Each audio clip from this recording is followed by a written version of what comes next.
I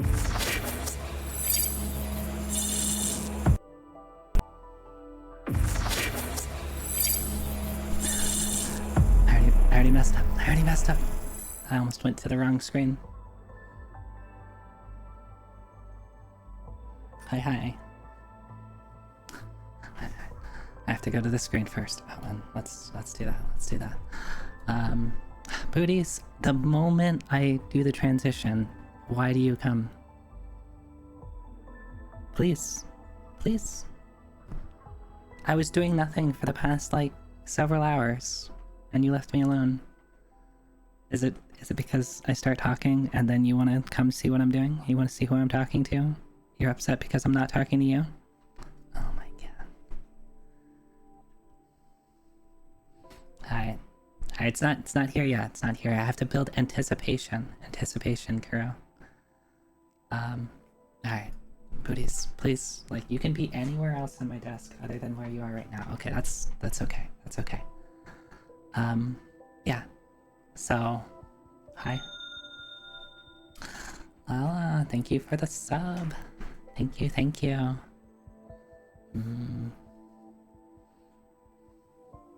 We'll see if your prediction is right. Alright, booties, I'm gonna kick you out if you keep this up.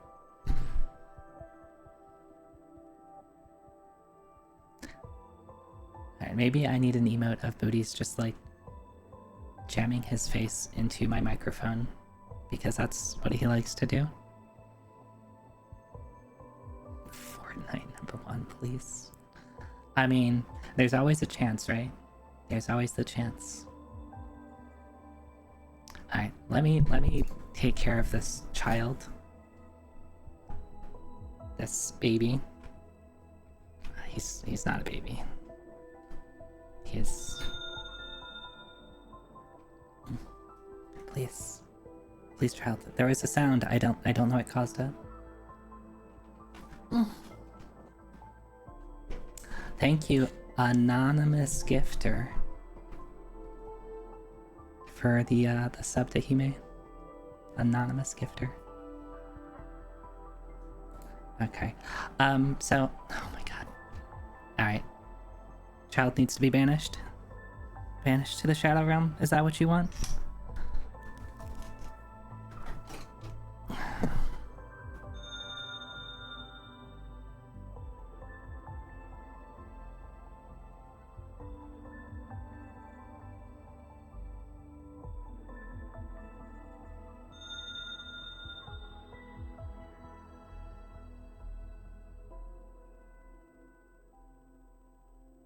What was that? What was that? What did I miss? A hype train. Oh. Well, thank you, Kuro, for the bits. Scam train. Yeah, it's a scam. Yeah. You have to. I forget what you have to do, but like, yeah, you can do stuff in the train, and you like get some stuff from Twitch if you do stuff. Yeah, but thank you. I don't know if it's shown before, but the there's one of my rare notifications for triggering the train went off. Anyway, yeah, so first things first, but I have to show off my new feature. Kojinu! Well, that's more hype train stuff. Thank you, Kojinu, for one. I can't count past 4. How many is that? 5. Oh, it tells me 5. Yeah, that's 5. Thank you for the 5 gifted subs. To Chromagaya, to Remy, to Ki, to Kaio, and Wildian. I hope they enjoy their emotes. Thank you, I really appreciate it. And I am trying to get some new emotes. I've just been so busy. But soon, hopefully soon TM. Soon TM. New emotes are coming. Okay. Here, let me get a little bit closer so you can take a look. Alright. So my model. Hmm? Hmm? I did say I was getting a new feature, and it's really important that you stare. Stare. Hmm? Hmm? Okay. You remember this face? You remember this face? This is the last time you're gonna see this face exactly as it is. Okay? Okay? Are you okay with that? Okay, maybe not the last time. It's not like I'm deleting anything. But I'm upgrading to 1.1. New feature, backwards compatible with 1.0. Alright, let me just go down here.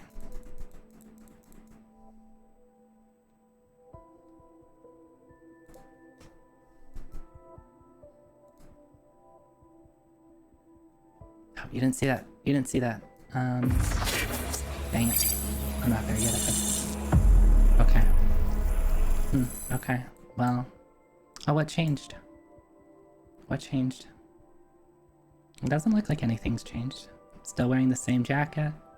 Still got the same hair. Still have the same eyes. Gonna maybe get a little closer.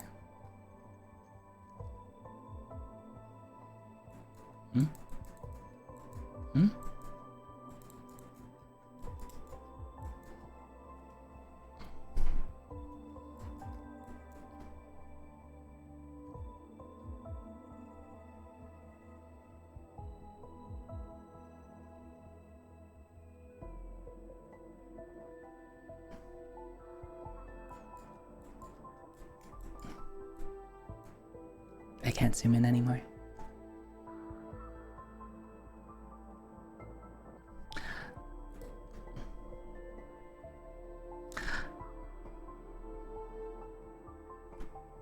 Okay. Alright, that's enough gushing over my freckles. Yeah, I have freckles. I have white freckles.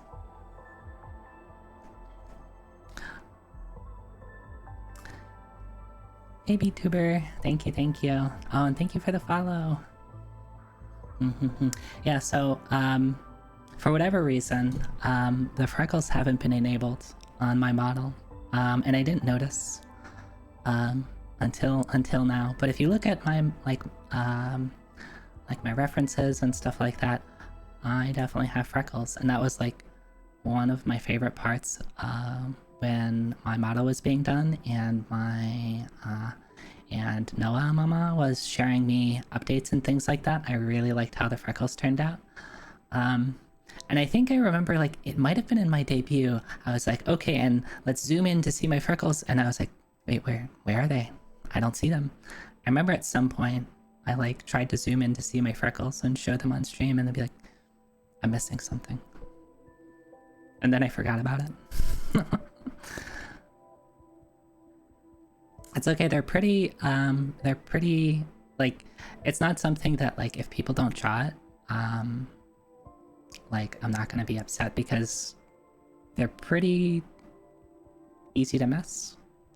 And the fact that, like, they haven't been on my model, or they haven't been, like, toggled on. Yeah, so I had sent a message over to one of my mamas, like, hey, I can't get this to work. Why is it not working? And they fixed it. Oh, a hype train. A second hype train.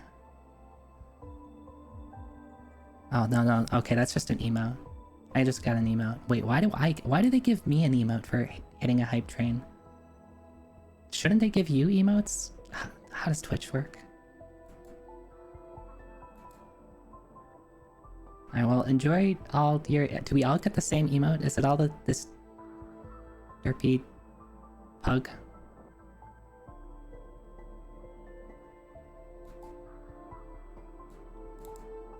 This thing.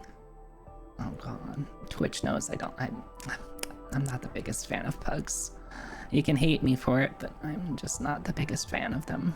They're not cute. I'm sorry. I'm sorry. Okay. Well, that's it. That's my 1.1. And technically, like, I can go back and forth between having freckles or not having freckles. So maybe it's something that I don't know if I'll set up a redeem for, but maybe when I'm you know, I'm feeling like I don't want freckles anymore, I'll just turn them off. Okay, yeah, stream over. No, no, no, no, no, no, no, no, no. Wait, stream not over. Stream not over. Distraction. Uh, um, mm, Quick, look at this.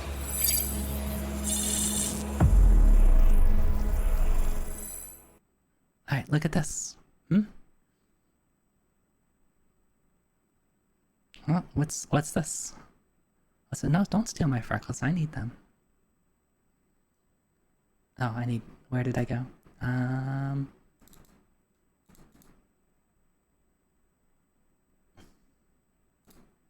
Wow, wow. Numbers. Yes, there's a lot of numbers. And if I don't, we could be here for a while. So I'm gonna, at least for the first bit, I'm gonna try to go through them quickly. And if we want to play a game, you can try to guess along. I'll try to give small clues for some of the. As I reveal them, I'm gonna reveal them one at a time. And just imagine how long it might have taken to set this stuff up. And I took a little bit too long on this. But yeah, we're gonna go over these one at a time, and I'm gonna try my best to talk about them. I didn't get a chance to write notes for everything of all the things I wanted to say, so I am going to apologize in advance if I seem a little like my brain is all over the place. So that's the consequence of this. And yeah, these are like quote unquote like my 100 favorite games, but I really hate using the word favorite, and I really have a hard time picking favorites. So instead, let's consider this 100 games that I just felt like talking about and I wanted to share with you. So these 100 games are all like meaningful to me in some way. Maybe they're not good, maybe they're not necessarily my favorite, but like there's something special about them to me. When you run out of notes, just put a beat and freestyle the rest. Well, we're gonna be freestyling pretty early on because I didn't get a chance to write down notes for all of them. But hopefully my faulty memory will be not bad, and I can remember some stuff about them. Also, oh yeah, rules. Let me make this part a little bit bigger. All right. So there is a rule that I tried to constrain myself. I really did try my best. Please believe me. Let's zoom in here. All right. Oh, let me. All right. So, notice it doesn't say favorites. I really tried to make it one game per series per console. So an example of that would be like Mega Man 1 through 6, right? All came out on the Famicom or the NES, right? I can only pick one of them, right? Can only pick one. Notice there's a little asterisk there. So this does come with a disclaimer. Oh, I didn't write it down. I can override this whenever I want to, if I feel like it. I really tried not to, but just know that. Keep that in the back of your mind. That this rule can be broken because I say I can break the rules because it's my list. Okay? Alright? That's the only rule. That's the only rule. I guess there's two rules. The first rule, and then the second rule is I can break the first rule. Yep. Alright. Let me... Oop. Oh, where did that go? Alright, let's put that back. Okay. Where do I put myself? So we're gonna, of course, start in reverse order, right? Let's do this. put myself over here. So of course we're going to start at 100 and work our way up, or work our way down, work our way. Yeah. And just to make things a little special, there might be some things I added to certain reveals. Yeah.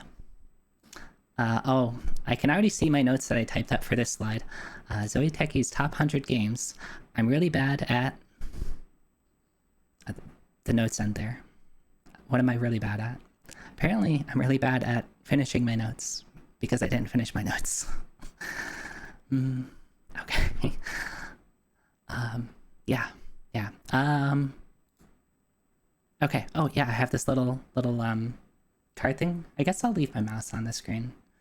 Yeah, so game's gonna get revealed up here in the, wherever we're at. So right now we're starting in the bottom right. And then I have this card up in the bottom, the top left, and I'll have some information about the game I'm talking about currently.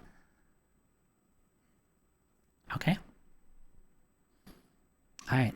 So the first game is it's a Nintendo DS game released in 2007 by Neverland, and these type of games are kind of like a guilty pleasure of mine. There's going to be a similar type of game I'm talking about in further on in the list, but this is another similar type of game. And I really, really like farming simulators. And this game is a farming simulator and farming simulator with a sword. I think that's how one of the directors of the game called it. Like Harvest Moon with a sword. Lala gets it right. It's Rune Factory. I honestly haven't played any Rune Factories besides the first one on the DS. I know Rune Factory 4 is maybe considered a fan favorite. Now let me move myself so I can see some of the good artwork on here. Here. We'll stand here. Yeah, so I really enjoyed Rune Factory 1. I guess I never beat it, but I enjoyed playing it a lot. And yeah, I really like farming simulators. They're so relaxing. Maybe there's another similar type of farming simulator game somewhere further on in the list. I guess you'll just have to wait and see. Okay, this next game is another Nintendo DS game, and this one, I'd be surprised if anybody is familiar with this game. It never got released in the West. It was a Japanese-only game. It was released in 2006, and it's Smash Brothers. How do I put it? It's like Smash Brothers, but not Nintendo characters. Instead, it has Shonen Jump characters. This is Jump Ultimate Stars, which is technically a sequel to Jump Superstars, which same type of game. I played them both. I like the Jump Ultimate Stars a little bit better.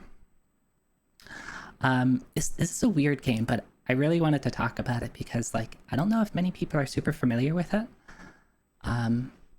And yeah, so it's the same type of gameplay as Smash, where it's 2D crossover fighting game where kind of the object of the game is to knock people off the edge type of thing. But instead of a bunch of Nintendo characters, it's a bunch of Shonen Jump characters, so Bleach and Dragon Ball, and One Piece. I think from 41 different Shonen Jump titles. Yeah, so it's a crossover, all right. Most ambitious crossover ever. Yeah, Naruto's in there, of course. And what I really liked about this is it's not just you pick your character and you fight against somebody else. Instead of just picking a character, you're creating a comic panel, what they call a coma. So you're filling out the page of a comic, of a manga, and you're filling it up with like characters. And so there's like different types of characters.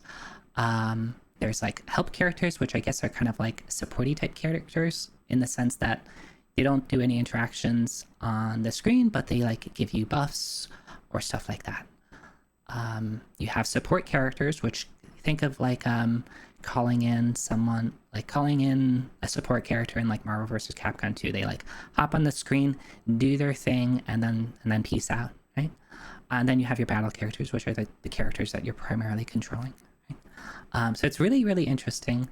I kind of wish that they localized it because they never did. Because I was always like wanting to play with people, and I only knew one other person who had it, so I didn't get many people to play it with. But yeah, it's cool. Is one of the games Penn and Teller's Dead? No. I mean, maybe it is. Who knows? You're gonna have to sit here to find out. Did I already spoil it? Okay, apparently I just put a bunch of DS games on here. This is yet another Nintendo DS game.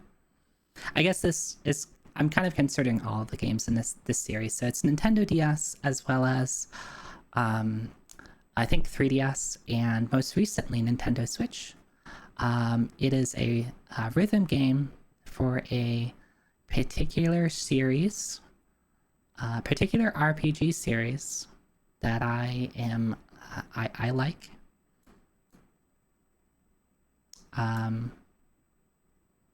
It's a rhythm game, music.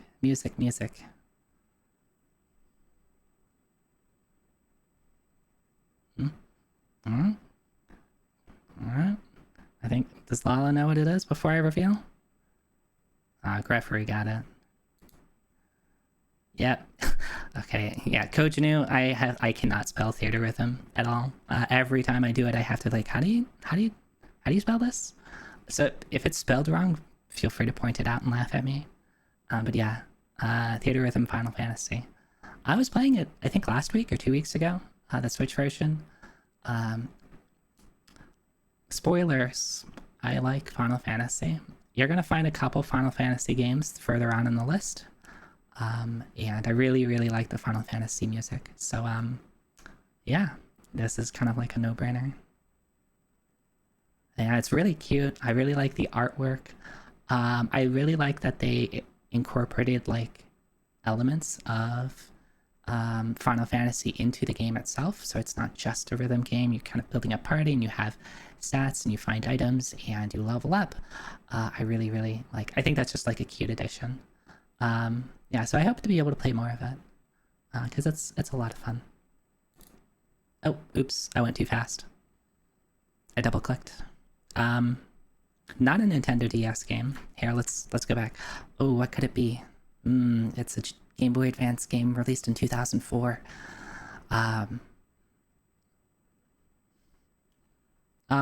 It's Legend of Zelda Minish Cap. GBA is like probably my favorite handheld console. I love the Game Boy Advance, and I'm probably gonna say that every time a Game Boy Advance comes up. But so good, so good. And I really like the Minish Cap. I really liked the art style. It was really cute. The game itself was kind of short, but I thought that was okay for being on like a handheld. I remember it being kind of similar in Link to Link's Awakening, so I thought that was kind of good. And I really like the puzzles, especially puzzles that like you're shrinking yourself, right? That's like kind of one of the main game mechanics is you get to shrink yourself. Yeah, and it's Zelda. I'm a big fan of the Zelda series. You're gonna see a couple more Zelda games on this list. Okay, not double click. This next game is it's a beat 'em up, released in 2010 for PS3 and Xbox, and probably something else. Xbox 360, I should specify. And it's based on a comic book series, and it also got a movie. I'm a big fan of the comic book series. Oh, it's what's face. Sure is what's face. Yeah, there you go. I should record who's getting these right. Yeah, Greffery got it right. Alright, I'm gonna... If I'm... Oh, you're right. Now that's pre-debut Zoe, right? So that's all part of my lore. I'm gonna write down... Let's see how long I remember this. I thought about like adding a command to my bot, but I didn't even get a chance to finish the note, so I definitely didn't get a chance to add in any additional functionality to my bot. But let's open up a thing to try to mark down. So I know Lala got the first one. Greffery got Theater Rhythm, and Greffery got Scott Pilgrim. Okay.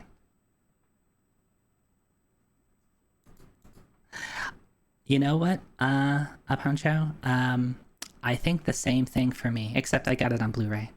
But yeah, I don't think I've gotten anything on like Blu-ray slash DVD since that. Graph.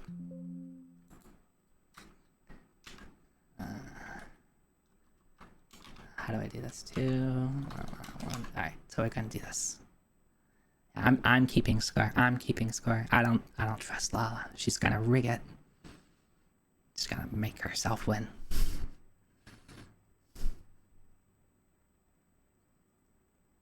Okay, yes, this isn't now a game. This I'm gonna put that if people are interested. I thought about doing that, but I was like, no, I don't know if people would like that. Alright, so let's add it. And just to make things spicy, well, I'll think about a prize. Whoever gets the most by the end will win a prize. I don't know if I'll be able to keep up with the details for the whole thing, but I'll do my best. Okay? Okay. And later on, there's going to be some musical note. What's the word I'm looking for?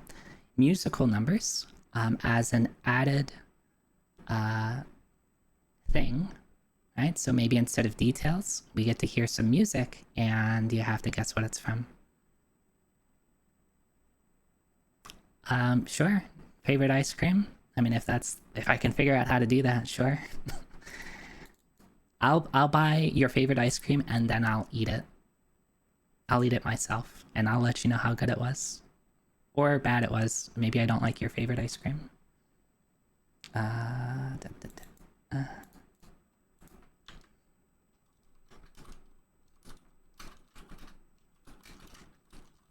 Alright.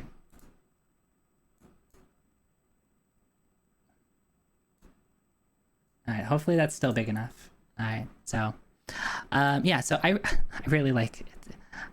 I don't know if this is like kind of like if people still like this, but I really like the Scott Pilgrim series. I read the comics. I was really invested in the comics when I heard they were making a movie. I was super excited with that. The movie was okay. I enjoyed it. Like it came out like at the same time as the last volume, if I remember correctly, or they were really close to each other. So they kind of deviated from each other. And then the video game. So Scott Pilgrim versus the World, the game is technically the full title. And I love, okay, something you're going to see a lot. I love multiplayer games, particularly ones that like are very casual and just you get to play with people. I love, so I like beat 'em ups. I like anything that's like co-op. Yeah, I should specify mostly co-op video games. I love it. I love it. So like, and I'm really sad that it's like kind of hard to play Scott Pilgrim. Or did they re-release it? I'm pretty sure I still have it downloaded on my PS3. So I get to play it whenever I want to. Okay, Coach Anu, feel free to. I'll be here for a while. So run off and get dinner. Take care of yourself, and if you have time, feel free to come back. It's on Switch now. Ooh, maybe I'll pick it up on Switch. Especially if that gets me a chance to play it some more with people. If I can bribe people to play it with, easy. Okay. Oh yeah, and my so of the characters, I like playing Kim the most. Kim Pine is my favorite character from Scott Pilgrim.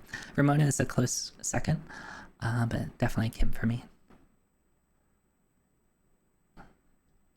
Hey Remy, hi. Alright. This game is an older game.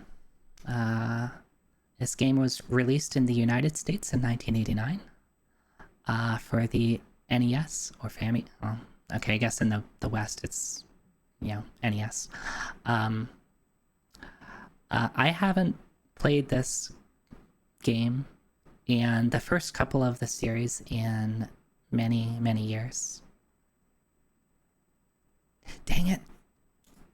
All right, so this you realized how long it took me to set some of this stuff up. So if I make mistakes, you're just gonna have to deal with it. Spoilers: it's Dragon Warrior. No points for anybody. There's probably a couple more of that because I decided to do all of that at the last minute where I make it go blank and then reveal the name. That was like a 30-minute before stream. Ooh, let me do this.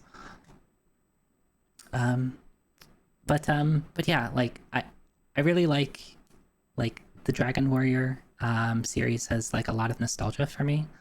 Um, Again, I could only pick between 1 through 4 here, right? Because of the rules. Mm-hmm. Um, and honestly, I don't remember a ton about them. But of the first 4, I probably didn't even ever beat 2, 3, and 4. I don't even know if I beat 1 by itself, but um, I have a lot of older siblings. So especially games when I was young, like I kind of played them vicariously through them, right? So it was a lot of watching. So this one probably holds the most memories for me just because like I remember it the most, but that might also be because I remember like ever since Twitch came out, I've watched people play through Dragon Warrior a couple times and the speedrun and randomizer and stuff like that. So I think that kind of resurfaced some of those memories. Yeah, for me it was my older siblings. My mom wasn't much of a gamer, um, but she loved Tetris and Dr. Mario. She's actually really good at Dr. Mario. Um, like she could probably beat me in Dr. Mario today. Um, but my dad liked the Final Fantasy series.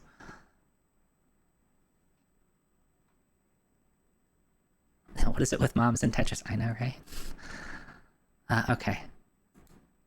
All right. I didn't release it. Huh? Huh? You can't see what it is. Ha. Okay. This is a newer game. This was released in 2018 for that generation. So I have it listed as PS4, but I know it's out on PC now, so you can get it on Steam. It might have released on whatever Xbox system was out at the time. And this series of games, I've only gotten into a little more recently, but it is um, this series has been around for a while. I'm trying to like drop hints at what it is, but I can't really think of stuff. You hunt big things. Hmm? I played the first game of this on the Wii. Yeah, Griff. It's Monster Hunter World.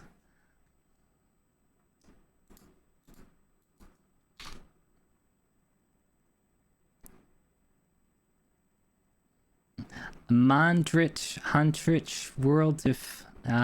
you know what? I'll give Lala that point. That was close enough. Um, yeah. I remember before I came Zoe Techie, so whoever I was in the past, who could it be? I did stream this game for a bit. Um, I don't have those VODs anymore, sorry. Um, and I played a Monster Hunter World a bit. I think I have a regret that I didn't get to play it with friends more. Um,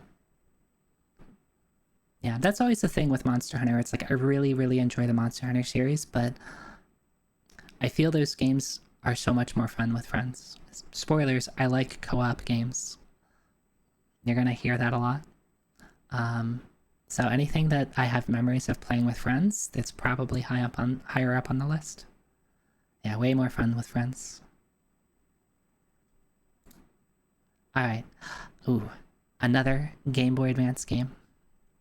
Um, this is a remake of a Game Boy game, a Game Boy RPG. This port was released in 2003. I don't even call it a port. It was a remake. And it got a new title from its original title. No Fortnite. Um, and I am a huge, huge fan of this series. It is a classic RPG action RPG series. Action RPG. Um, its first game in this series was titled Final Fantasy Adventure, but it's not actually a Final Fantasy game, and this game is the remake of that game.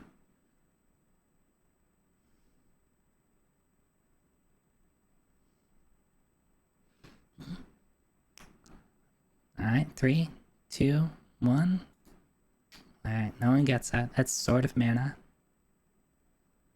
Um, I actually really enjoyed Sword of Mana. So, Final Fantasy Adventure is not actually a Final Fantasy game. They tacked on the Final Fantasy in the West to try to. Actually, I think it was technically added on in Japanese too, but it is part of the Second Densetsu series, or the Mana series as we call it in the West. I think in Japanese it was Second Densetsu Final Fantasy, or Final Fantasy Second Densetsu, something like that. Um, yeah, so that was a Game Boy game. This was a remake of it, so whole new graphics. I don't know how well you can see the little pictures I included. Part of the reason I really enjoyed this game is the art is like, I mean, it looks like Secret of Mana or other older Mana games. So I really like that, and I think this game gets a lot of flack. It has some flaws, but I don't know. Maybe it's just nostalgia speaking, but I really enjoyed it. And you got to choose between like a hero or the heroine, and the stories diverge slightly. So it largely follows a lot of the same story as Final Fantasy Adventure, but it does change things up a bit. Yeah, it's got the rabbits. Okay. Um, this is the first fighting game that's going to be on the list. I should say like next game. All right, so next game. So this is, I have to look to make sure I didn't reveal it to y'all. This is a fighting game, and it was the first game I played of this series. It was released in 2009 for that generation. I primarily played it on the PS3 and PC. Um, and the newest version of this game just released maybe like a month ago, 2 months ago. Oh, but which Street Fighter, Lala? You can't just shotgun stuff. You have to guess it right. So which Street Fighter, Lala? Yeah. But yes, it is Street Fighter 4. Again, I have a lot of memories playing this on a couch with friends. Um, I wasn't particularly great at it, um, but I did put my hours in. Um, this is not my first fighting game that I've played, but it was my first Street Fighter. Technically, I played a little bit of like Street Fighter 2, and technically, I think I played Third Strike, but like not enough for me to say that, oh, I've played it. I put enough hours into 4 where I can be like, yeah, I played it. I suck at it, but I played it. Um, I played primarily Sakura, Ibuki, and Makoto. I sucked at Makoto, but I really, really like Makoto. I also played Ken because that was the, you know, all paths lead to Shoryuken. So that was like I could follow the flowchart. I can follow the flowchart.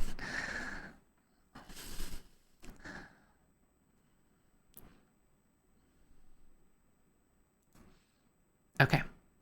All right. I will be surprised if anybody can get this. And I'm going to try to give a lot of detail here. Um, this is going to be probably difficult for people to get. But this is an MS-DOS game released in 1994. and it is a point-and-click adventure game. And it is based on a fantasy series. The fantasy series is authored by Margaret Weiss and Tracy Hickman. How much more can I give? If you can't, like, I think that's probably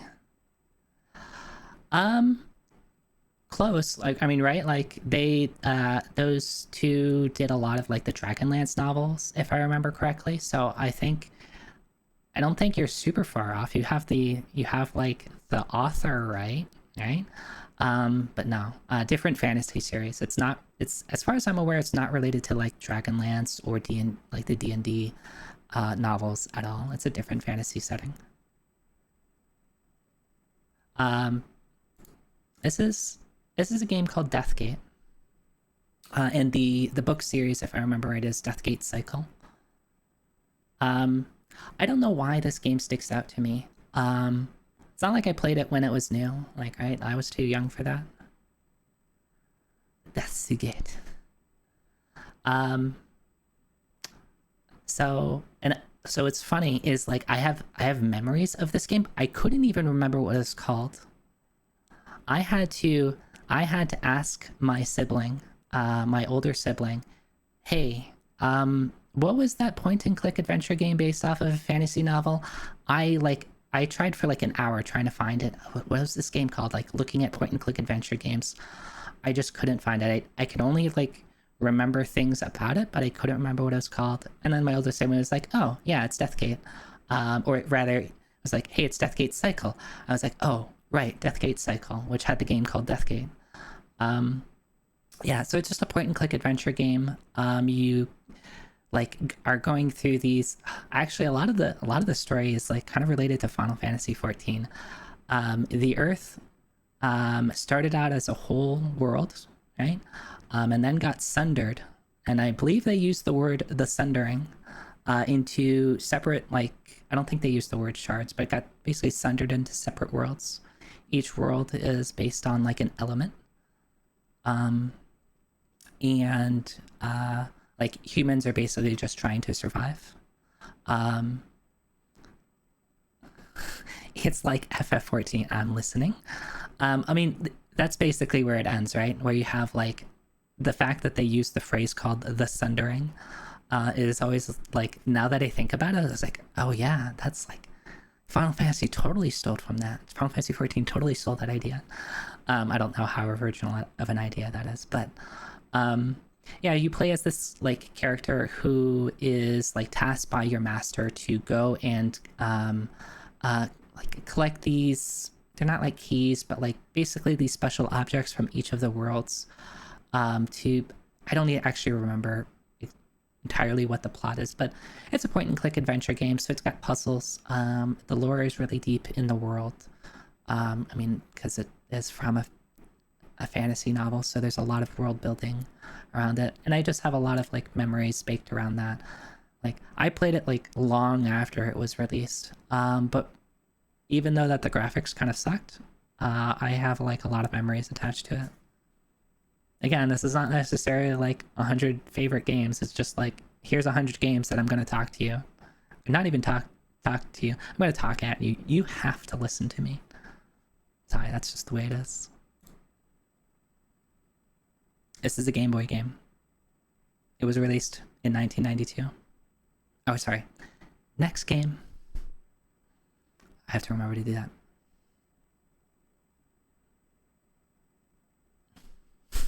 Lala, please.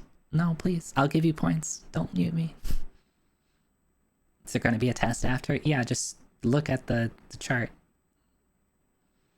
Yeah, so this was a Game Boy game. I don't know how really. This is where like the notes are going to start teetering out a bit. Um, it's a Mario game.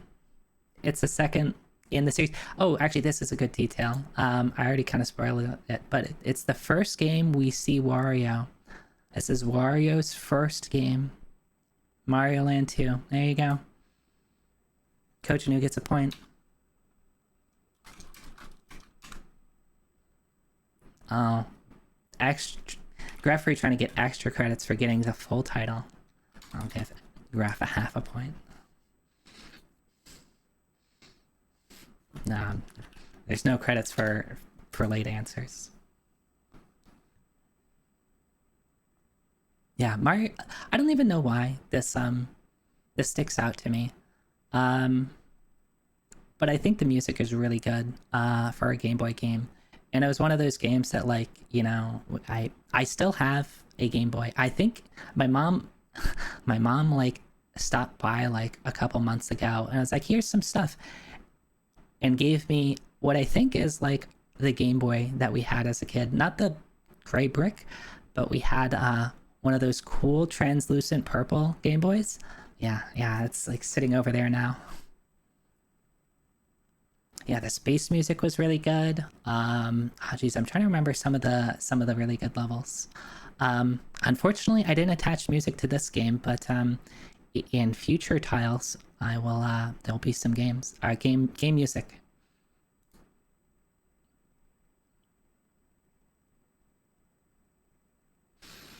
All right, so this is a NES game released in 1988.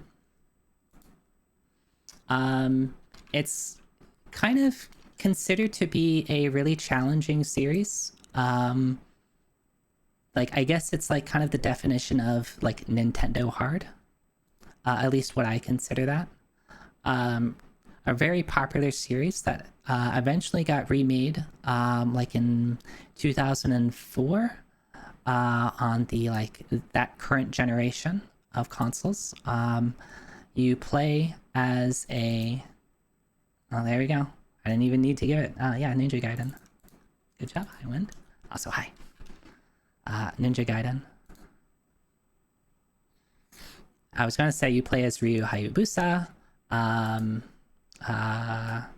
What was like some other notes that I tried to take and forgot about? Just had to say Nintendo hard. Okay, that did it. Yeah, well, it did get like redone a couple of times. So like, and I tried to limit myself to one in the series, and I just decided to pick the first one of there's because had three, right? Ninja Gaiden 1, 2, and 3, and then they came out with like the Ninja Gaiden trilogy. I actually have a hard time remembering which game is which because I think I just sat down and played the trilogy. Um, uh, and this was like the first time, like, I mean, it came out in 1988. I did not play this when it was new. Sorry, I'm not that old.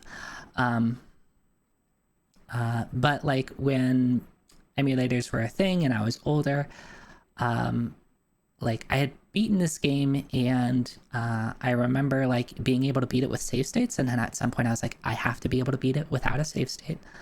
Um, so like I tasked myself to do that, and eventually I did. I don't know if I beat 2 and 3 without a save state.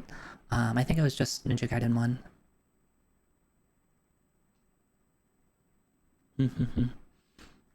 Yeah, I'd like to at some point like play through them again. Because I think Ninja Gaiden's a great series. Ooh, this one's a doozy. You've beaten Ninja Gaiden 1 and 2 legit. 1 is especially painful. Yeah, I feel you there. I think it would be like if I wanted to learn like a Nintendo hard game to speedrun it, that Ninja Gaiden might be it, because that'd be a cool thing to just be able to bust out. I think just like, yep, I can play through this game. But it might lose like, you know, some of the allure to it. Anyway, next game. Um, how do I describe this game? This is a GBA game. I love Game Boy Advance. It was released in 2003. Um, it is a pinball game. I'll say that. So it's a pinball game based on a very popular series. Um, Particularly popular with. Oh wow. Wait, I think I know who that is. Is Sanlafon's Heels? Yeah, exactly right. Pokemon Pinball and getting the Ruby Sapphire down. Um, I don't know what it is about this game. I don't even think I played Ruby Sapphire itself, but boy, do I love Pokemon Pinball Ruby Sapphire. It's you. I could probably like I literally could probably just boot it up right now on an emulator and just play it for an hour. Like it's just one of those games that's like if there was a time in my life where I was just like I don't have anything to do, boots up Pokemon Pinball.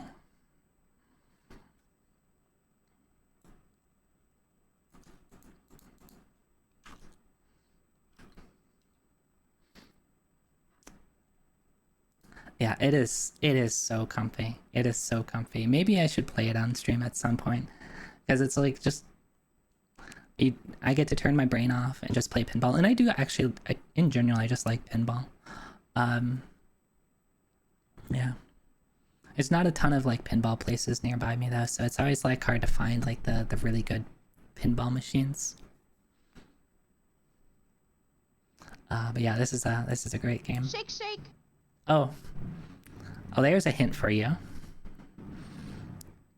I'll do that again if people need to hear that. Shake, shake. Is that good enough for people? Yeah, Poncho gets it, and I'll give it to both Highwind and Poncho. Yeah, mischief makers. This game is wild. I don't even know how I found this game. I became aware of it. You still have your card. Ooh, I'm jealous. But yeah, this is a 1997 Nintendo 64 game made by Treasure. Um, uh, I think I don't think I knew at the time that it was by Treasure, but I can look at this game now and be like, yeah, this is Treasure. This is Treasure all the way through. Um, yeah, I don't even how do you even describe this game? It's like a 2.5D platformer, and the Shake, shake. the shake mechanic is kind of like a core game mechanic. And you hear it a lot, so that's why I decided to include that. I I know some people are probably going to be able to get this. So this is a I had a hard time choosing which series I wanted to choose here, but this is a light gun rail shooter that was available both in arcades and PS2. And it's particularly well, it was released in 2002 for the arcade and 2003 for PS2. House of the Dead is the other one I didn't go with, but this is a different series.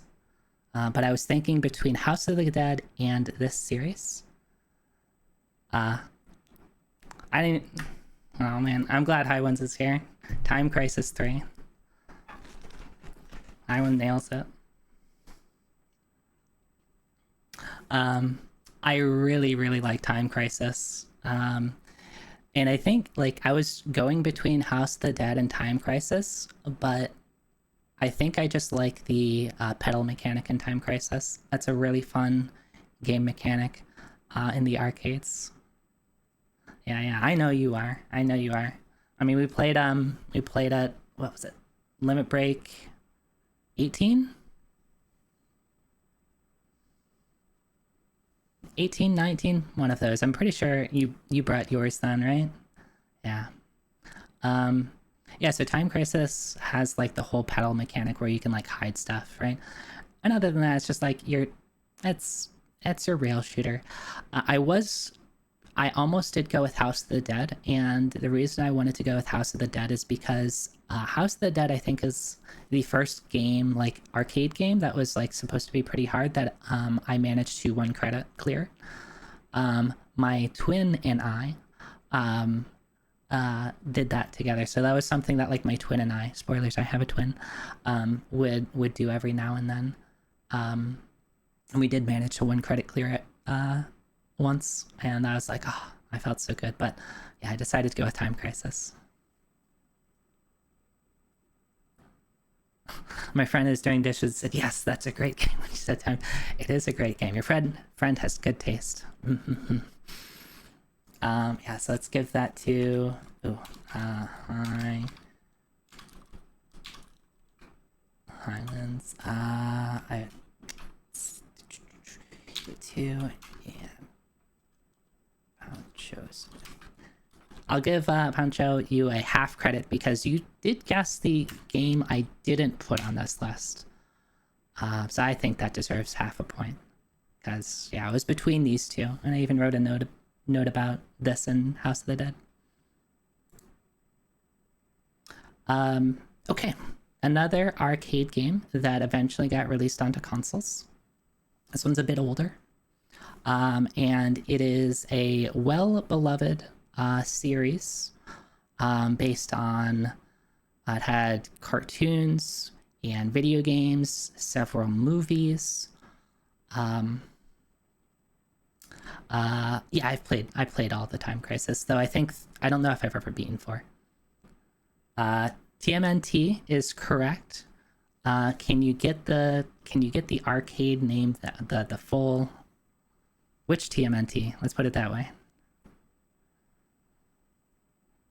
I mean, I guess maybe I wasn't being super clear enough. I didn't finish my notes before people started guessing. TMNT, the arcade game? Not quite.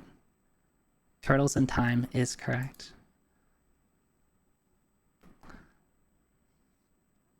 Turtles in Time. Oh, I really like that game. I think this one just wins out because the arcade nearby me, not even nearby me. I have a lot of memories playing this game with my siblings. So hidden Zoe Techie lore. Somewhere out there on the internet is a picture of me with 3 of my siblings, each of us dressed as a Ninja Turtle. Extra credit. Which Ninja Turtle am I? It is the same Ninja Turtle that I played as because I was like, I have to choose this one.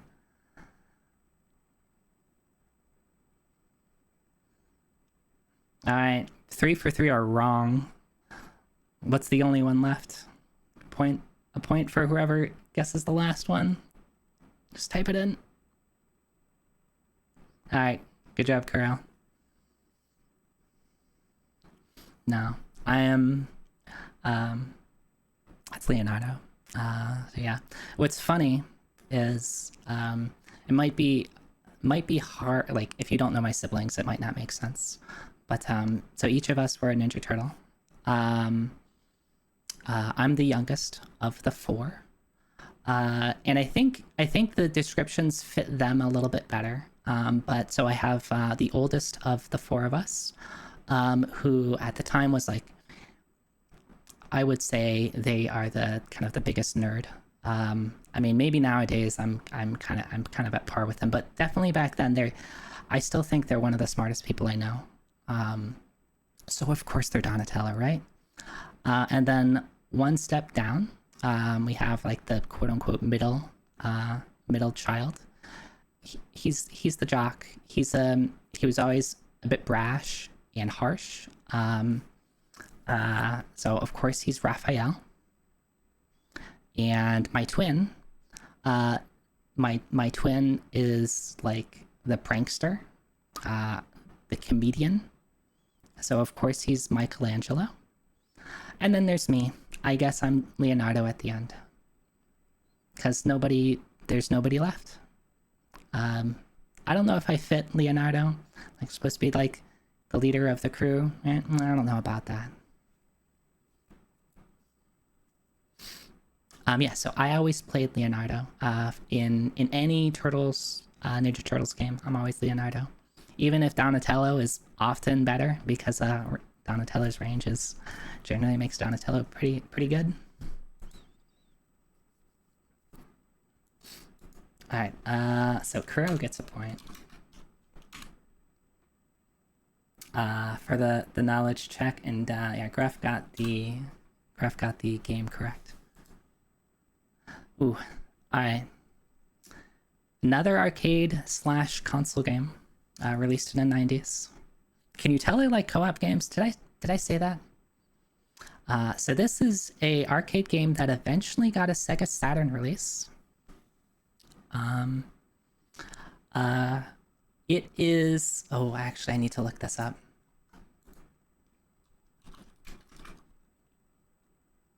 I need to figure out a detail about this game. 1 second.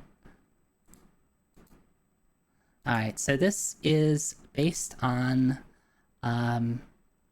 Okay, well, I'll say it's a D&D game. And it is based on the adventure campaign, that's what I'm looking for, of... well, I can't actually say what it is, because that just spoils it. No, it's not Baldur's Gate. I mean, I guess I can say it and see if anybody gets it. So it's based on the Dungeons and Dragons campaign settings of Mystara. Chronicles of Mystara, close. I don't think that's... I don't know if a game got released by that title.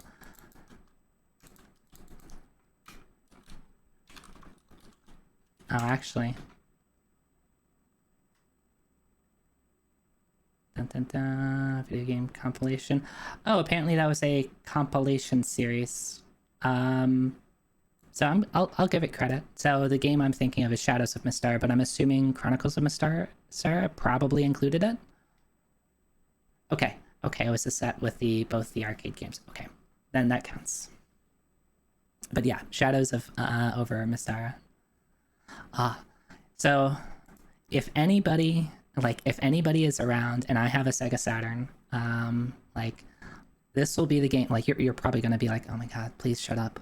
Like, I will want to play this game. This is such a cool beat 'em up. Co-op. It's D&D based. Branching paths. You get to pick your characters. I love it. I didn't get a chance to play the Saturn version much, because I never owned a Saturn. So I think it was mostly just, I would like find this in random arcades, and whenever I would be like, I know what game I'm playing. Like, even years later, if I see this in an arcade today, that'll be the thing I go to.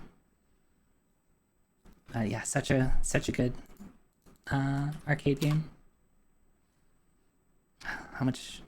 Ooh. I'm gonna try to go through these a little faster. It's gonna take a while. Okay. PlayStation, or sorry, not PlayStation. Strike that. Next game. A real-time strategy game released for the computer, PC, Windows, etc. In the year 1998.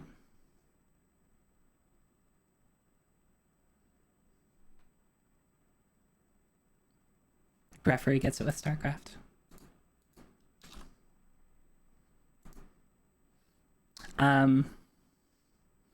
So lore with me.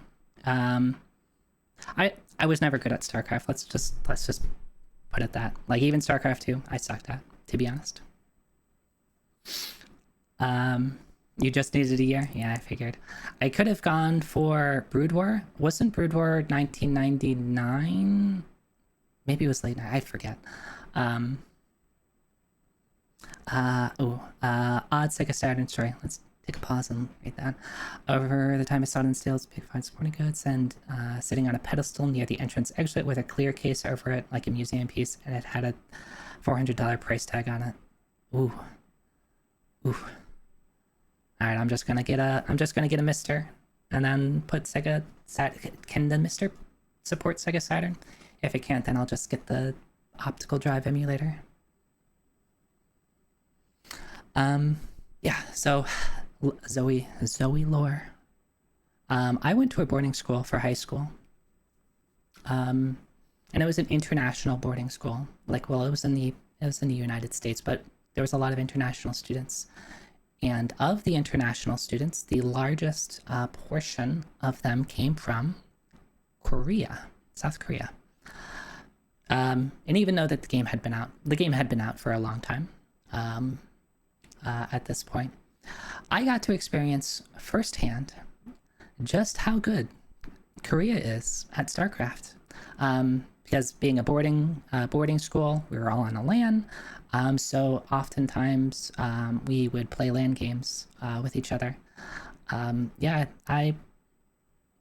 they sure did beat me. Yep, I got to see the sauce. Oh, yeah.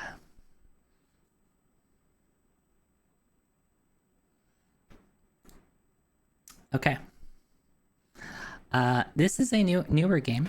It's an arcade rhythm game released in the year 2020. It's a touchscreen game, kind of like if you're familiar with OS, where you like have things on the screen that you touch to the music. Not My. Ooh, I almost put My on here. Because My has the buttons, right? So it's not a touch screen. It's My, right? With the buttons on the side. No, it has a touch screen, and I think all right, spoiler, that the reason I play this game, I mean, it's got good music, and I like rhythm games in general, but the thing that drew me to the game is you get to select a character at the start. One of the characters you get to choose from is Hololive's Momo Suzu Nene. And I'm sorry, I like my VTubers. I think there is a demon boy. Yeah, probably. All right. Yep, there is a swipe in there. So it's Titete Connect. I love rhythm games. Rhythm games are good. You're starting to see a couple rhythm games on here. But I think the reason I decided to put this on here is because I came across this game as like, oh, I need to find out if there's like a place nearby me that has this. And my local arcade does have this game. And I say local, it's not that local. It's a bit of a drive. It's at least half an hour away, but it's local enough, right? If I wanted to, I could be like, oh yeah, I'm gonna go and touch grass and then play this game. And they have like a card that you can save your profile on. So I picked up a card. I have my profile saved. So every time I happen to go out and touch grass and I'm in that area, I'll probably be playing this. Oh, live stream from arcade, please no. All right. This PC game was released in the year 2000. It is an isometric RPG. Very, very popular. That's gotten several sequels, and this was a sequel of it's Diablo 2.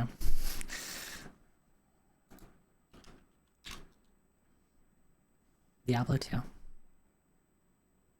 Yeah, Graph is fast.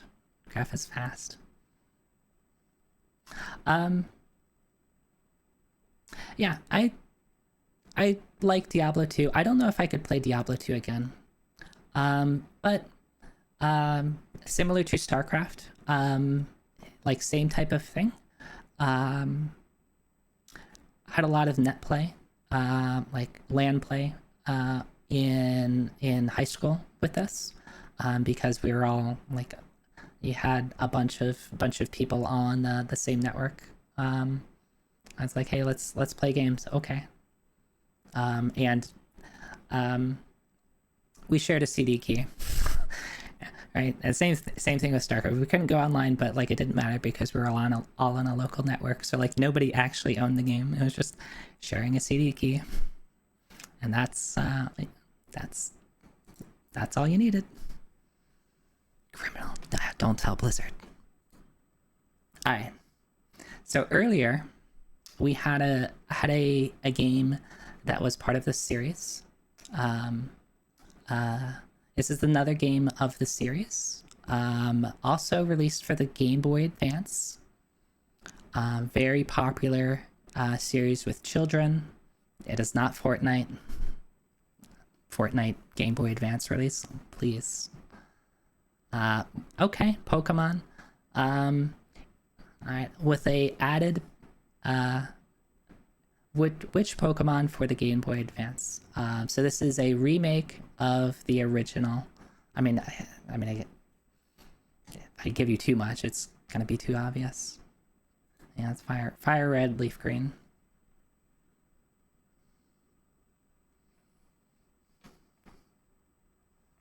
Green, leaf green. Yeah.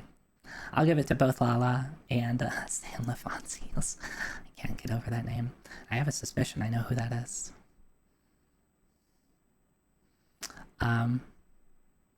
Yeah, I'm not a huge Pokemon fan. I shouldn't say it like that. That makes me sound like I don't like it.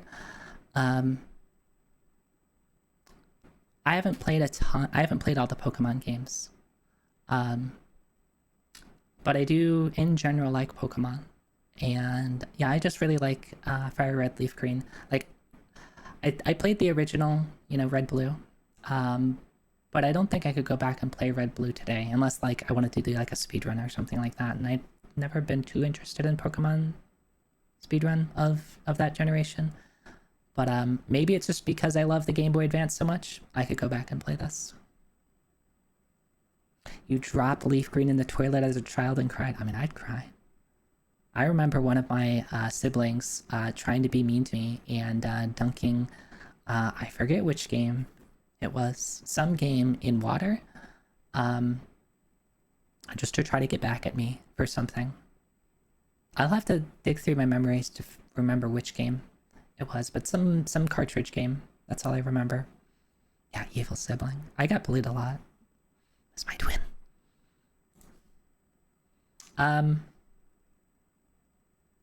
We're just gonna go. I'm gonna start a couple games. I'm just gonna go through so I can kind of make up some time. Super Mario Brothers 3, for the Nintendo Entertainment System, released in the year 1991. I don't have any notes about this. I just think it's neat. Classic Mario. Of the 3 original Mario, I guess 4, if you consider Lost Worlds. It's just got a lot of things going for it. It's neat. Hands off the panda! Oh, another clue. I forgot to say next game. Next game. Hands off the panda!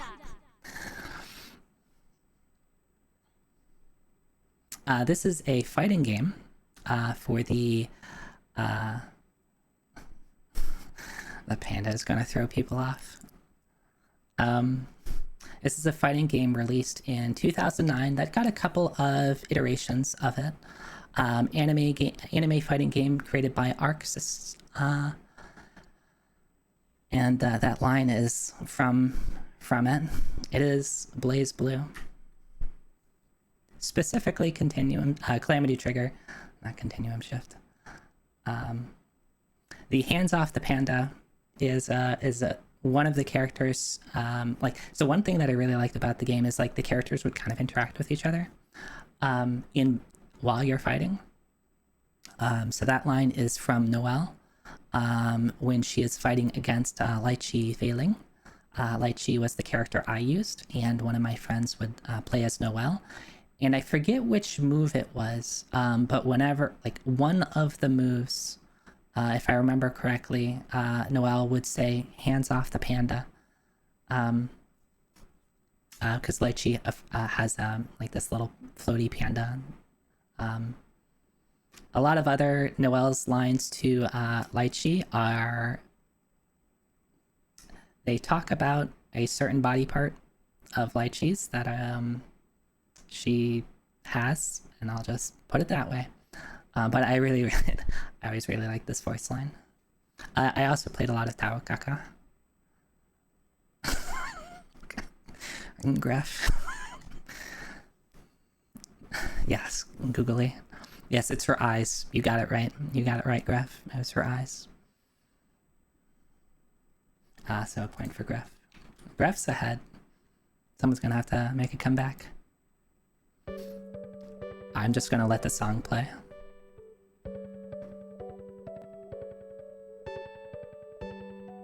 Alright, Gruff. That's 7th Saga. Sorry, some of these games, a lot of these games are gonna be on the older side. So if you know your Super Nintendo games, you're probably gonna do well here. Let's just put it that way.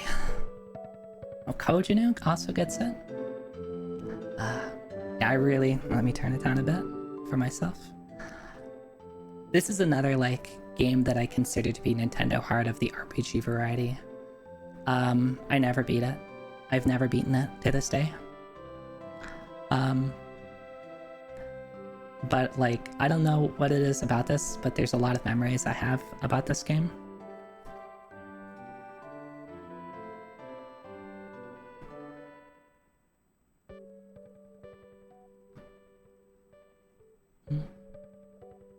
I think we're going to start seeing more music. I think that's where I'm going to start adding stuff. But I haven't played this game in like, I don't know, over a decade. Probably like 15 years. What year is it now? No, probably longer than that. I don't know if I would still like it as much. I kind of want to play it to see if I would still appreciate it as much, or if I would just be like, nah, this game just sucks. This game hates you. Why would they do this to you? Because the game is pretty brutal.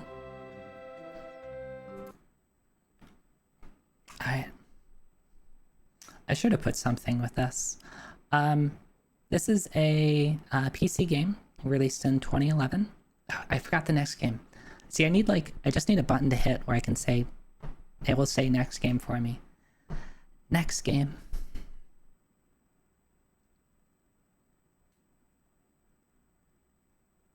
Okay. So the googly eye emotes are specifically for 7th Saga. I see. I didn't know that.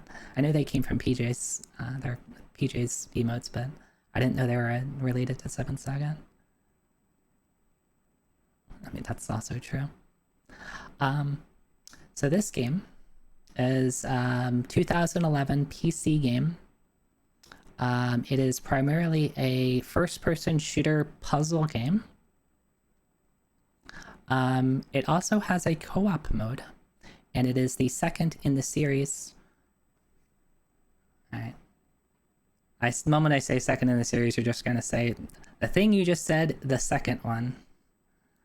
But yeah, Gref and Lala both get a point. I like co-op games. Except this is more than a co-op game, right? This is a co-op and a PvP game, right? Because the objective in co-op is to kill your partner as many times as possible, right? That's the objective. Right?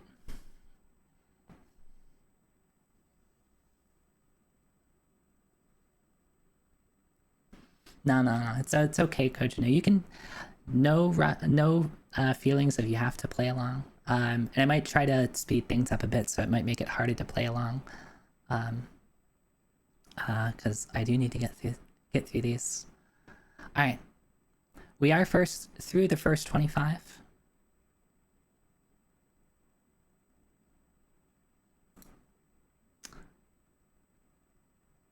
But yeah, I could probably play this again and still enjoy it. I don't know if I would enjoy the oh yeah, thank you for Stretch and Hydrate. I need to double up because I didn't listen to Coach Nude 45 minutes ago. That's one drink.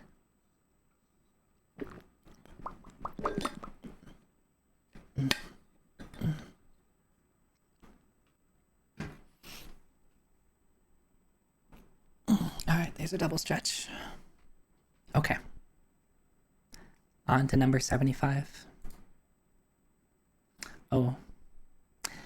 This game, released by, or developed and produced? I'll just go with created. Created by Tri-Ace for the PlayStation 3 and I think Xbox 360. Is the only game in its series, and it featured, it's an RPG with gunplay mechanics, I guess you could put it that way. This has some of the coolest RPG mechanics that I've seen in a video game. And it is very, very Tri-Ace. Yeah, Resonance of Fate. This game is wild. Like, this game exists.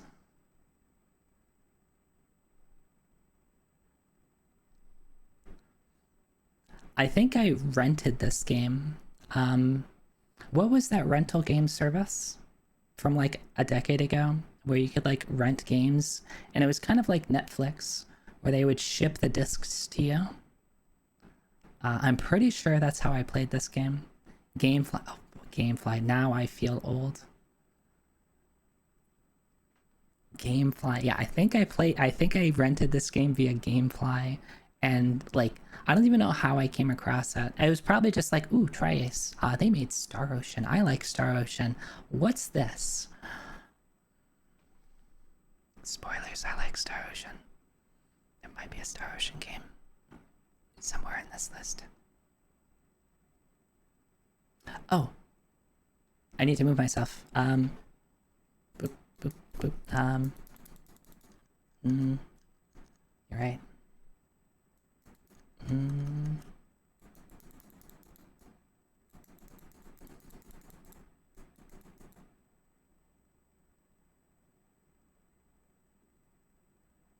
We'll put me over here.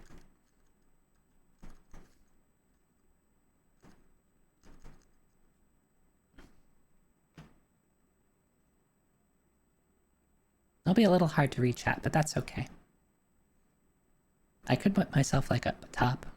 Just mirror or hang from the ceiling or something. Alright, so where did my thing go? Okay. Graphic gets yet another point. I don't have any notes for this one. I think this is where it might be where I run out of notes. How can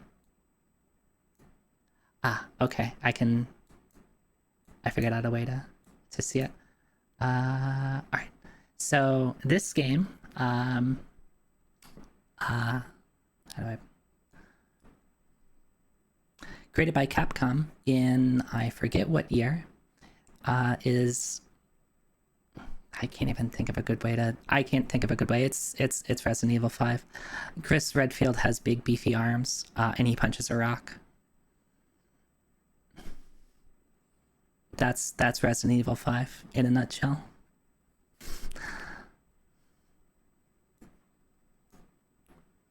But it is a co-op game. So this game is total bullshit. There's certain parts of this game that I really hated, especially playing on professional mode, whatever the hardest difficulty was. But I played it with a friend, so therefore I have good memories about it.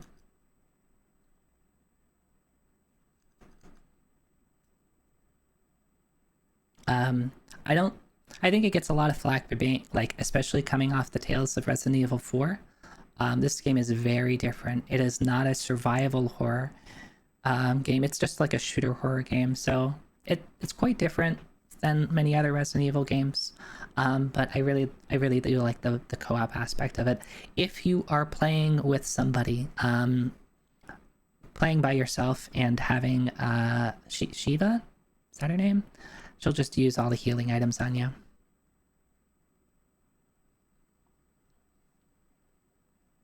Wow, Coach New, that's impressive. I don't know if I beat professional solo. I did beat it with a friend now. Alright, Griff, go get food. This gives Alala a chance to catch up. Go eat.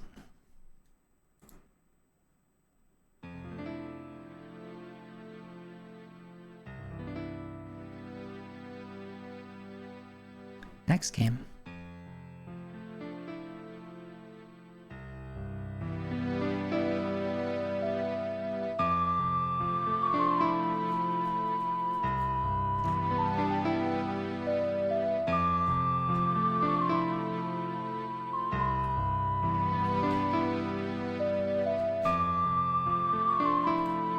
Coach, you got it right.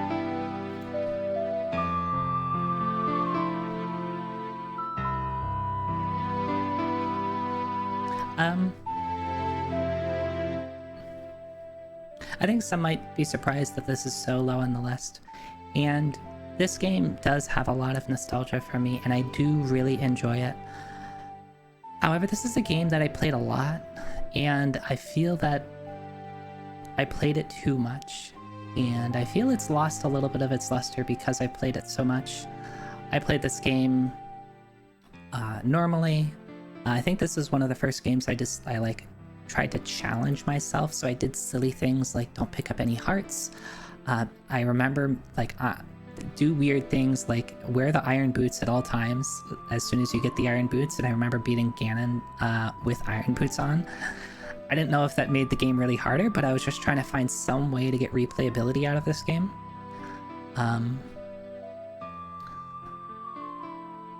I played Master Quest when that was a thing. That made it good again. And then at some point it was just like I can't play it anymore. I have never tried to speedrun it, nor have I tried like randomizer of it. Maybe that's something that would make it interesting again. So this game is like kind of mixed feelings because when it was newer, like I have a lot of nostalgic memories for it, but then like today it's like, you know, I don't know if this game holds up as well as other games.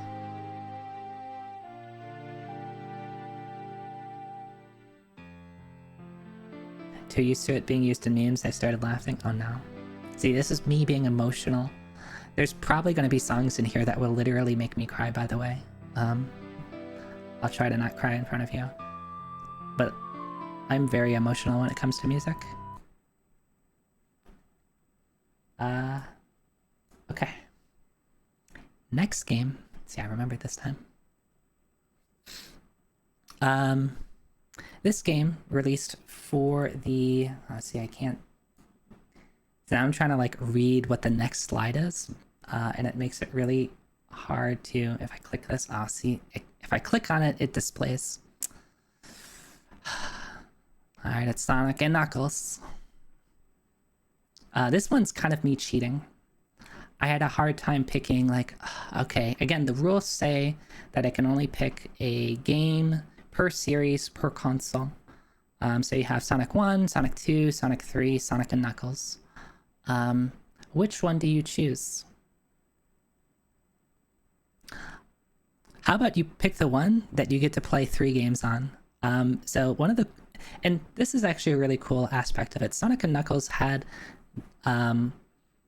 was like supposed to be developed as Sonic 3, and like shipped with Sonic 3 and Knuckles kind of in one thing. But what they decided to go with, for various development reasons, was they shipped Sonic 3, and then later on, I think like 6 months later, they shipped Sonic and Knuckles, and Sonic and Knuckles had this, like, you could put other games into the Sonic and Knuckles cart. So if you played Sonic 3, if you put Sonic 3 in the Sonic and Knuckles cart, you would play Sonic 3 and Knuckles, and similarly for Sonic 2. So you could play Sonic 2 with Knuckles, and I thought that was really, really cool. If you forced me to be like, okay, Zoe, that's cheating, you have to pick one game and only one game, I would probably pick Sonic 2. But I cheated, and I picked 3 games, because you can play 3 games with Sonic and Knuckles. You can always use OBS Studio mode to keep from accidental spoilering. How would I do that? Because I'm not doing screen transitions. I mean, I would like have to... I'll just go with it. I'll just go with it. Cheated, there's going to be more of me cheating. You better deal with it, Lala. These are my rules. I get to cheat when I want to. Yeah, I'm not. So like, I really like the Sonic series when I was younger, but like, I haven't played. I don't think I've played Sonic since. Sonic has had its up and downs, and I feel like I've missed out on a lot of games. But I didn't own I haven't owned any Sega consoles. Like, I have a Genesis now. I didn't own a Genesis as a kid. I didn't own a Dreamcast. I have a Dreamcast now. I didn't own a Saturn. I still don't own a Saturn, because Saturn games are stupidly expensive.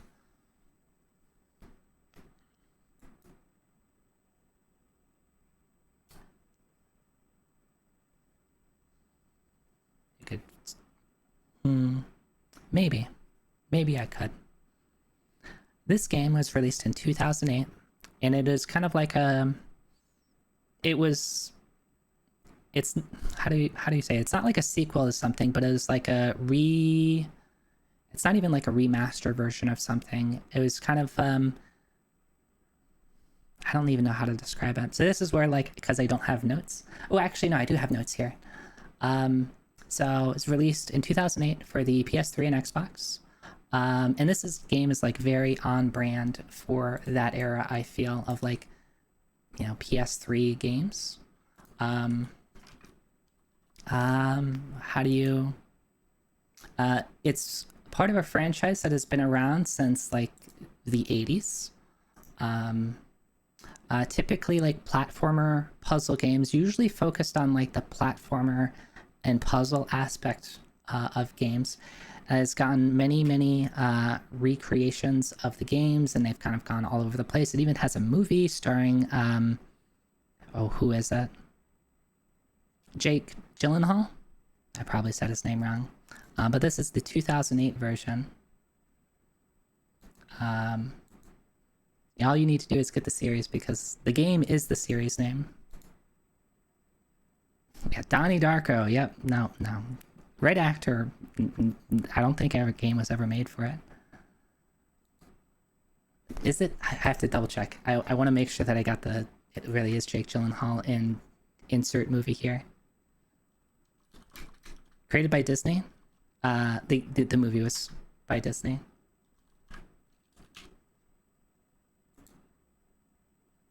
Yep, that's definitely Jake. Is a 2010 American action fantasy film directed by Nick Newell from a screenplay by some dude. Based on the video game series blah. It is Prince of Persia. I'm probably like getting bad at like giving you hints now. But yeah, this game is weird. I think it got I remember this game getting a lot of criticism then. So Prince of Persia like has been around since like, you know, forever. Usually 2D stuff. It got like the Sands of Time series, right? And like the GameCube era. And I think that got like 3 versions. And this game is quite different, I feel, than all the other Prince of Persia games. So I had to focus on like platforming and exploration, and kind of combat kind of took, like, there's not a ton of combat. There's still combat. However, the thing that I really liked about this game is just like I love the interactions between the main character and what's her face? Elika, I think her name is like a kind of a supporting side character. So you're kind of like exploring this like ruined lands and like, you know, restoring it back to like healthy land. I found like the platforming and exploration mechanics really fun.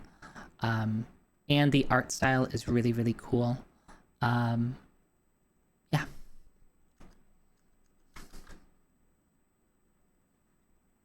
Forgot about this series. Where's my notes? Okay.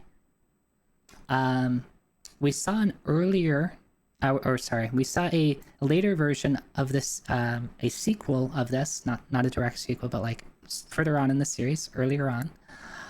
This is a survival horror game released in 1998 for the PlayStation. You star as Resident Evil 2. I'll give it to both of you.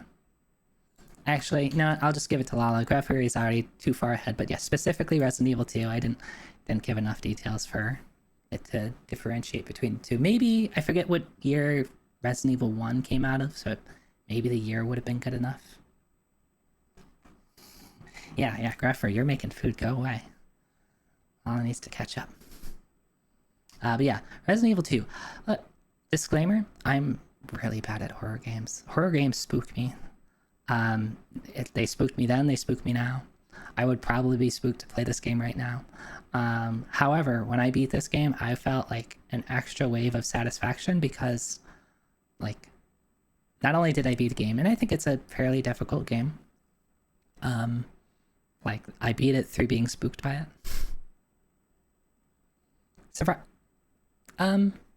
No, it's survival horror. Maybe newer versions of it, like 5 and 6, you would consider thriller, but yeah, Resident Evil 2, the early Resident Evils are definitely very survival horror. Don't make me play Dead Space. Dead Space is not on this list because I can't get through like the first 30 minutes of it. Oh, Dead Space is so scary. I've tried. I own it. I own some version of Dead Space on Steam. I can't get through it.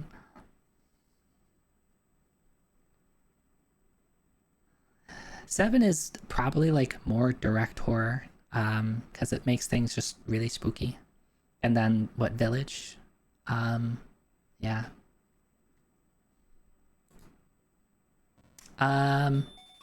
Ooh, we got some music here.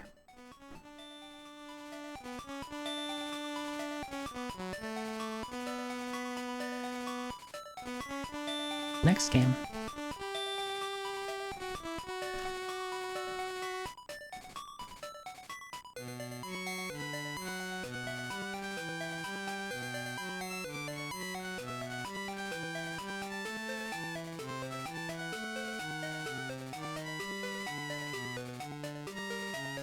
Link's Awakening is a good game.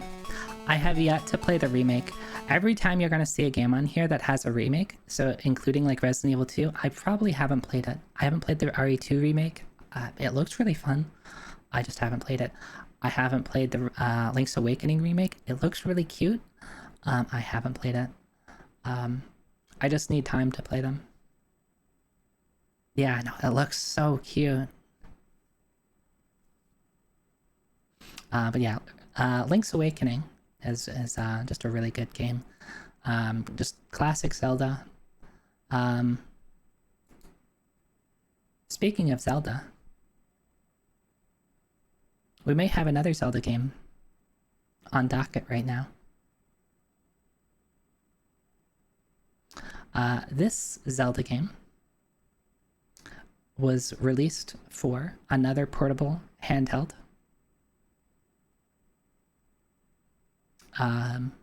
Technically, Majora's Mask was released for handheld. How do I put this? It is for the 3DS, if I remember correctly, and it is based on It is largely based on the events of A Link to the Past.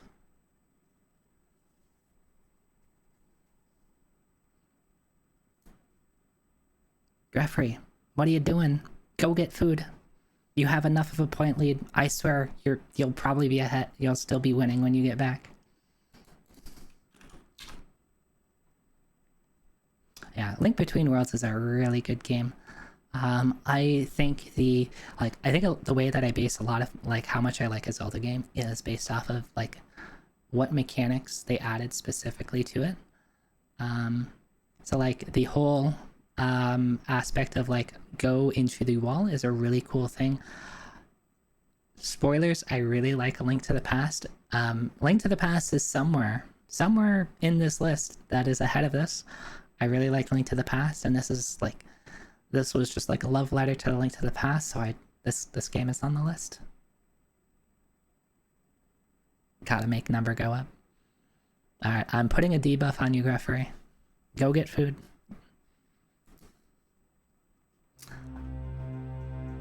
We got some more music.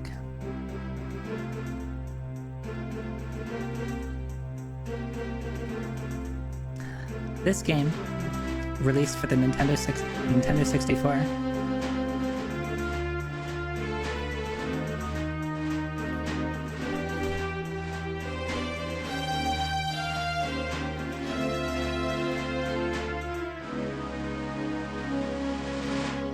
Super Mario 64.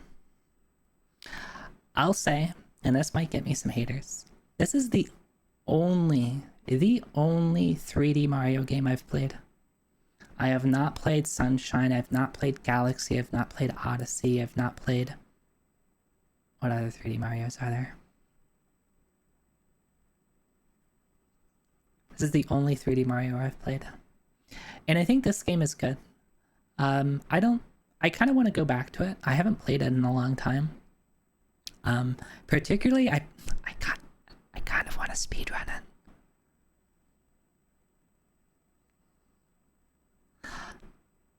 You know, I don't have either of those games on here. That reminds me, Smash is not on this list. Smash 64 probably should be on this list. I played Smash 64 a lot, and even I played a lot of Melee. Oh well. I can always update the list later.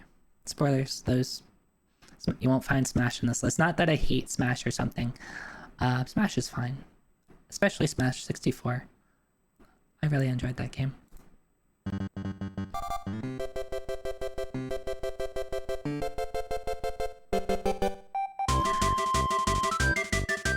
This game, released for the Super Nintendo,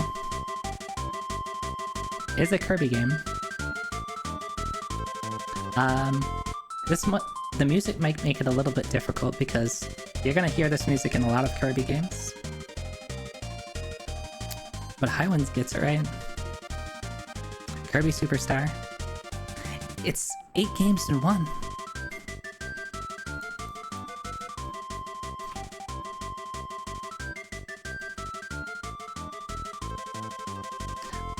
I haven't played a ton of Kirby games, but I found myself always going back to Kirby Superstar, and I really like the different game modes that Superstar has.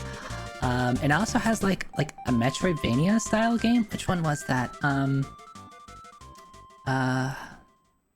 Was it the Great Cave Offensive? I think that was like the kind of Metroidvania style thing where it's like kind of you get to go wherever you want and you'll unlock different things, and you find like all these things. Yeah, this game is great. Just a bunch of different game modes that just make it just a really fun game. Probably, I don't know, like if I were to just like play through one of the things at a time, like how much I could really play, but I always found myself going back and replaying it. And again, I limited myself to one game per series, so it was difficult to decide which Kirby games I wanted to pick for the Super Nintendo.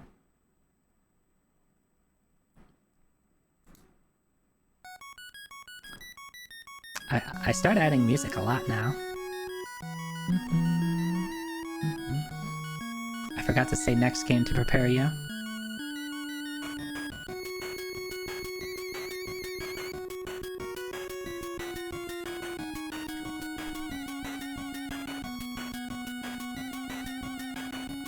I'll give it to both of you.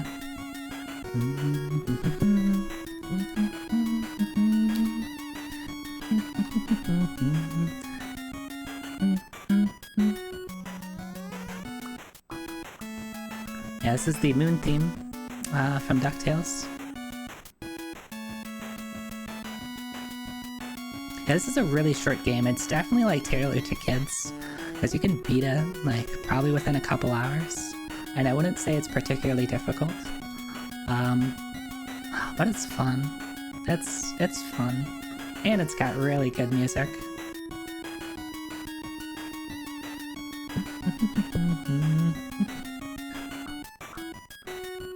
All right, next game. Oh, I'll be surprised if people get this. So this is a music-based puzzle game. So kind of think Tetris. It came out, this version came out on the PS3, I think for like a PSN game, but I think the original game came out as like a PSP or PS Vita game.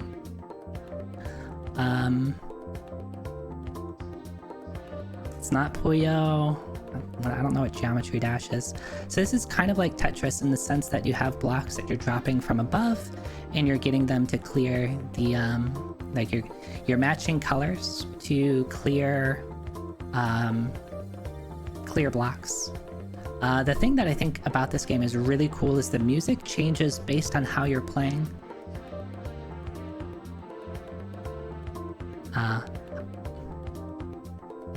Yeah, it probably does, Graf. There's probably a lot of those.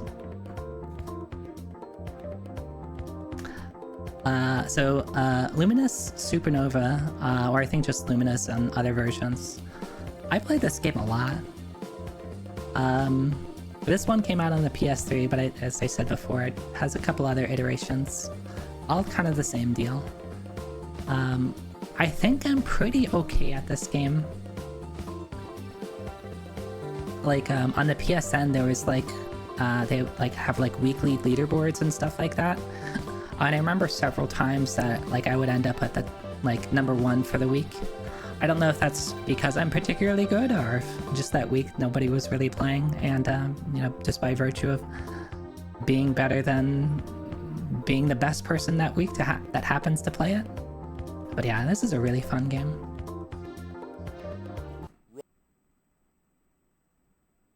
Oh, that didn't work, did it? Alright, so this one has some sound to it. I don't know if it...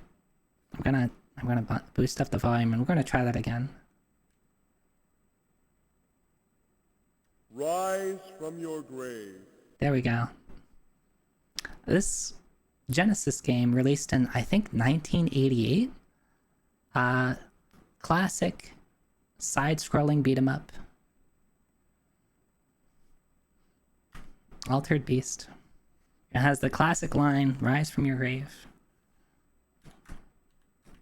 Rise from your grave. I just love that line.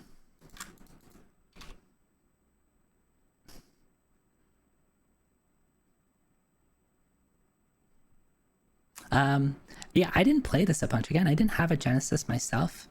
But it was just one of the games, so it's like when I did get to play it, it was like, oh, let's just play Altered Beast. And I never found this like in an arcade or anything like that. So yeah, I've only played this a little bit on Genesis, but it's just like, it has a ton of nostalgia. Yeah, and just the classic Rise from Your Grave line. Ooh, okay.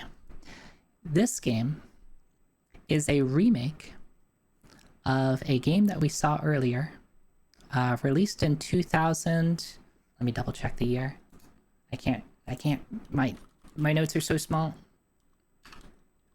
I think it's 2004. Yes, 2004. Released originally on the Xbox, I believe, by Team Ninja. It is a remake of a classic Nintendo game. It is Ninja Gaiden.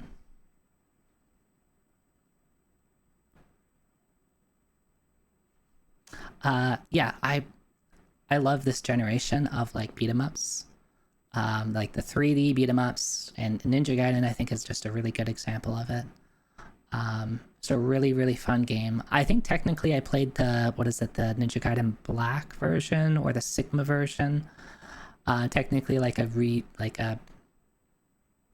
report of this game, like developed a couple years later. I kind of forget the differences between them, but yeah, Ninja Gaiden, and then Sigma. Yeah, so it's Ninja Gaiden X was like, no, Ninja Gaiden Black was the Xbox version, and then they had Sigma for the PS3, and then they had 2 and Sigma 2 or 2 Sigma. I think Sigma was the PlayStation version when like Xbox was like trying to get their Xbox exclusive. So often what would happen is a game would release on Xbox, and the developers would get a bunch of money from Microsoft, and then they would behind the scenes develop a port for PlayStation. As soon as they could, they'd release it, and usually the PlayStation port had a bunch of extra features on it, because they got extra time to develop them and more money. So yeah, that's all right. That was a good generation in my opinion.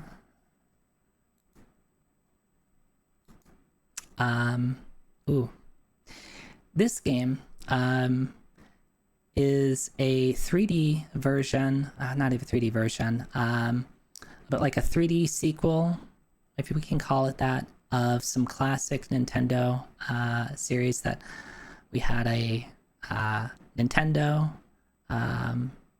Game Boy, and Super Nintendo version of prior games in this series, and this game was released for the GameCube and Wii, and this game is the trilogy version of that because I'm bad at choosing each individual one, so I'm choosing the whole trilogy, and it is the Metroid Prime trilogy. I'm cheating again because I couldn't pick between Prime 1, 2, or 3. But it's okay because I didn't actually ever play 1, 2, or 3 individually. I only played it when the trilogy came out, and I just played Metroid Prime trilogy.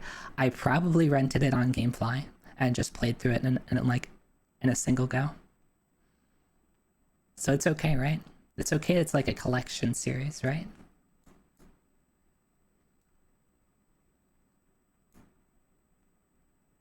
Oh, I don't even have notes about this one. Hey, Dark Witch Claire. Hi. This next game. Oh, I forgot to say. Next game. This next game, released in 2008, fourth of its series, is technically a spin-off series from another RPG series. This series is typically noted for its brutal difficulty and sometimes unfair to the player mechanics. This spin-off series is a little bit kinder, at least starting in the third and fourth versions of this series. It has gotten very popular, much more popular than the original series that it is based off of. I said the fourth iteration.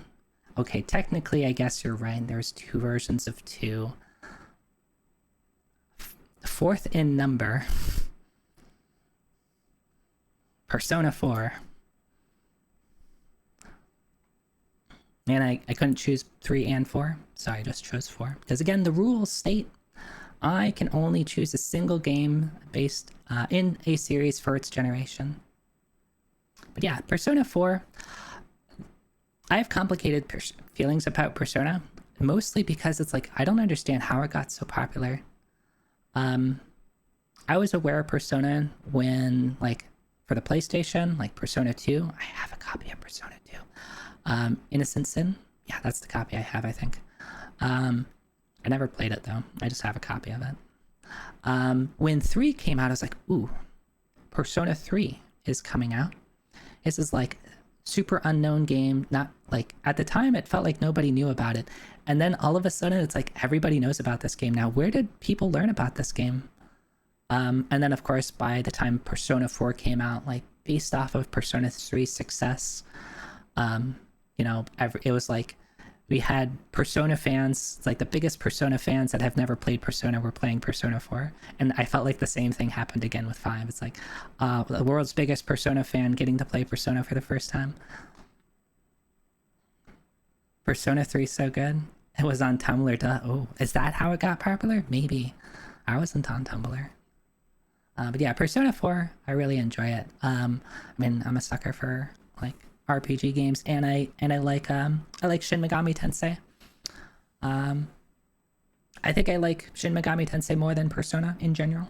But yeah, I haven't played 5, and I don't know if I can get myself to start 5 just because Persona games have the problem of just having really long beginnings, right? It's gonna take like 10 hours to get through the intro, and you have all the like the school stuff to get through. Oh, just let me play the game, please. But yeah, Slice of Life is pretty fun. What do we got here? Ooh, okay, no music or anything like that. This Metroidvania game. Oh, sorry. Next game.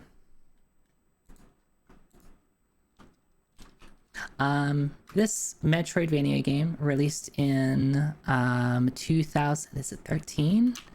Let me double check. 2015. Sorry. Has has since gotten a definitive edition. It is developed by Moon Studios, and it has since gotten a sequel as well.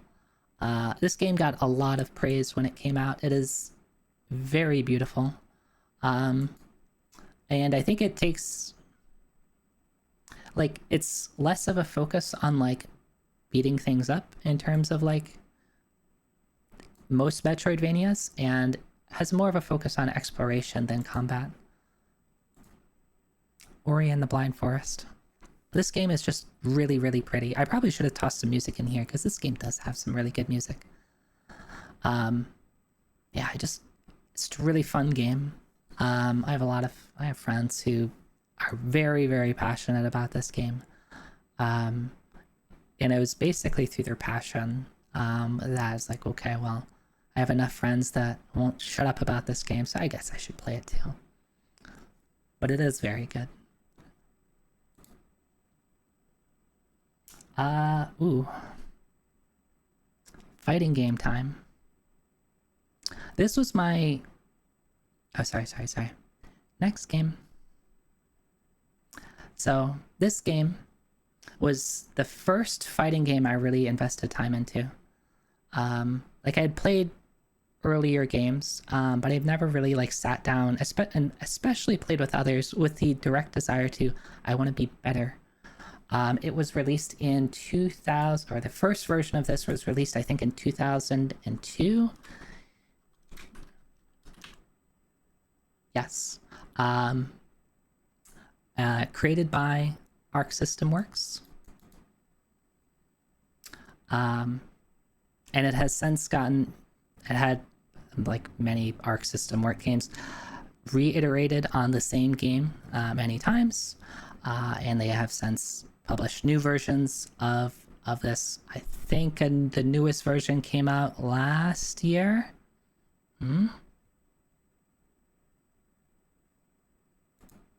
It's Guilty Gear. Lots of rollback netcode. Is it? Oh, Lala, too late. Yeah.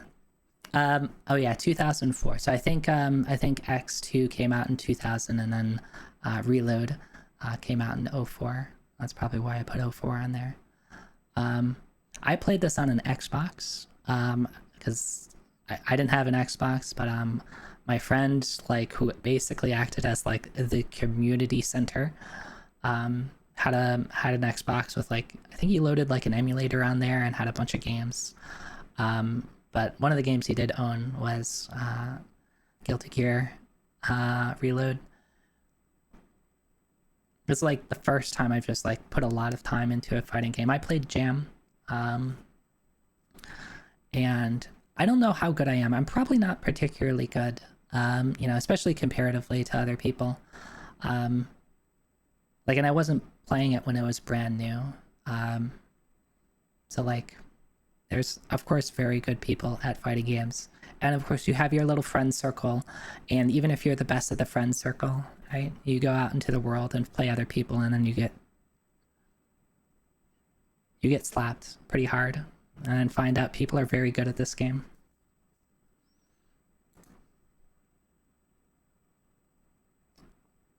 Ooh. Sorry. Next game. Yeah, always fun when you leave your pond. Yeah, I think every person who's played a fighting game has that experience if you've played with like your friend group and then ever played outside that friend group. You come to a realization pretty quickly.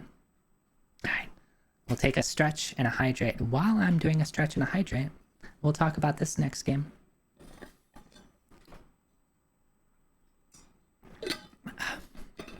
All right, I need to make this bigger to see. If I just bump this up. Okay, this Game Boy Advance game, released in the year 2003. Jeez, I can't speak anymore. The third RPG in its series, which never was released to the West. However, it is, despite that, it is extremely popular. It has gotten localization, fan localization that has been released to the West, and people have been begging the publishers of this game to please localize it. And it has not happened. Mother 3, is it? Mother 3 is a very good game. I think some people might put it higher up in their list. However, I felt that it is very similar to Earthbound.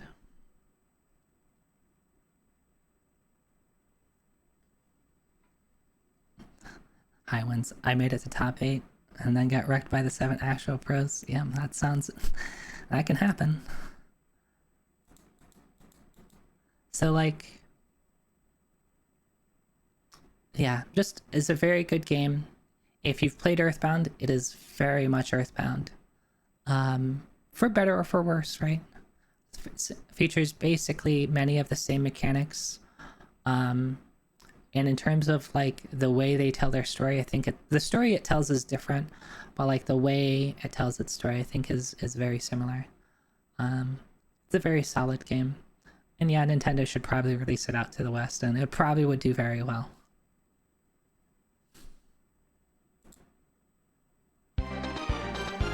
We got some music.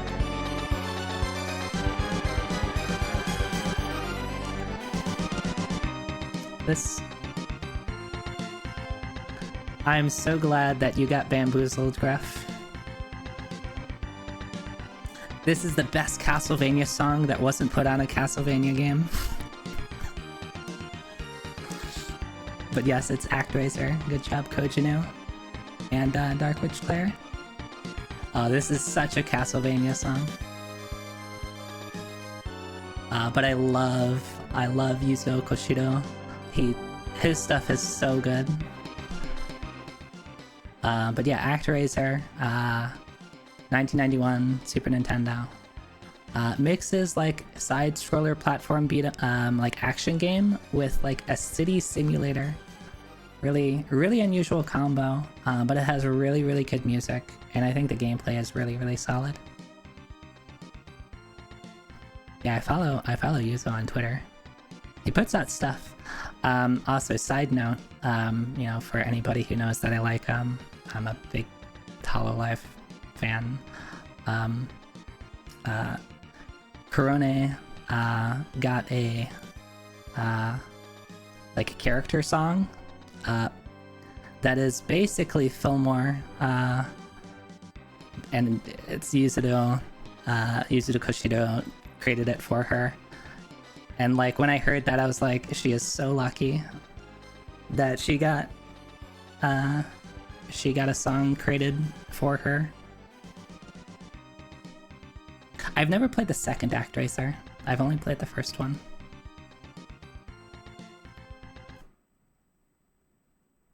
This is a fun game. Okay, so back to co-op games. So think co-op. For the Nintendo 64, and I think, wait, which one is that? Okay. There's 2 correct answers here. Both will be right.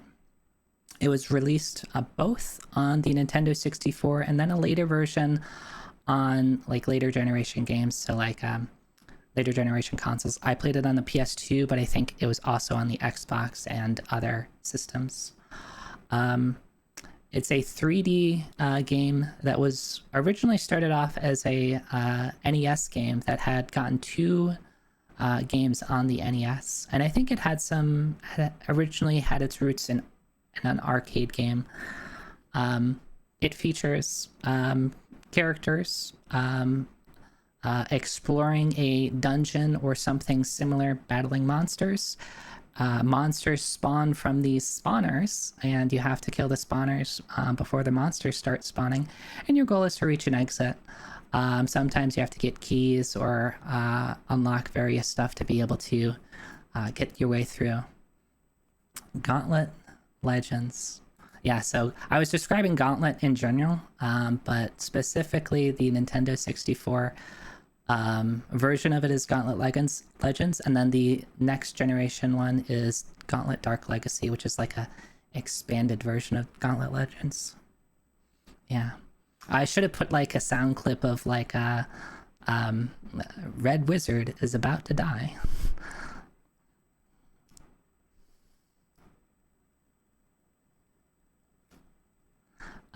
Yeah, co-op game. This is so much fun. I think I don't know if I played Legacy ever. So it's probably I played more so Dark, or sorry, I don't know if I played Legacy a ton. I probably played Dark Legacy more. But they're basically the same game, right? Dark Legacy just has more stuff. I'm putting something in your Discord right now that you can use. Let's see.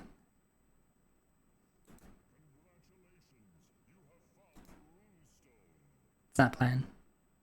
Let's bump up the volume. Congratulations, you have found a rune stone. Okay, oh, I just had my volume low. Congratulations, you have found a rune stone. Was Dark Legacy the one with Jester as a playable? Yes, Jester was one of the characters you can play in Dark Legacy. I don't think Jester was available in Legends. So I think in Dark Legacy, if I remember right, you got like extra characters to play as. Yeah, this game was great. Co-op games, I love them. Couch, just put me on a couch with someone that I like, or 3 other people that I like, and let's just play a game and be idiots together, and I will have a good night. The Dreamcast version of Legends added the Dark Legacy classes. Okay. I didn't have a Dreamcast, so actually I do remember reading about that, that because the Dreamcast version came out a little bit later. And I think I remember reading that the Dreamcast version of Legends had the additional classes, and then Dark Legacy like added like additional areas and stuff like that, and I think like different moves, if I remember right. All right, so that was Kojinu and Dark Witch Claire. It's trying to remember the points. Feel free to keep me honest.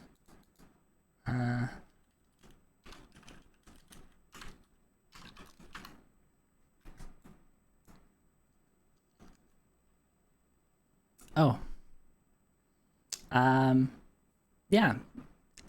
I mentioned before that I'm a big fan of like the 2000s era 3D beat 'em up games, and this game probably is has a lot to thank for that. I don't think it was the first one, but it definitely was probably one of the ones that kind of launched that 3D action fast-paced beat 'em up games into like the public consciousness. It's gotten many iterations since. This one was released in 2001 for the, I believe, PlayStation 2, if I remember right. Oh, you're keeping track. Good, you're keeping track. Oh, dang. Why is it? Where's my jacket? Hold 1 second, taking off my jacket. Yeah, it's Devil May Cry. I'm trying to fix my jacket.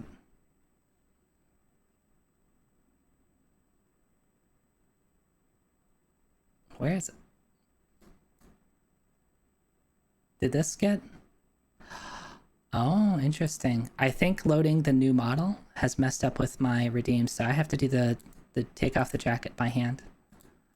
Sorry. Here, let me move myself up so you know I'm not wearing a jacket. Alright, I'll have to fix that later.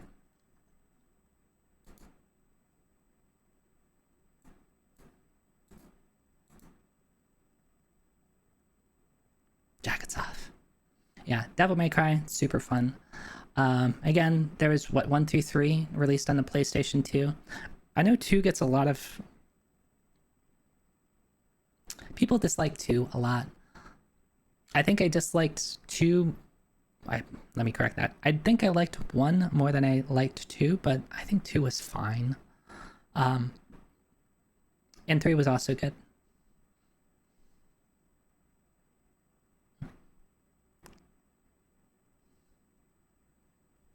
Um, yeah. Oh, I didn't hit the button. Yeah, it's Devil May Cry.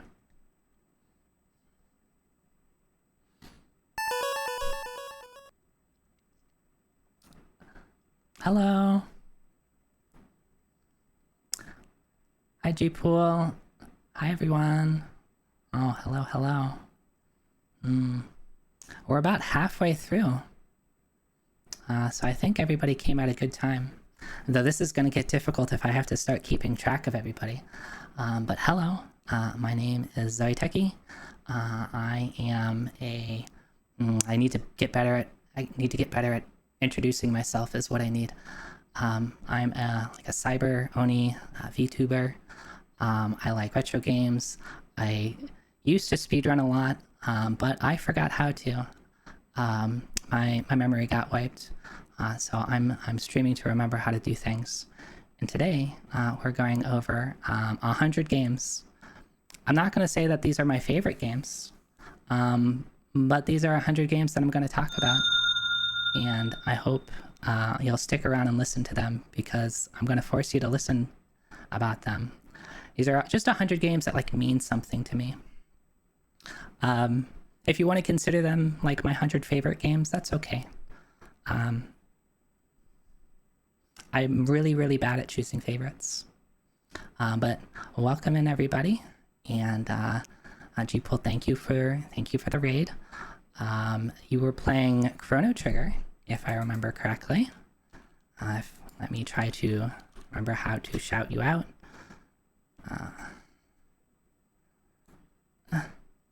Twitch, please. Yeah, my bot's working. Cool. I think this is how you do it. Cool. There we go. I hope you had a good time with Chrono Trigger. Where did you leave off at? Did you finish it? How far did you get into it?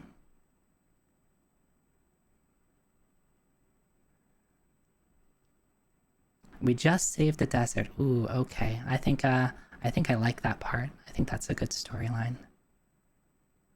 Okay, so going through the side quests, I see. Good stuff. There's a lot of good story in there. You see that Chrono Trigger isn't on this list yet, but it's okay. There's 50 more games left, or a little over 50 games left, so maybe we'll see Chrono Trigger on this list. If you want to know, you'll have to stick around and find out.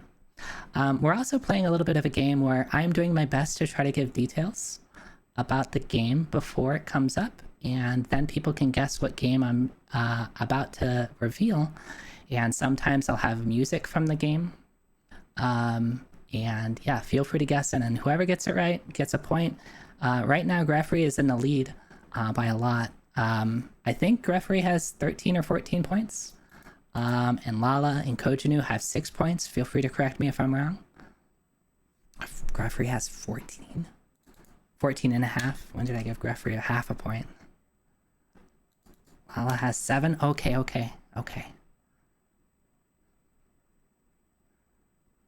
Alright. Well, feel free to join in on this. So yeah, I was just talking about Devil May Cry. So let's move on to next game.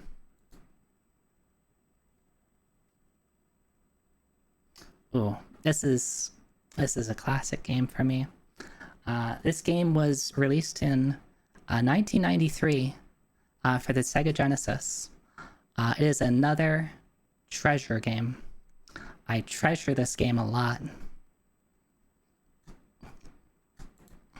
It is Gunstar Heroes. I love this game so much. Again, I didn't have a Genesis myself. So I didn't get to play this like whenever I wanted to. I had to go to a friend's house to play this. And even though it's probably been like years later and he's probably like, can we play something new? I was like, no, I want to play Gunstar Heroes. That's why I'm coming over here.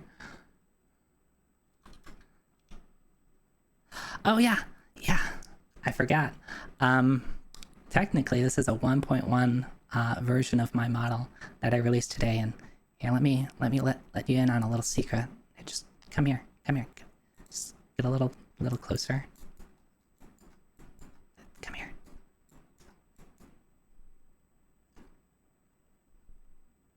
Yeah, the 1.1 version has freckles.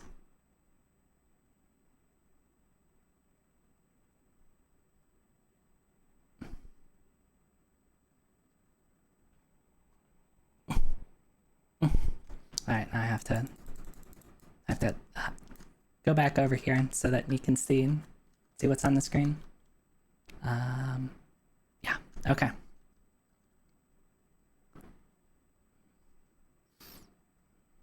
Alright, yeah, so Dot gets Gunstar Heroes. Yeah, this game is just a ton of fun. I played this a lot, and I really like just combining different weapons and just the levels, and just really fast paced. It's a co-op game, right? I've been talking a lot how I really like couch co-op games, and this one just nails in the head. All right, next game. All right, let me get my notes to see if where did I put it? Presenter view. Ooh, okay.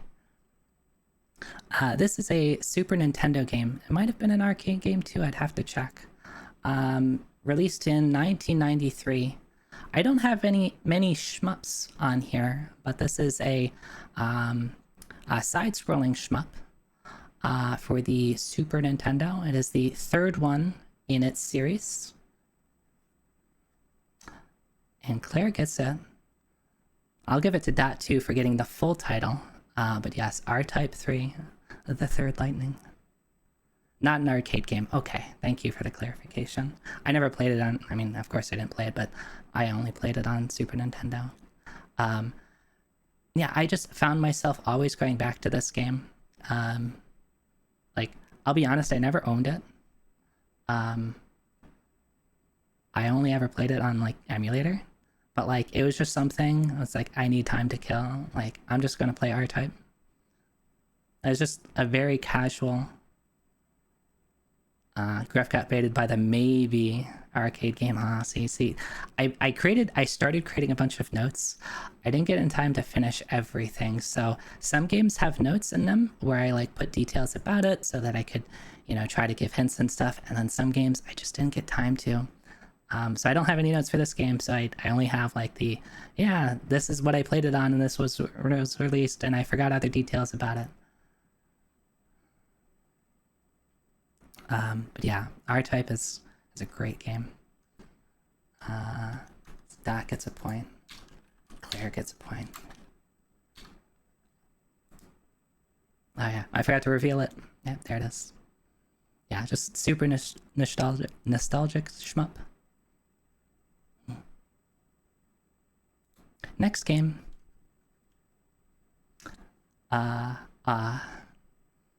So we were talking about Tri-Ace earlier, and how I was a big fan of Tri-Ace. This game, created by Tri-Ace, was never released to the West, officially in its original version. It's gotten remakes since that have been localized and released out to the West. Save that for later, Highwinds.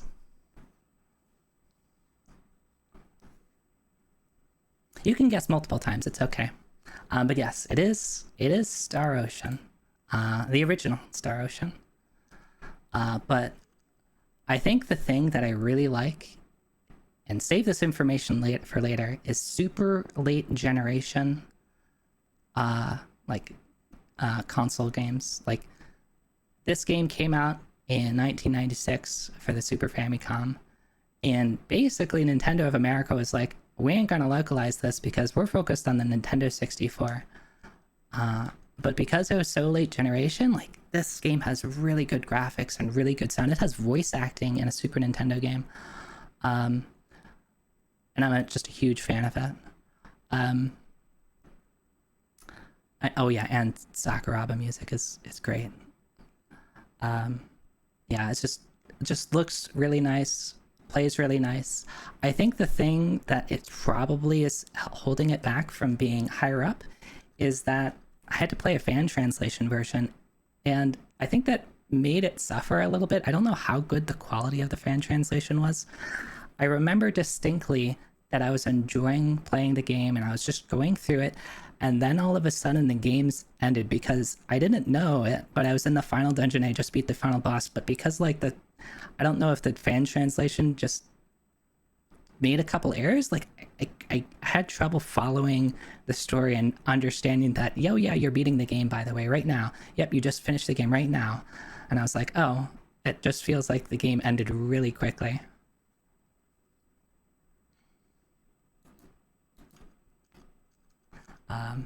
Yeah. So, we had Tales of Fantasia would be another really good guess because, again, like late generation Super Nintendo, they're basically the same game. I forget which order it went in. Like the people from who were working on Tales went off and created Trice, or if it was the other way around. But yeah, I'm a big fan of the Star Ocean series. Yon.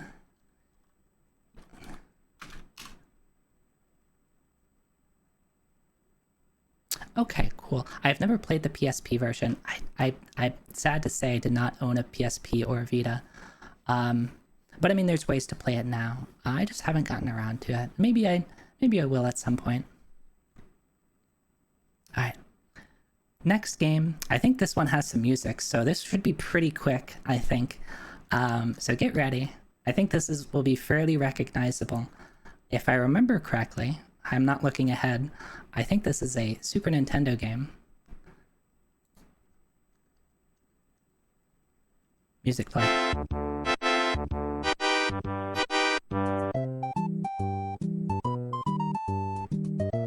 Yeah, there you go. Super Mario World. I couldn't look ahead because it would start playing the music, and I wanted to give people enough time to be ready for it. Alright, so let me actually show it. Yeah, there we go. Okay.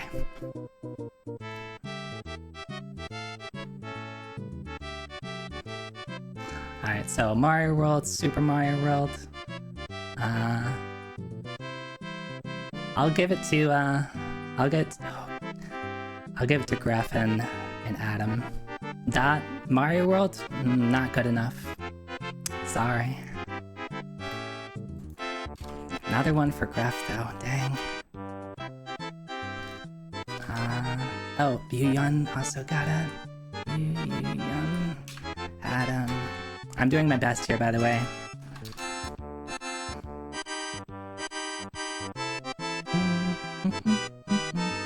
Alright. I have to lower it so I can actually think.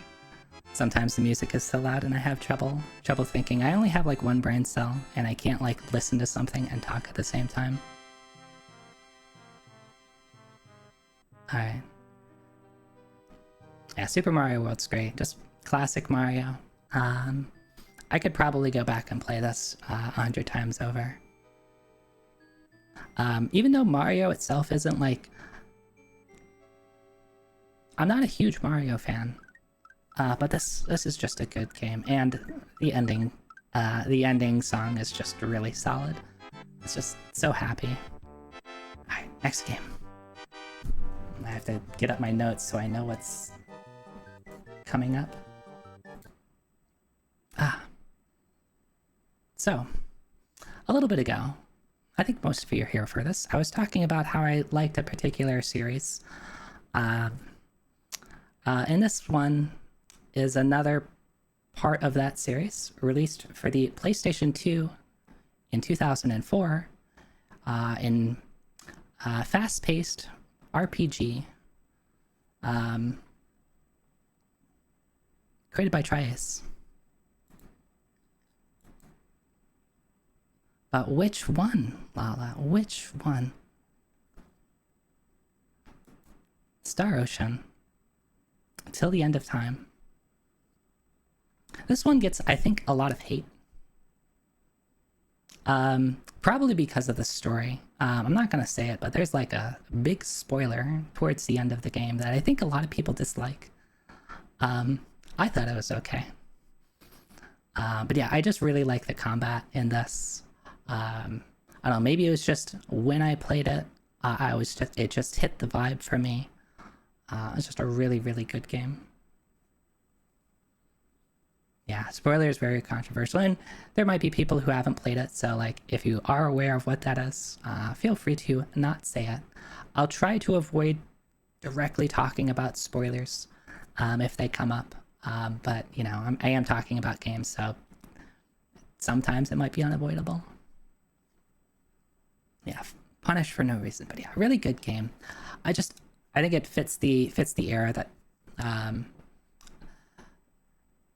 like kind of middle of the generation of PS2. Yeah, it just hits all the vibes for me. All right, so that was Claire. Claire's getting them, and I'm doing my best to keep points. I'm sorry if I missed any. All right, next game. Where are my notes? Ooh, this one's fun. So this is a hardcore RPG that is the third in its series for the PlayStation 2, released in 2003. It is often considered being very unfair to the player. Shin Megami Tensei Nocturne. This game's great. This was my first foray entry into the Shin Megami Tensei series. I really like. Yes, the game is really rude to you, but I played this a little bit before I got into Persona. Like I was aware of Persona, but I had gotten to play SMT3 before Persona 3. And yeah, of course the games are similar. I think I just like SMT more. Persona is definitely like, especially since 3, it's become like slice of lifey, right? And sometimes that's fun, but I think if I would just want like a good RPG that is just really mean to me, like I know what game to find. Yeah, Claire is fast. All right. This game also featured so I don't think it was in the original Japanese version, but when it got localized in the West, they also had a collaboration with the Devil May Cry series. It also features Dante from the Devil May Cry series, and it recently, within the past couple years, people have started to put the sticker on everything. Everything featuring Dante from the Devil May Cry series. Zoe Teki featuring Dante from the Devil May Cry series. So question. What's the question?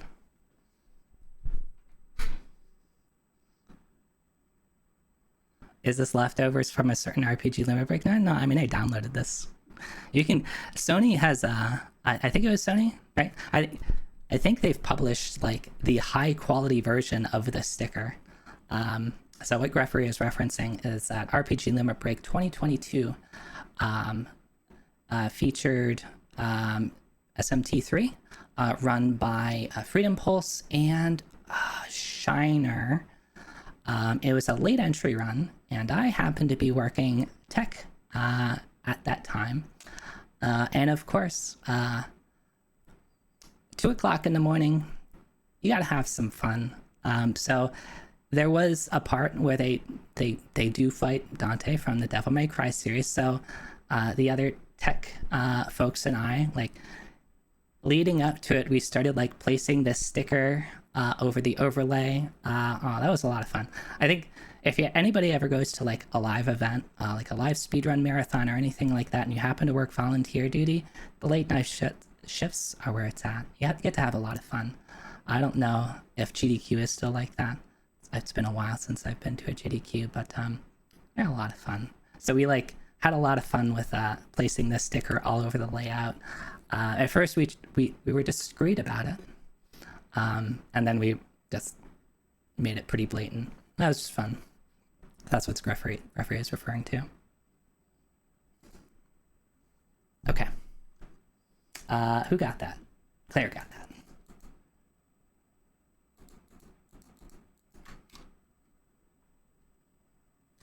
that. Where's my notes? What's on the docket? Okay. This game, for the Nintendo 64, was released in, does that say 1999? Let me double check before I confirm that. Yes. Released in 1999 for the Nintendo 64, created by Rare, is a third-person shooter where you get to play as one of 3 characters, and you get to like choose your character throughout the game. But you're trying to stop like insect race from taking over the world. Jet Force Gemini. Okay, Dot got it first, and Adam. Jet Force Gemini is so much fun. I really, really like this game. And I'll be honest, like it has features of a collectathon, and I hate collectathon games, right? It's created by Rare, right? But this game is so good. I think what it did well is it blended a lot of different types of games into a single package. So it's a shooter, it's a collectathon, it has like I don't want to say Metroidvania elements to it, but it has like open world elements too, where you have to backtrack and revisit places when you get new powers and different characters to unlock different areas of the map. To ultimately the goal is to you're trying to build a ship, get it to go to a planet to be able to defeat the insect race king or whatever, right? Another aspect I like about it, it's got co-op, right? A second player can control the little like drone thing, and that's so much fun.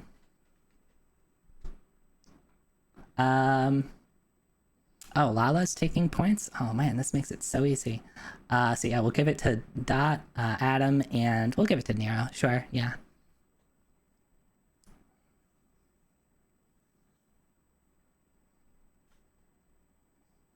Never beat it. If you ever get the chance to play it with a friend, just so like, I think it would be good to play it with someone who has played it before, where the person who hasn't played it is like the first person, and the person who has is the second person. But just because they're not like a real player, they're just like a little helper drone. I think that could be a lot of fun. And I haven't played it in years, but this just hits all the nostalgia feels for me. All right, next game. I didn't put any music to this one. Dang. All right, this Nintendo 64 game was released in 1997. It is a how do I put it? It's a racing game.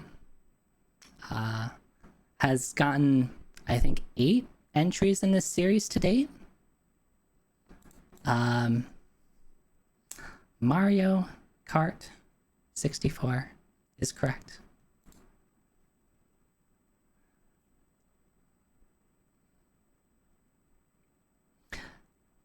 I don't know why. I just really, really like Mario Kart 64. I think it was just I was talking earlier about how I went to a boarding school, and someone had, I don't know if it was like the schools or someone left it there, but even years and years later, like we had a Nintendo 64 available to everybody to use, and a couple of my friends we had a couple of games that we would play, and Mario Kart 64 was one of them. I got a lot of hours in Mario Kart 64. I've thought about speedrunning it just because I feel like while there's certain speedrun tricks that like I'm not aware of, like I think there's enough knowledge I have about the game that I could probably pick up the game pretty quick. But at the same point, I don't know if I really want to pick up Mario Kart 64 as a speedrun. I think I would just do it just to say I could do it, and then do like some of the cool tricks, like some of the cool skips and out of bounds stuff. That would be fun though.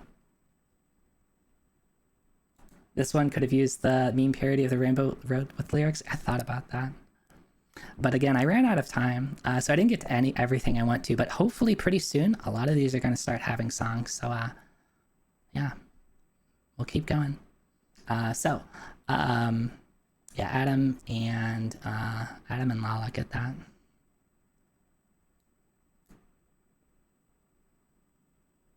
Oh, there's supposed to be sound here.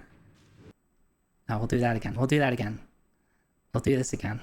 Technically, the sound isn't directly related. Well, it's not technically from this game. I just thought it was funny. But this is a...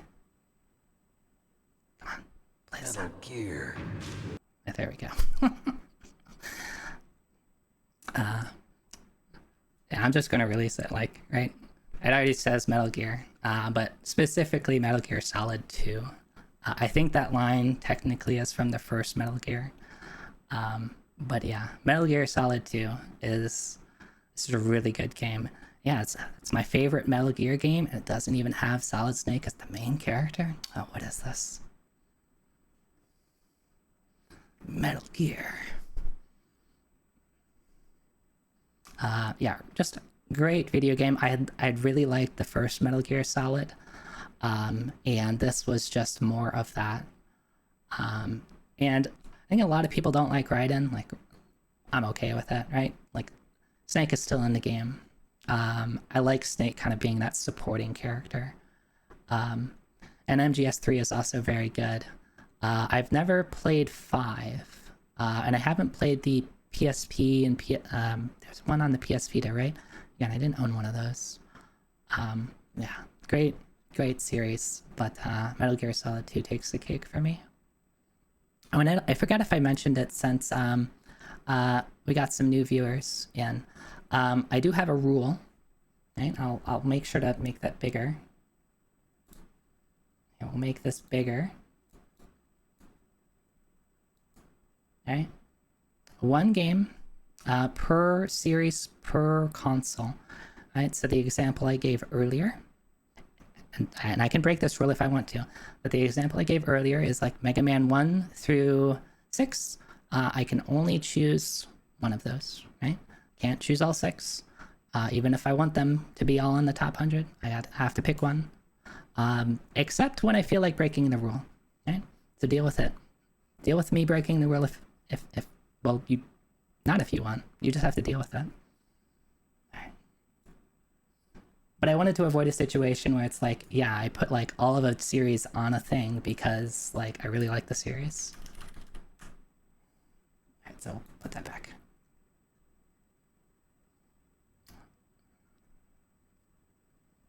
Alright. Next game.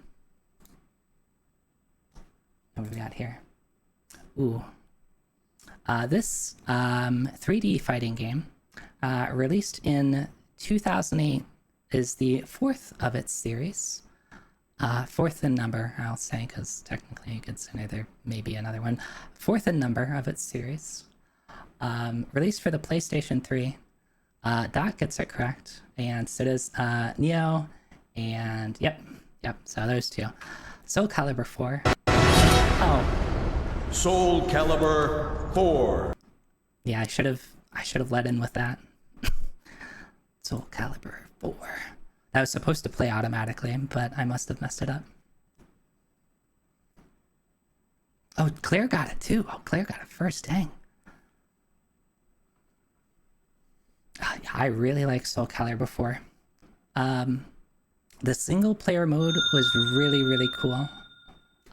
Thank you, Dot. Claire gets a sub from Dot because Claire is just getting all of these. Alright. I have to... Lala, are you keeping track? Are you keeping track, Lala? Can I stop keeping track of points? Can I trust Lala? Okay, cool. Lala is the official point keeper. Any complaints, go to Lala. Now you will... Oh, okay, that wasn't a sub for like, oh, good job, Claire. That was the, you better slow down, Claire. Here, let me bribe you. But yeah, Soul Calibur 4 is great. I had played Soul Calibur 3 and Soul Calibur 2. In Soul Calibur 2, who was my favorite character? Talon? Wind Girl, right? I really liked her, but I did not like her when they moved her to 3. I forget what it was about her, but they changed something, and I was just like, I don't like her anymore. I ended up switching to Sung Mina then, and boy, do I like spears. Spears are cool. Except I didn't like Sung Mina when they moved her to 4 because I felt like that she was just a worse version of Keelik, who also had a stick, but it felt like his stick was better, and I was salty for it. But I still played a lot of Sung Mina. But I also liked a particular bonus character who had the same moveset as Nightmare. Even though I didn't like Nightmare, I liked her. The bonus character, what was her name? Kamikiri Musi? Yeah. Spoilers, she's also an Oni. I might have a thing for horns. Did I have the Yoda or Darth Vader version? So I had the PlayStation version, which, if I remember correct, was the Darth Vader. I did play both versions though, but I think that's the version. I think that's the PS3 version had Vader, right?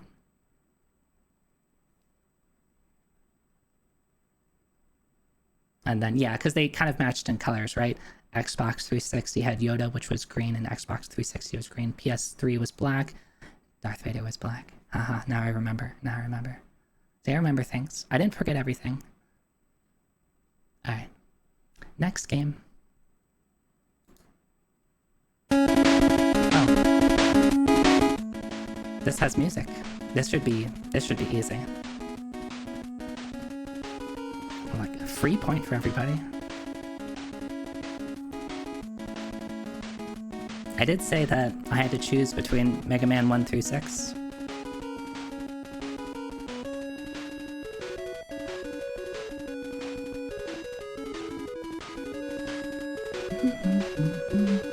Yeah, and Mega Man 2 does it for me. Mega Man 2 is just a lot of fun. No, in part to the music and kind of like you had a lot of stuff created around Mega Man 2 music, and I think that kind of helps drive the nostalgia for me. Like this song has the I forget what it's called in Japanese, but the Airman Cannot Die song created from it. Okumen-sen, yeah.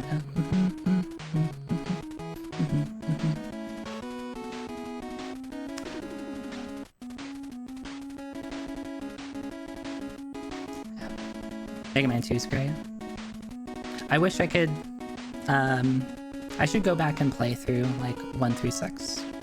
Just because it's been a long time since I've played them.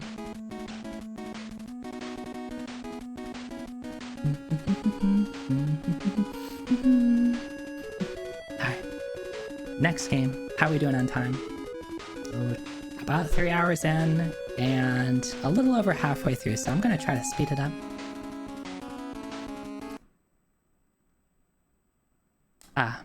Surprisingly, I didn't put any music to this, despite this game being a music rhythm game. I didn't put a year on this because it's gotten so many iterations, released on so many platforms. This game kind of defined the arcade music rhythm game. Played with dance pads that you press the buttons on your feet.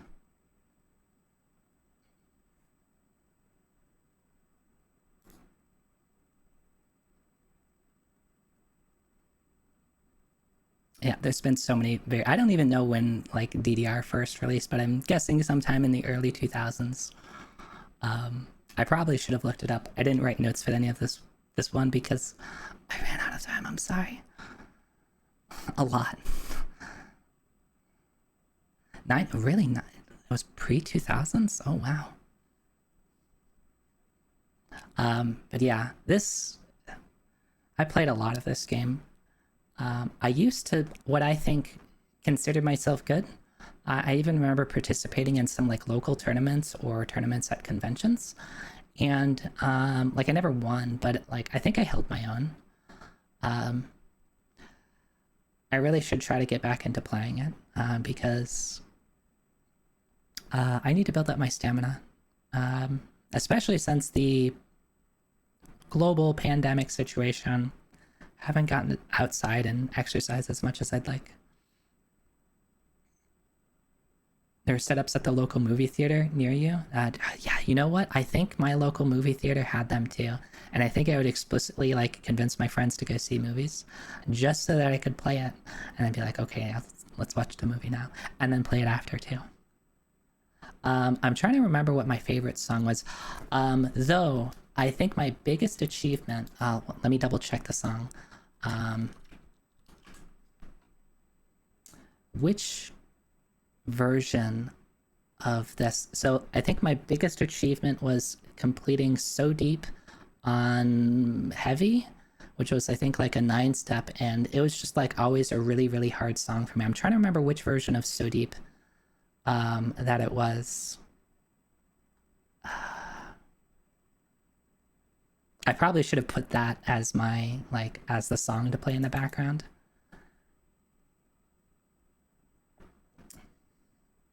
All right, they reworked the whole like difficulty system, didn't they? And I forgot like how things are weighted now. It's been a long time since I've like really played it, and I don't even though like some of my local arcades have them, I've kind of shied away from playing because it's like it's one of those things. It's like I used to be able to do this, and then I get frustrated because I try to like play the same song and the same difficulty, and I was like, no, I can't do this anymore. Like even if my mind can keep up, my body can't. And yeah, I never did doubles. I always really, really liked watching people who did doubles,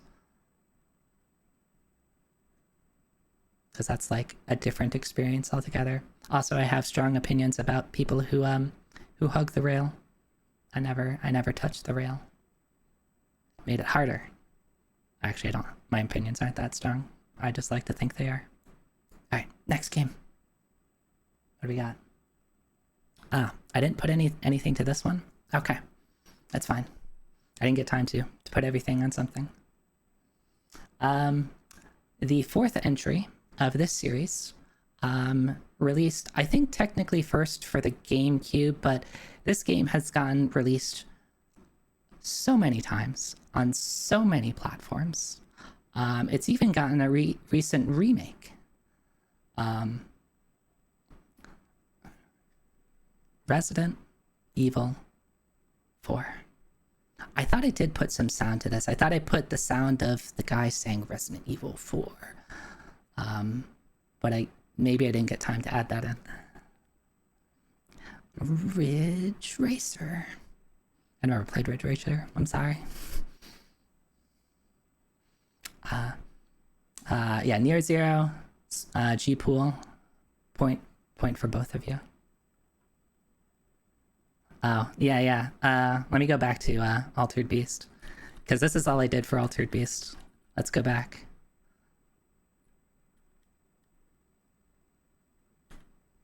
No. Rise from your grave. Alright, that was the clue for Altered Beast.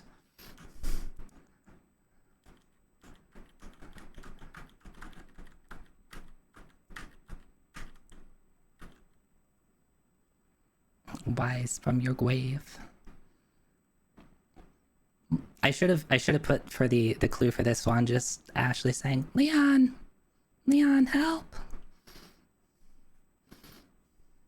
I haven't, again, like I think I said earlier, like a lot of these older games that have gotten remakes, I haven't gotten a chance to play the remake. I really want to play the remake of both Resident Evil 2 and 4, and I haven't yet. I'd like to at some point, because I think while they're different, I think they'd be fun.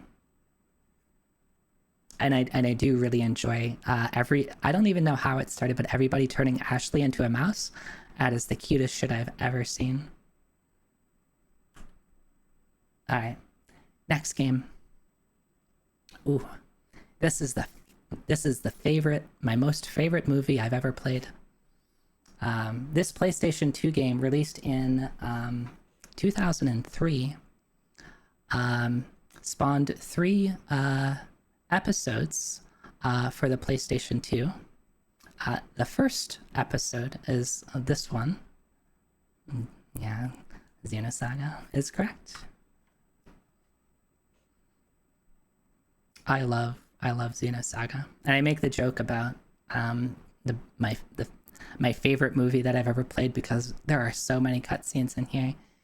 And then I think it leads into the joke about Xenogears being the best novel you've ever played. Because poor Xenogears. There's a lot of reading. Yeah, and yeah, episode 1 has a ton of cutscenes, but I really like episode 1. I've never played through I've never beaten episode 3 through completion, and I don't think I've beaten episode 2 to completion too. I think there was something about it that I didn't like as much. And unfortunately, I don't have all of my copies of Xenosaga anymore. I forget if I got rid of them, or they got destroyed, or they've just, discs get scratched and stuff like that. I'd have to double check. On my phone, I have a list of all the games I still own. I'm pretty sure I own 1 or 2 of them still.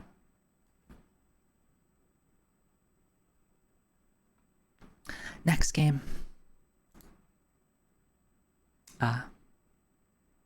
So this is technically the first time you'll see a game from this series show up on the list, but it's not the last time we'll see it on the list. This NES game, released in the West in 1987, has gotten many sequels and iterations. It is a classic RPG, and probably my favorite series of all times. It is Final Fantasy.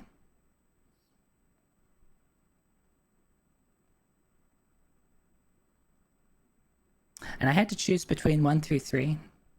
1 holds it for me, probably based purely on nostalgia.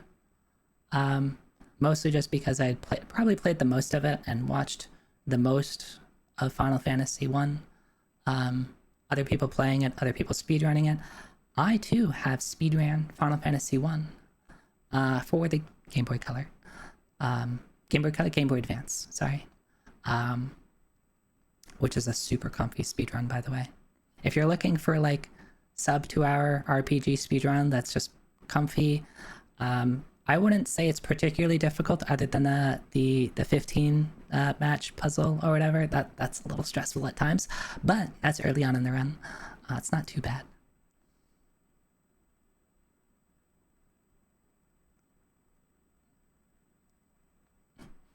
I love to hear it, Don. Thank you for your undignified noises.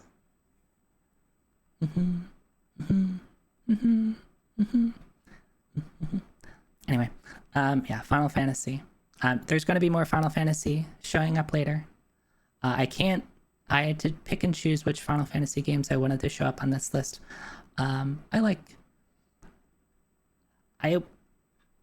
Before I continue, the reason why this list was hard to put together is particularly because whenever Final Fantasy gets talked about in chat, and when it gets discussed about which one's the best or which one's your favorite, I honestly hate how Twitch chat devolves into. If you go into any large stream and Final Fantasy gets brought up, people talk about oh, this one sucks, I hate this one, and it could be the one that's being played right now, right? You put Final Fantasy 2 on a big stream, and people just talk about how much they hate it, or like how this one is so much better. I hate it. Like, I will always say the best Final Fantasy is whatever one I'm watching right now. Like, so if you're streaming like Final Fantasy 15, guess what? That's my favorite Final Fantasy because it's the one I'm watching right now. Yeah, if you look at my bio, like I basically have the same thing. Yeah, and Puexel, I think I kind of borrowed it from Puexel. Like Puexel's favorite Final Fantasy is No, which of course gets like a bunch of jokes because then people will try to interpolate what that means. But I mean, it's basically for the same type of reason, just because it's like, it's not fun to talk about, especially like talk about like the negative aspects of certain Final Fantasies, especially to the person who's playing the Final Fantasy game you're talking about right now. But again, this isn't a list of favorites. This is just a list of games that mean something to me, and Final Fantasy 1 means something to me. Alright, next game. Should have put the credits theme here. That would have been good.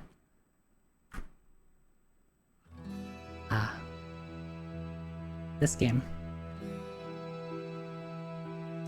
This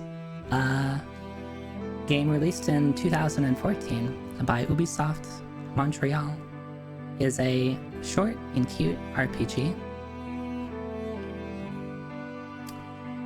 This game means a lot to me. I'm glad people got this right. I'm a big, one second. I meant to do something special for this, and I didn't.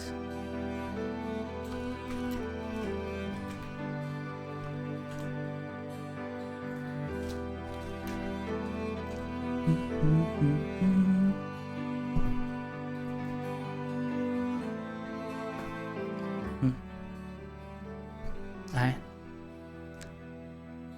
Yeah, this was so I'll get into the something special if I can keep myself from doing the opening poem. But this game is like my first speedrun. And it kind of really got me into the speedrunning scene. So I have a lot to trying to not get emotional. I have a lot to like owe to this game. On its own, I think as a casual game, it's great. It's short, it doesn't overstay its welcome, it has a really good and simple battle system that offers, while it's simple to understand, it offers a ton of depth. And honestly, like, those are the types of games that I love. Simple, but also have depth. I think the story is very cute. It is basically a fairy tale story that you could tell to your, like, a small child. But also has some like kind of serious themes in it. It's got wonderful music. Not only that, the art style is great, and the presentation of the story is done entirely, small exception, in verse. There's a single character who is really bad at rhyming, and that's kind of their shtick. And that is... This game, if you haven't played this game, it's on sale on Steam like pretty much constantly. You can get it for a couple of bucks, and yeah, you can probably finish a playthrough in like 15 hours at most. It does have its faults. I felt the game concluded very early. It felt like there was supposed to be like a final dungeon, and maybe they just needed to get it out the door. But I really, really like seeing that you have a development studio like Ubisoft put out something like this, which is very different. Like, they made Assassin's Creed, right? Compare like a AAA game like Assassin's Creed to Child of Light. Same studio.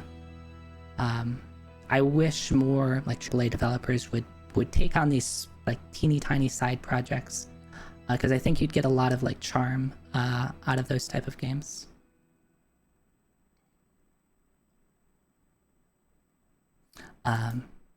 What am I gonna do the thing? All right. Well, now I have to play the song again. Jeez, I can't do it without the song. Oh, I forgot. Did you know Amano did artwork for Child of Light? And by that, like, he did this promotional poster. The Amano. And I think this is just a lovely piece. Like, you can tell it's him, and it's not Final Fantasy. Alright. Do I want to read out a poem? I'm embarrassed. I don't like reading out stuff. I was going to try to, I had this plan putting Child of Light on here. It's like, I'm going to read out the, introduction. So, the game starts out as, a mother reading a fairy tale to her child as the introduction to the story. Again, it's a poem. It's all in verse. The thing is, I haven't played this game in so long. I don't really of course I have to cheat and read, but I don't remember really how to deliver it. I'll try my best. I'll put the music back on. 1 second. Dun dun dun.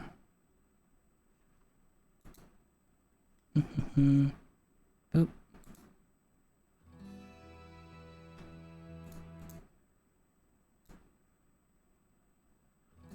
Alright.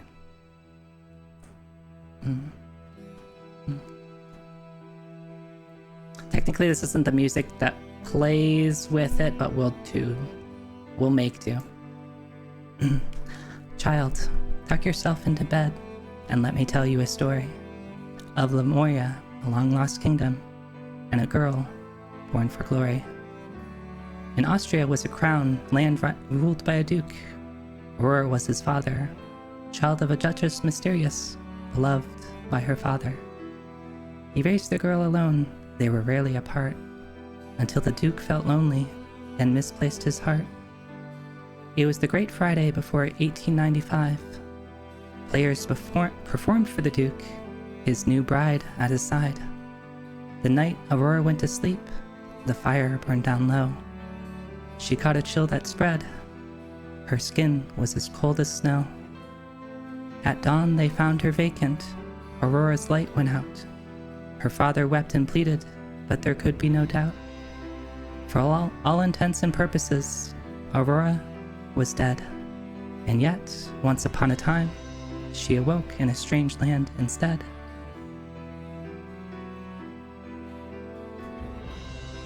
Yes, that's the opening of Child of Light. Yeah, it's a fairy tale. Yeah, go play it. Go play it. It costs you like $2. If you need me to loan you $2, if you need me to give you $2, I will gift it to you. Very little time, and it's not the best game. It's not perfect, but I think it's worth both your time and your money. And please, Ubisoft, if you make a Child of Light 2, hit me up. You know where to find me.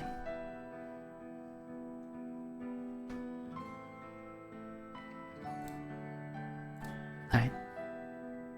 Next game.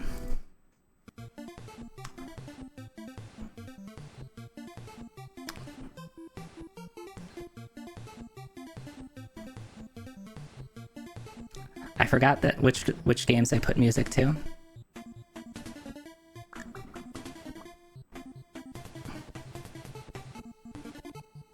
Crystalis is great. Another super late generation game, 1990 for the NES. Really good graphics. I love the music from Crystalis, and I just love the gameplay. This game is so fun.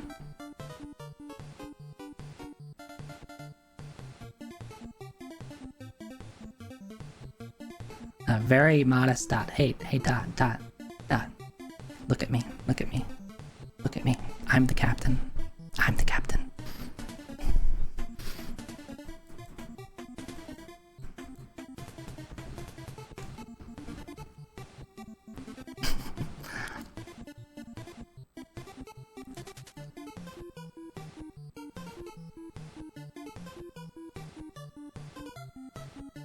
Yeah, I love the music from this. I really should go back and play Chrysalis. It's been a long time since I've played it.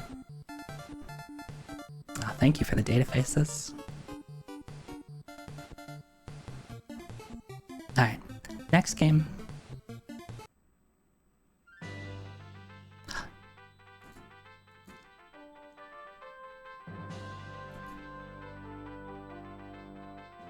This Nintendo 64 game released in... Oh no, now I need to make my thing bigger so I can remember release dates. In 1997. Dot, maybe right? That's the ending credits for Star Fox 64. I really enjoyed Star Fox 64. Particularly like after like I played through it, I found there was a lot of really good replay ability out of it, like from doing like high score runs. And they kind of incentivized you to do that because there's a couple things that you would get unlocked from high score runs, if I remember right.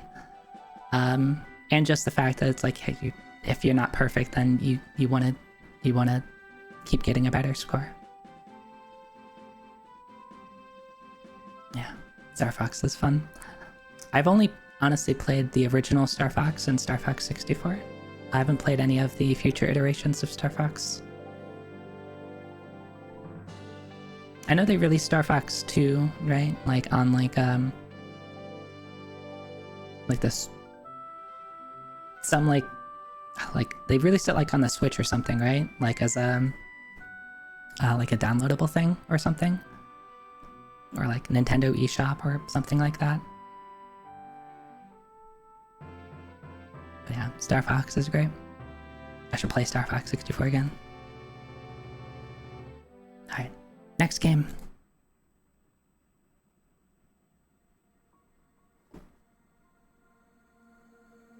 Oh, quiet music. This game, second entry in the series, released in 2017 for the PlayStation. Is it PS3 or PS4? PS4.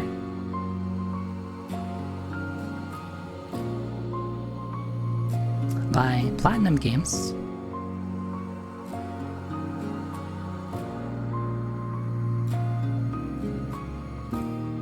It is near Tomato.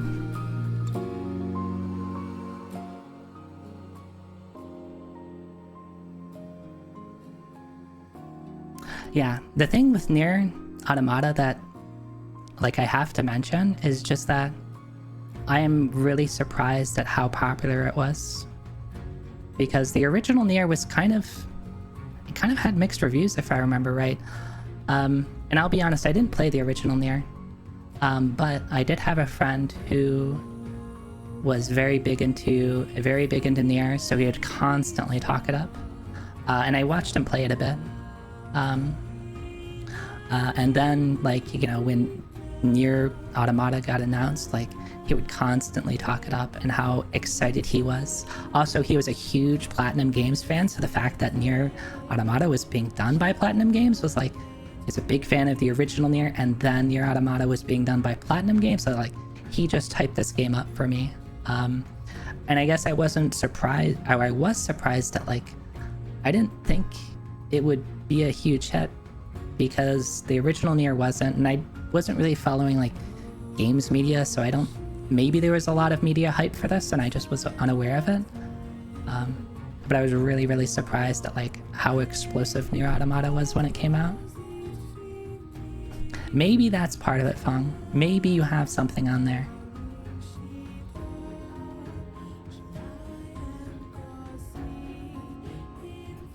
But it's a really good game in its own right. Even if 2B gets around and Yoko Taro basically shoves her in every game now. She's getting in all the collabs. Like, people don't know who 2B is anymore, right?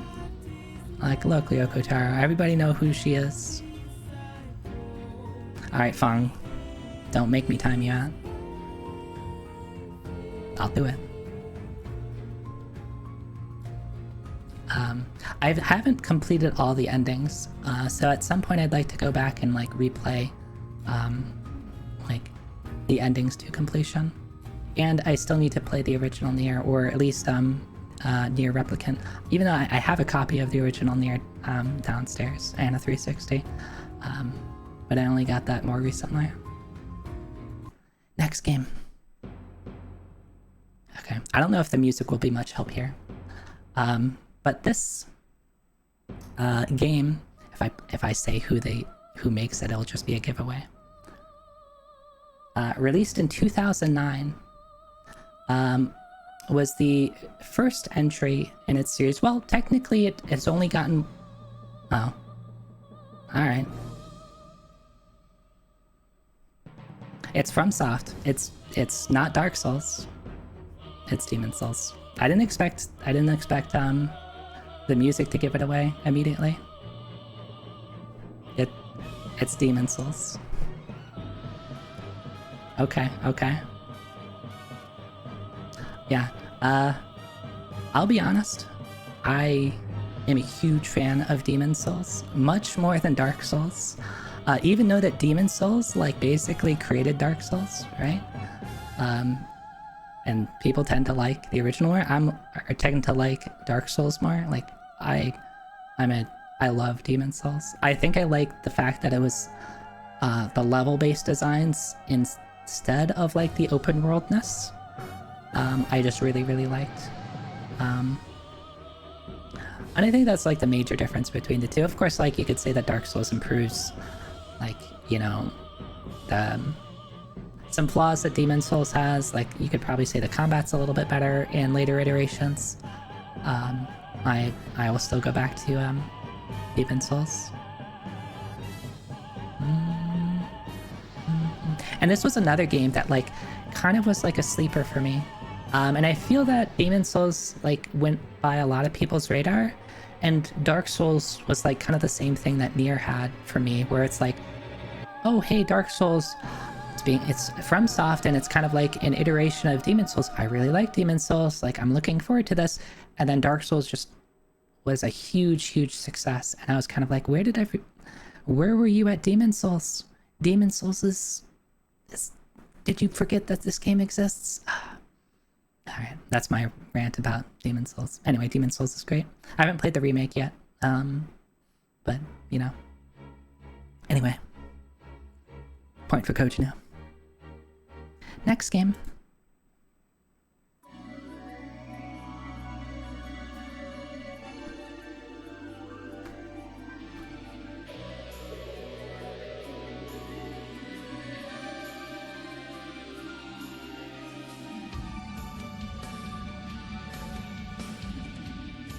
Yeah, I think that might have it.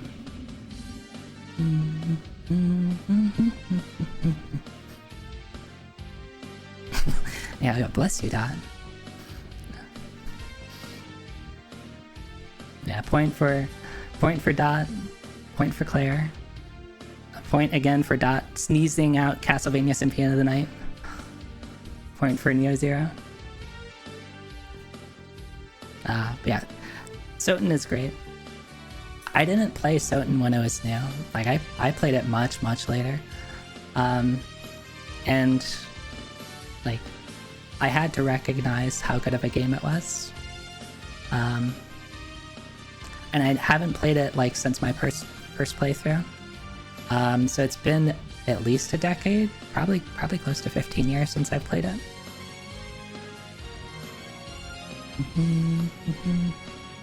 But yeah, I mean, it kind of created a genre with Metroid, right? And while, like, Metroidvanias, I'm not a huge fan of the term Metroidvania, so let me just get that out right at the start. I'm not the biggest... Like, I won't play every single Metroidvania, but I do love the Castlevanias. Like... Oh, did the music just stop? Did the song just end there? No. I guess it probably is telling me I should hurry the heck up. But yeah. Yeah, Soten is great. Something that I do want to go and do, and it'll become apparent. I don't have any classic Castlevania games on this list, partially because there's very few that I've played, and less that I've beaten. I don't, thinking about it, I might have not beaten any classic Castlevania game, and it's something I'd like to fix at some point. Yeah, I'm looking forward to it. We'll see if I get the time to do that. Anyway, next game.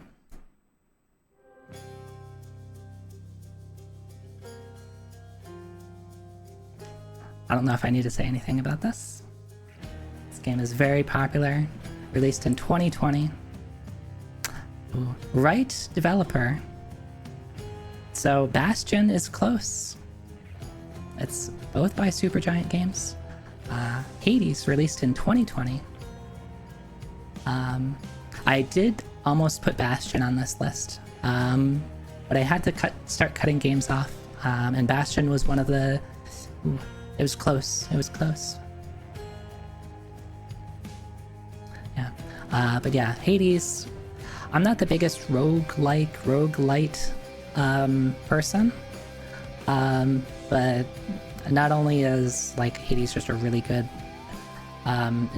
game of that genre, like it's got good gameplay. Most roguelites, whichever one you want to call them, I'm not here to argue about it.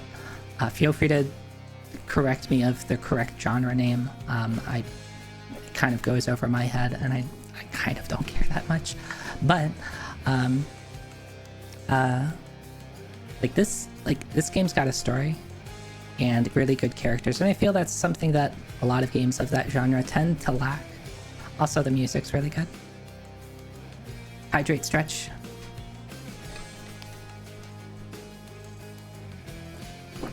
I mean, Dot, you have something there.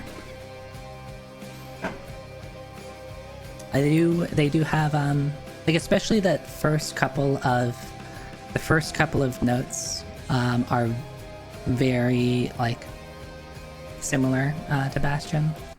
Anyway, next game. Oh, I didn't put anything here? Oh, maybe I did. And maybe it's just quiet.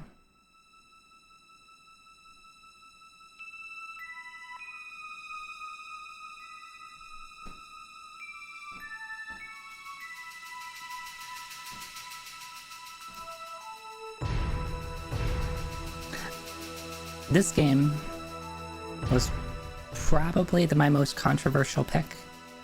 Because again, I have the rule that I have to only choose one game of a series per console. And I think I went back and forth between 9 and 7, 9 and 7, 9 and 7. Sorry, 8. I need to give 8 another chance. That's a different conversation. I ended up choosing 7 though. Probably because I've played 7 more recently, and I think 7 holds a bit more nostalgia for me. I remember as a child, the amount of media hype there was around 7. And it was another thing of like, where did this come from? Previous Final Fantasy games didn't get this. And there's probably like a book that you could write on the subject of why 7 was such a critical success that it was. I will often playfully talk trash about 7, but I do think it's a very good game. I do wish that other Final Fantasies got as much love from Square Enix that 7 does, but they certainly know the market is asking for 7, and they are listening to the money. But please, Squaresoft, Square Enix. There's other games out there too. Alright, Dot, Gref, Adam, Neo0. I'll get points.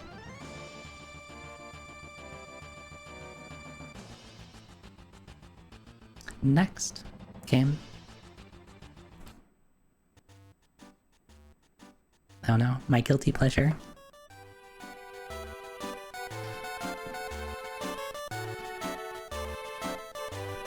I love this game so much.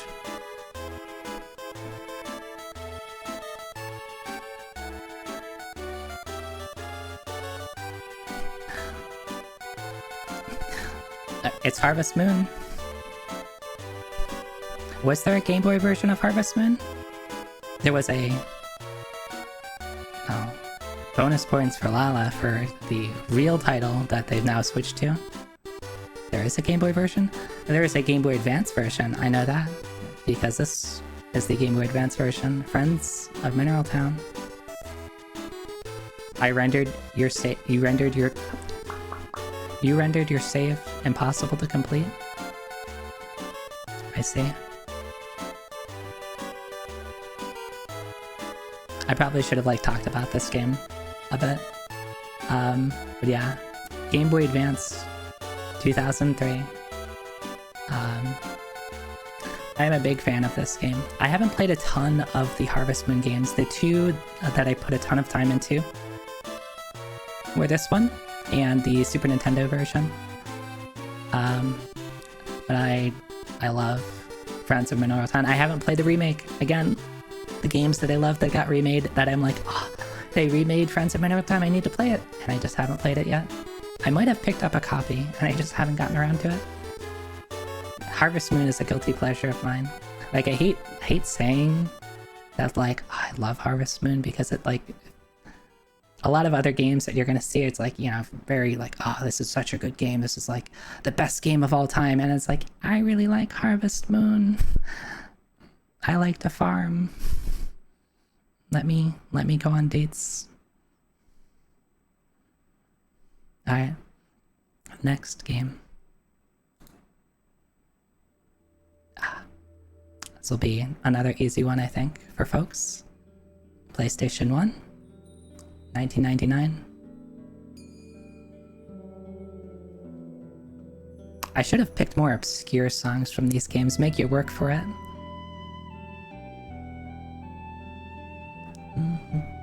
This game is... It's a very good game.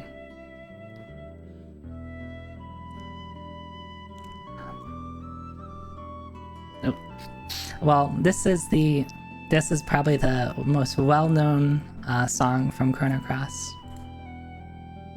But yeah, I think that I could probably do the same. Anything from Chrono Cross, I could probably pick it out. Chrono Cross is so good.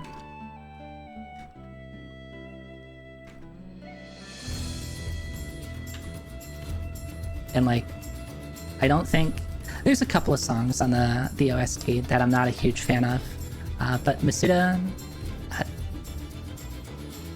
is... I like Chrono Trigger music more than I like Chrono Trigger music, and I really like the Chrono Trigger music. Just Chrono Cross is, I'm sorry, just better in terms of music quality. Huskies, don't get your packets up there. Alright, get more Huskies.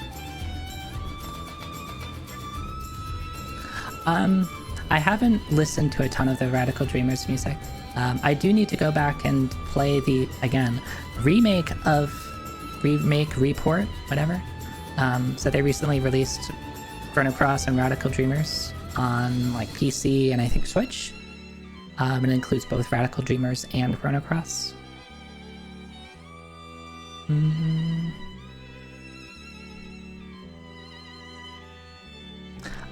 But yeah, this game gets a lot of flack for not being Chrono Trigger.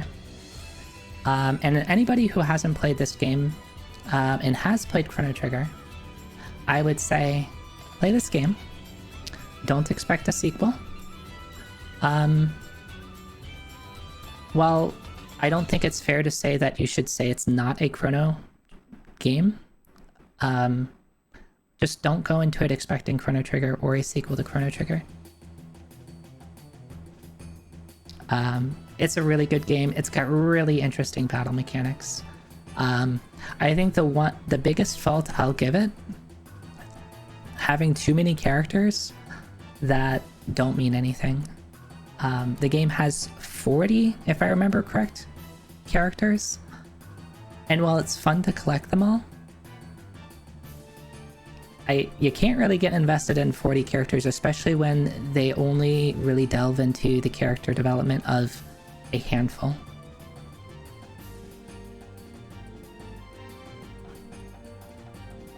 Next game.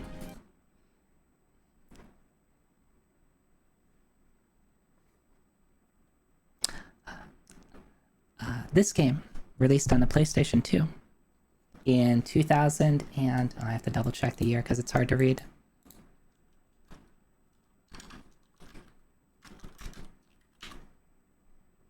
$2005. Okay, I didn't want to say 3 because it looked like a 3. Did I put music to this one? I thought there was music to this. Not that I think the music is like super well known for this game, but anyway. PS2, 2005. This game made me cry.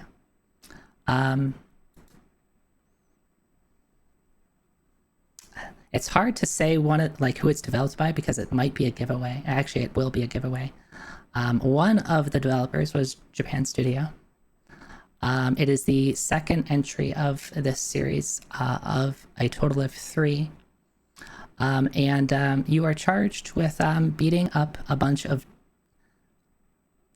colossi. Oh, we already got it. Okay, cool. I thought that I had to be like, oh, I'm gonna give a super obvious clue by saying colossi. Yeah, Shadow of the Colossus. Dot near 0. Oh, Dot and Claire are tied now. Shadow. Let me double check the date. Nope, 2005. Yeah. This game is just really good. Like the part where I cried. There's a character you lose towards the end of the game. I cried. I had such an attachment to this character. I thought I would lose them forever.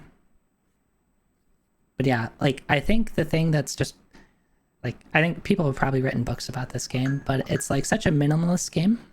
The story, they don't really tell you much about the story. There's very little dialogue. It is just the world, and you're experiencing the world, and you're basically understanding the story as you progress through it. And I think that's just a really interesting, way to tell a story, and it's got really good gameplay. I really like this. You're just fighting bosses. No levels, no trash mobs to worry about. It's just you and a big colossi to kill. You do want the... Yeah. It did suffer a little bit in some areas. Speaking of which, there might be a... Is it the next game that also suffers from PS2 running at 1 FPS? I might need to double check. It might be. I mean, it might be. Let's go to next game. Hey, where's it go? Oh. Yes, I was right. This game also suffers from running at 1 FPS. That's Odin's Sphere. Yeah, we'll give it to you. The thing is, I couldn't look too far in advance, so I was I'm just trying to remember where I put stuff on the list.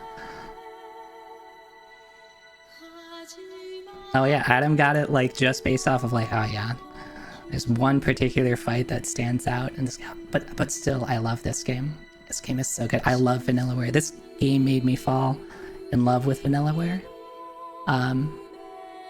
And I've only played the original. I haven't played the remake, and I've heard really, really good things about the remake and the fact that it runs more than 2 FPS. Yeah, and it took me so many tries to get through that fight.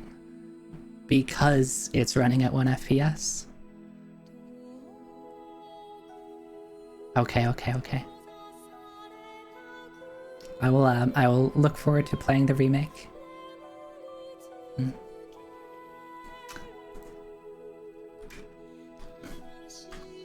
So while we're on the topic of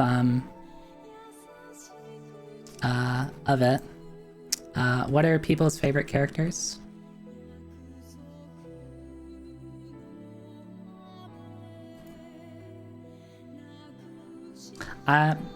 You know, somehow I just put you down for that. I don't know why. Maybe I can just tell things. But yeah, Mercedes is very good. I think it would be hard to choose. I did really enjoy Mercedes.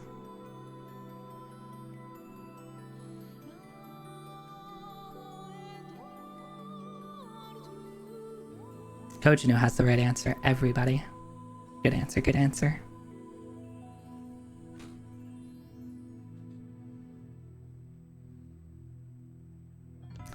Anyway, next game. Ooh.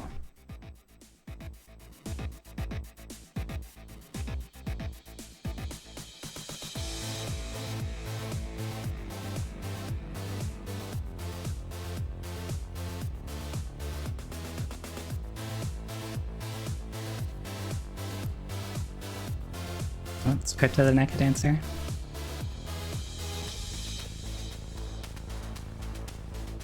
You can guess more than once, technically.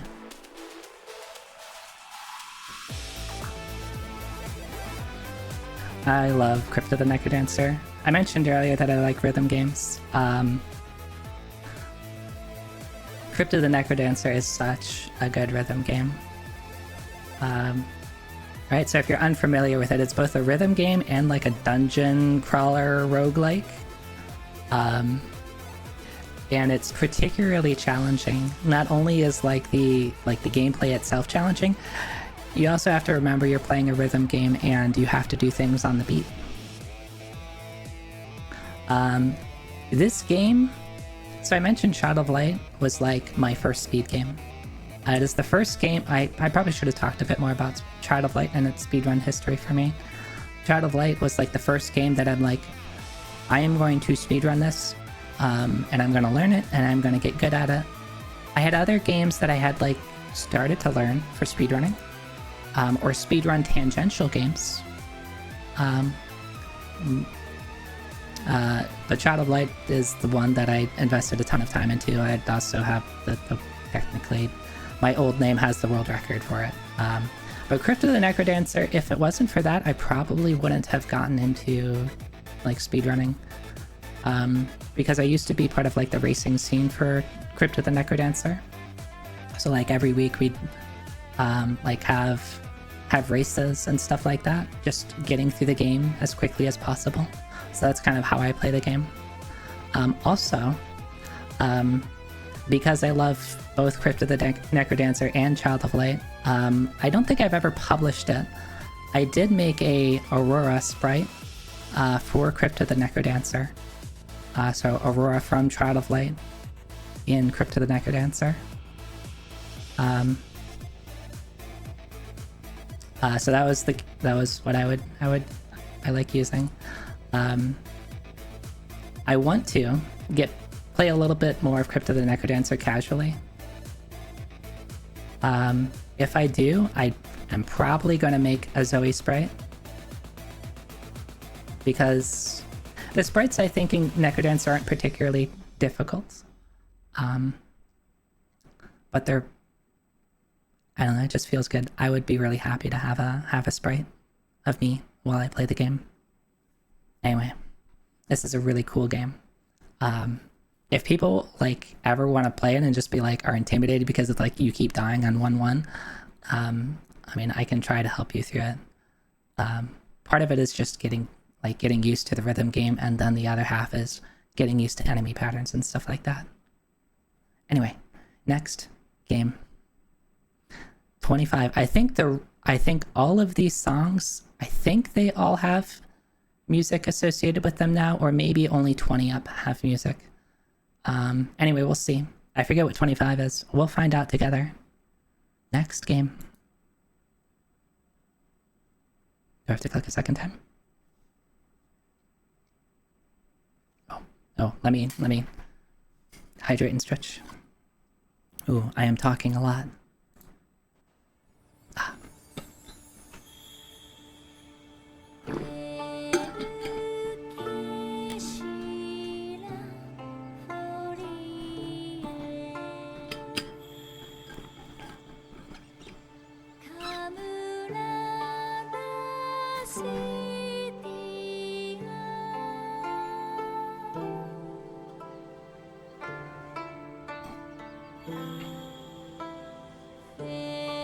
Mella's got it.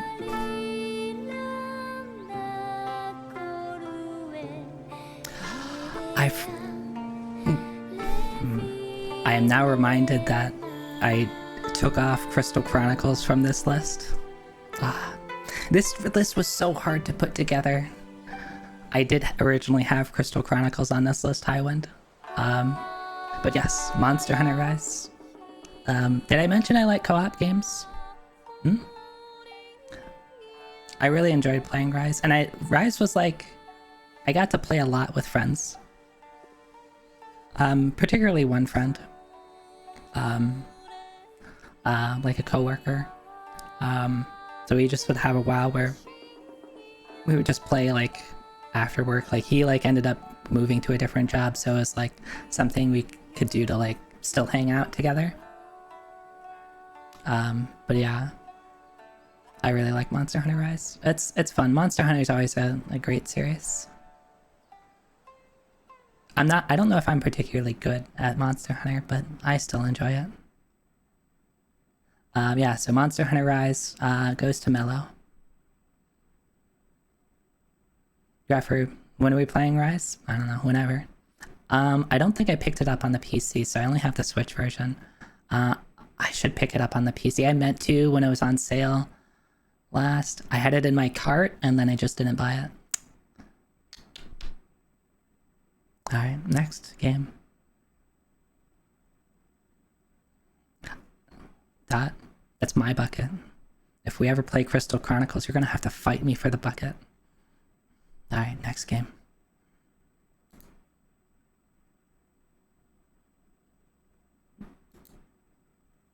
Where'd it go?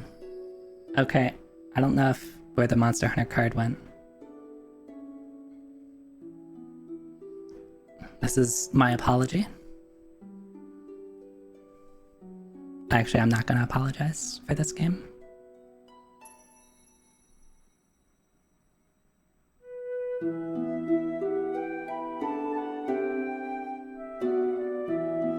So this is a mobile game released in 2014.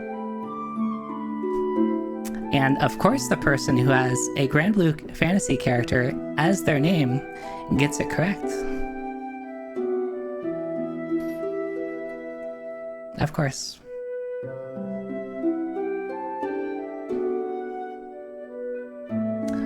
Grand Blue Fantasy.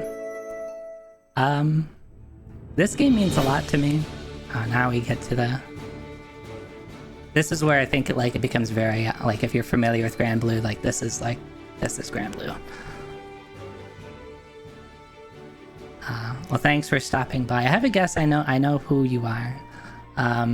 But I appreciate you stopping by, and thanks for joining in on the fun. But, like, yes, this is a gacha game. Yes, this is a mobile game. There's probably a lot of people who have a lot of opinions about it. I'll say what drew me into Grand Blue Fantasy literally was that Nobuo Uematsu helped compose some of the tracks, and it becomes particularly apparent the end of this song. So if I draw this out long enough, you will hear, like, if you're familiar with Nobuo's music, you will hear the end of this song and just be like, that is classic Nobuo. So let's see if I can draw it out long enough to get there. But yeah, so I first started playing this just because it's like, oh, Nobuo worked on this. I love his stuff. Like, the game has got to be okay, right? So mobile game, kind of classic RPG elements, kind of like rock paper scissors that I think a lot of mobile games had at the time, where you're just like, this element is weak against this element, and there's a ton of characters that you know, gotcha for, right? I think the thing that makes it stand out is all the characters are, I think, well developed. They all have really good personalities. Like, they put a ton of love into the characters. They're all voiced very well. And the localization, like, the game is localized completely in English, even though it never officially was released in English. It's got great localization. And many of the people I still hang out with are from a crew that I joined in, I think it was the end of 2016. Literally, like, going on to Reddit and being like, I'm trying to find a crew to join, and like they had these like recruitment posts where crews would say, hey, we're recruiting for members, type of thing. And I just chose a random one. And it got me into this crew of folks, and I've made a lot of friends there.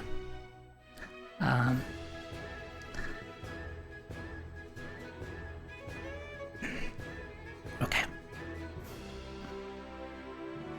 Good thing I'm a model, because my model can't cry, so you can't see me tear up. But yeah, there's a lot of friends that I made there.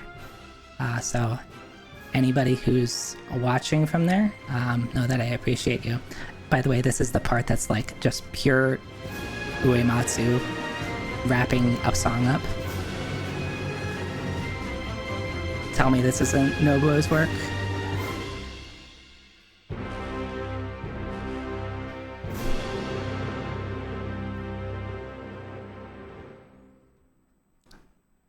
But yeah, Grand Blue Fantasy is great. I'm not constantly playing it. I should. I will always get back to, like, I'll play it for a bit and then a guild war will hit and I'll be like, peace. And I'll just not participate in guild war. I'm sorry. I'm not sorry. Yeah, the game's also, honestly, like, I was gonna pick a different song. My favorite song is Yggdrasil's Omega. Yggdrasil is my favorite character in Grand Blue. Hidden Zoe lore. I almost decided to base my model off of, like, being like plant themed, because I like Yggdrasil so much. Alright, Zoe lore done. Grand Blue is great. Also, I'm really looking forward to Grand Blue versus Rising. With a free edition. Have you heard Grand Blue Rise? I forgot how that meme went that blew up. But yeah, I'm looking forward to that. Anyway, next game.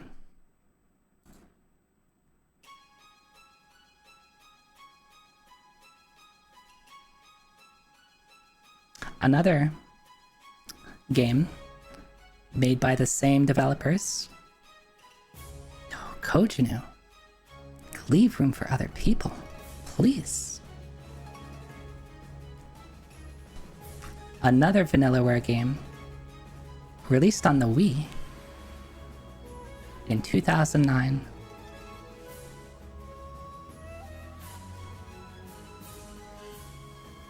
This was, I'd played Odin Sphere, and then I was like, what? More Vanillaware games? Just a couple years later? And Muramasa is such a good game. I think that I saw you playing this recently, Otriak. How are you liking it? Is it good? Is it good? Are you enjoying yourself? You better say yes.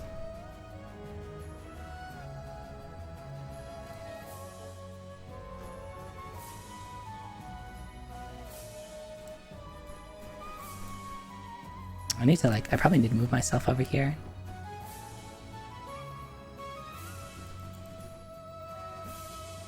No, I can still be over here. Maybe I just need to make myself smaller. Alright. This will be okay.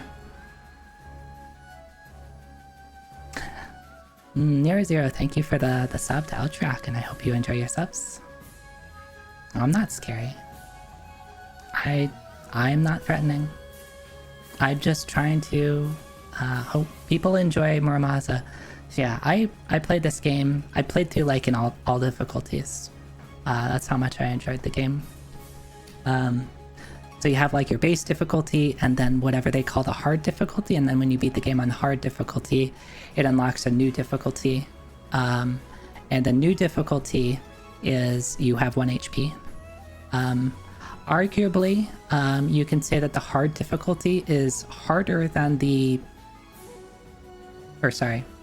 hard difficulty is harder than the difficulty that hard difficulty unlocks. Because part of the game's mechanic is you have to block stuff, and if you block too much, your sword breaks and you're sad because you're gonna get hit. On hard, your auto blocking is disabled, so you have to it's a lot of challenges to play around that. But on the hardest difficulty, even though you have 1 HP, they give you auto block. So there's something to say that hard can be considered harder. But I think both are challenging enough. And I really, really enjoyed my playthrough, and I really need to play through it again.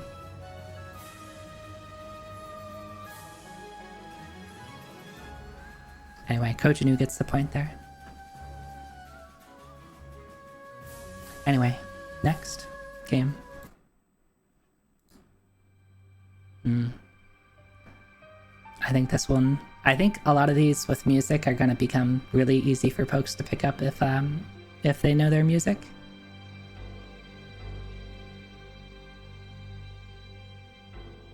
This is, in my opinion, Yoko Shimomura at her finest. And it was really hard to pick which song I wanted to put here. But I thought the title music would be appropriate. I was really considering the ending theme, which is kind of this song but with lyrics. Anyway. Legend of Mana, which probably has... Again, I'm bad at picking favorites, but it's probably my favorite soundtrack of all time.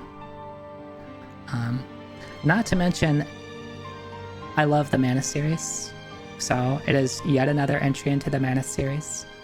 I think you get some flack for being kind of weird in the way that you progress through the game, because you have to place down these buildings, and it's kind of weird, and it's very non-traditional, but it's different.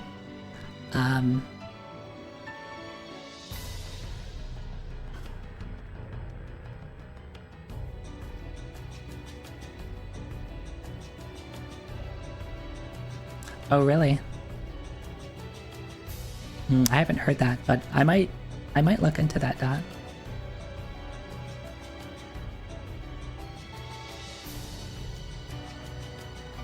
I mean, I do really like Kiki's delivery service, so maybe I like both of these without knowing that.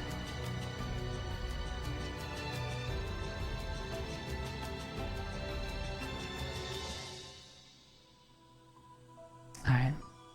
We're on to... Anyway, point goes to Mello. We're on to next game.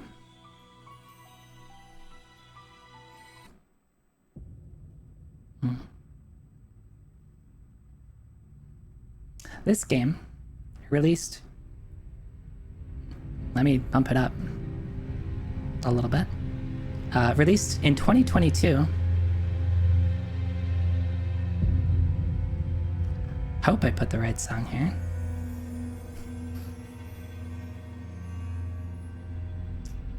Was the first game I streamed after I debuted as Zoe Teki. To completion, first real game. Let me put it that way.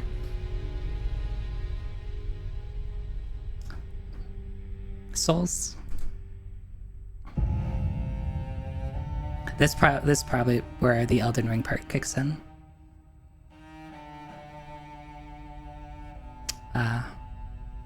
And here you have me with my big sword that carried me through the run. Playing through Elden Ring, like, I'm not a huge Souls person. Like, when I said that, like, Demon Souls was really good, like, I haven't beaten Dark Souls 1, 2, and haven't even played 3. I've never played Bloodborne. I haven't played Sekiro. But of course, everybody loved Elden Ring, and a friend gave me a copy of Elden Ring as a present. And I was really worried about playing it because I was worried that it's like, well, I haven't beaten Dark Souls 1, 2, and 3, and Sekiro, and Bloodborne, and I've heard those games are really good and I need to go back and play them. And I'm worried that, like, if I play Elden Ring, it's going to kind of ruin the experience of those. And he was like, nah, just play Elden Ring. Like, you can still go back and play the other games. It's fine. They're still good on their own. So I did, and I'm glad I did. I really enjoyed Elden Ring. I think part of the reason I enjoyed it, to be quite honest though, is that, like, it's new for me. It's the first game I really streamed after debuting. I put 100 hours into it. And I think probably because I streamed it, I enjoyed it more than I would have if I played it by myself.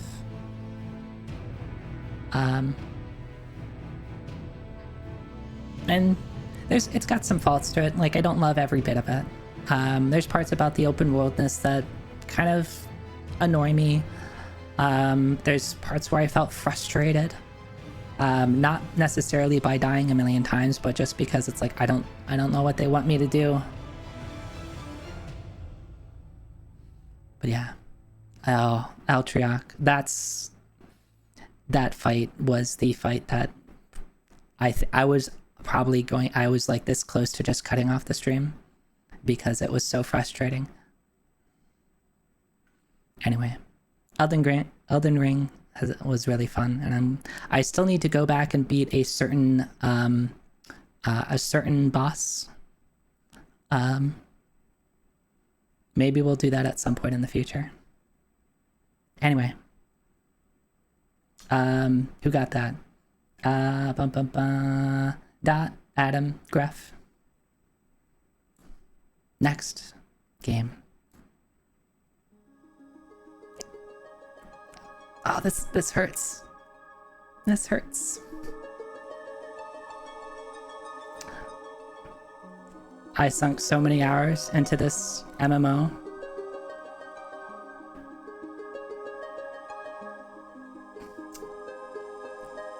This MMO released in the West in 2003, I think in Korea in 2002.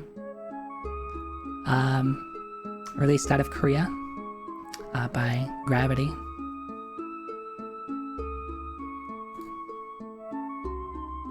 (2003). Yeah, Hazel gets it right. As I wrote down in here, I have a lot of complicated feelings about Ragnarok Online.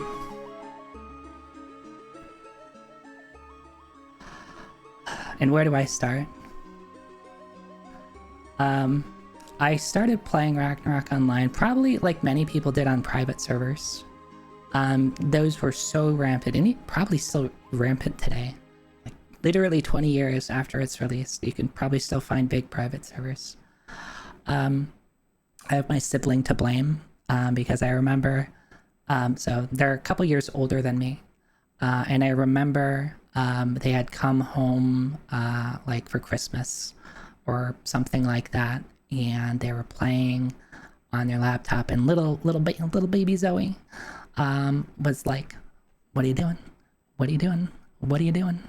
And I think the beta, like closed beta, was just going on or something. Because they were like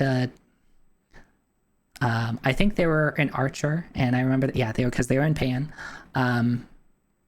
and like, you know, stabbing porrings or something, like as you do when you are a low level character in that game. And like I was like, I want to play this. Show me how I can play this. So several months later, when like the open beta came out, and I was like, okay, I'm playing this now. And then like you had to start paying money, and I didn't have money. I didn't have a job. I was a child. So I was like, okay. My siblings started playing on like a private server, and so I joined them. And then the hubris came in, right? Because we got too good for the private server.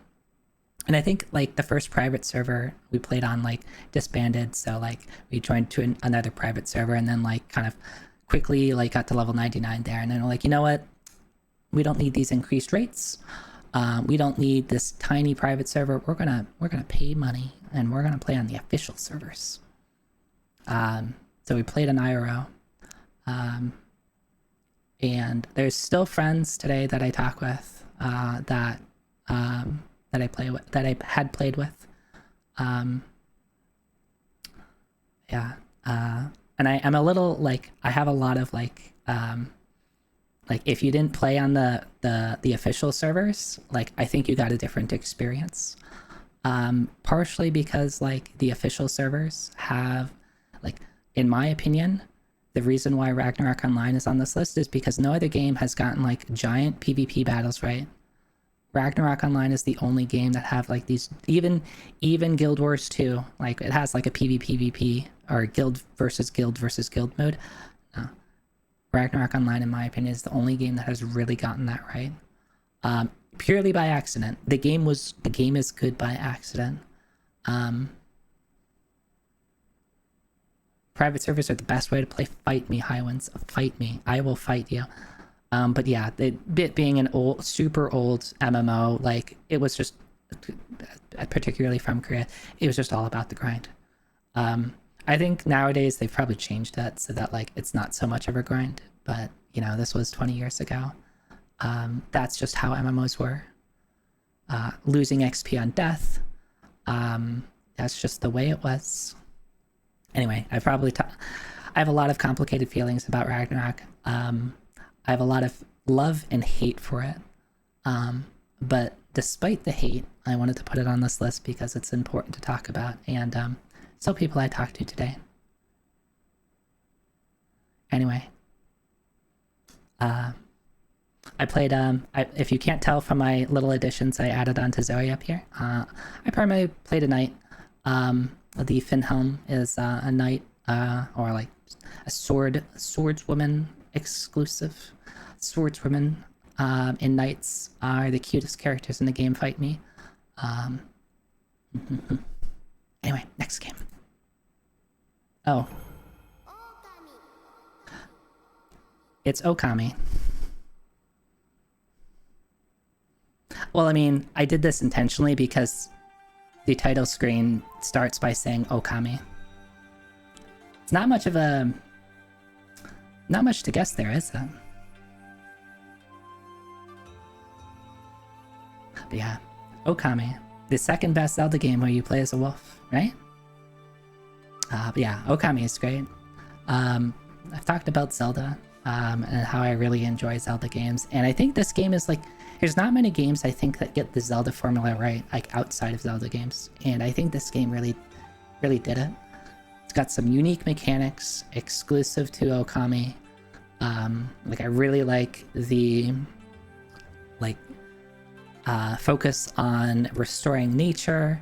The art style is really beautiful, and the gameplay is just fun. And I like Amaterasu. I've got a statue behind me somewhere of Ami. Yeah, really fun. I'd like to replay it at some point. Yeah. Anyway. Next game.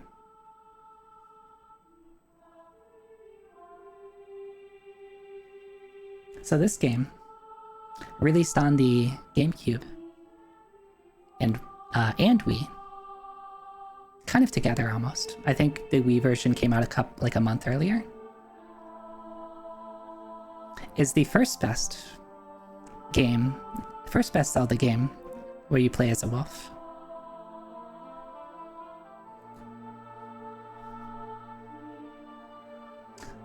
This is my favorite 3D Zelda. I think it just hit all the points.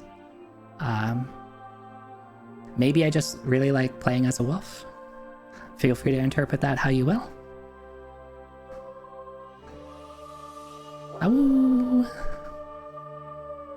Yeah, if you didn't get the game by the awoo there, yeah, you probably would have gotten it. Fong, can I help you?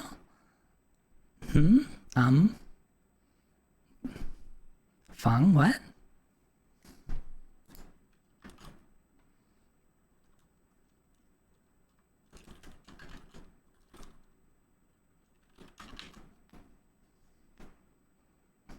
Oh no, I have a tail.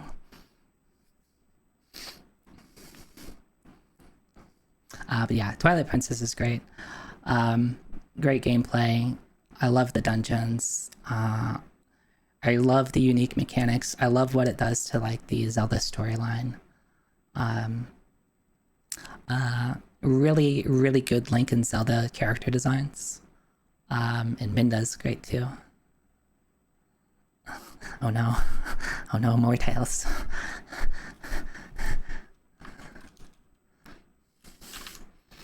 Alright, but yeah, Twilight Princess is great. I think it's I don't know if people like it as much as they should. But it's great. It's great. Play it. I should play it again. Anyway. That was Dot and Claire, by the way. Anyway. Next game.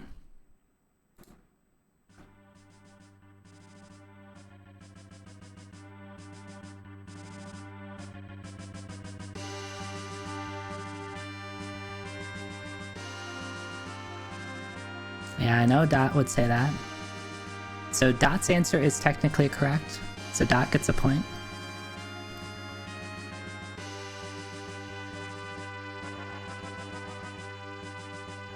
Oh, Dot, you actually did say Final Fantasy IV. I thought you just opened up with the best video game of all time. But I know that this is your number one. Final Fantasy IV is great.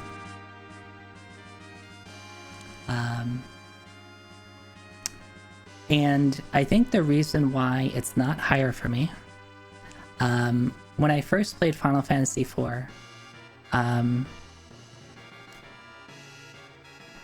there were parts of the story that it didn't quite make sense. Like, you know, in the original Super Nintendo version, it took me until I played the DS version of Final Fantasy IV to really, really appreciate like how good the characters and story in 4 were.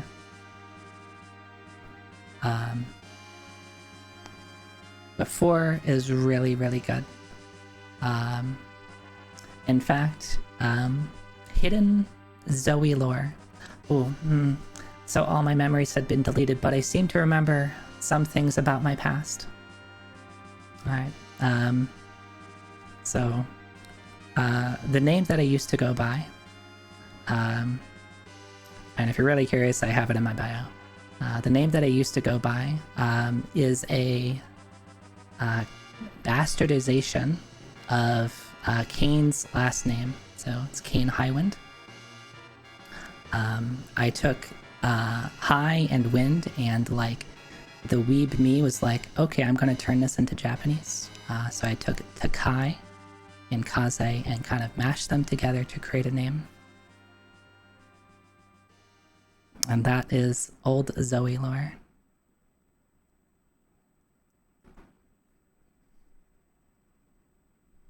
Anyway, this is a really good game.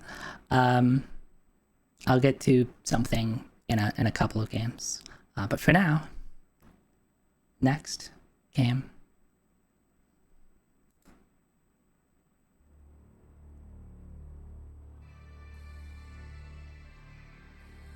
Oh, I probably should bump this up a bit. It's quiet.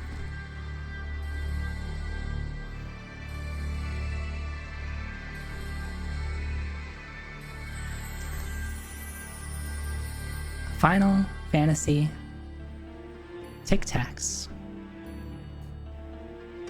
I love Tic Tacs.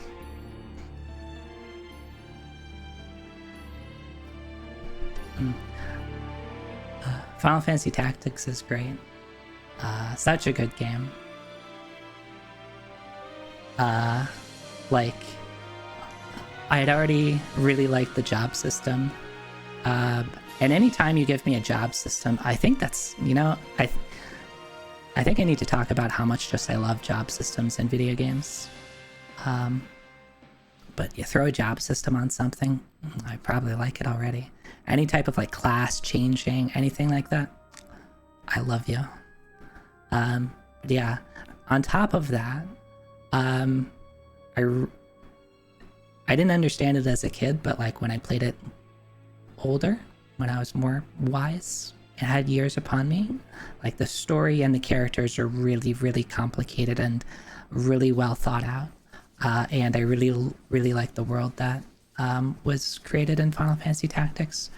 And Final Fantasy Tactics was, I forget if it was Final Fantasy Tactics or a future game that I haven't discussed yet, where I really started getting into like challenge runs. But something that I remember doing, partially thanks to one of my older siblings, was doing these challenge runs of single class challenges where you'd play through the game as a single class, or doing another common one that I think I only did once, was like you only played through the game with 2 characters, and it was like a dual, I forget what it was called, but it was like dual class challenge, where you'd have, say, like Black Mage and Ninja, and one character was main Black Mage with as a Ninja sub, and the other character was Ninja main with like Black Mage sub, and that was the only thing you could run. I think there's so many things that you can do with Final Fantasy Tic Tacs. Did I say Tic Tacs again? Tactics. I didn't do that one intentionally, I swear. Yeah, anyway. Final Fantasy Tactics is great. Also, little money. Little money.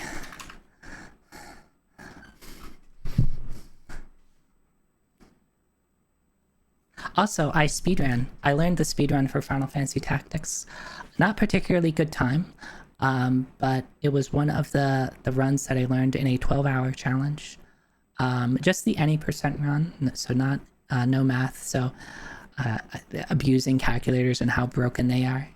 I'd like to return to it at some point and maybe like get a better time. Yeah. Everybody likes the little money. All right, next game. This game, released for the Super Nintendo in 1996, is a very dang, I couldn't even finish my blurb before people got it right.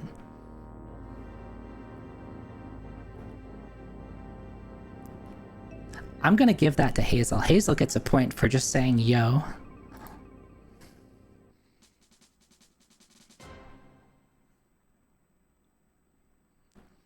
Because, I mean, you know what it was. Yeah. Super Mario RPG. Really, really good game. So, I think the one story I want to tell, I usually don't watch these, but I was watching the Nintendo Direct from a couple weeks ago, and I was at work, but I had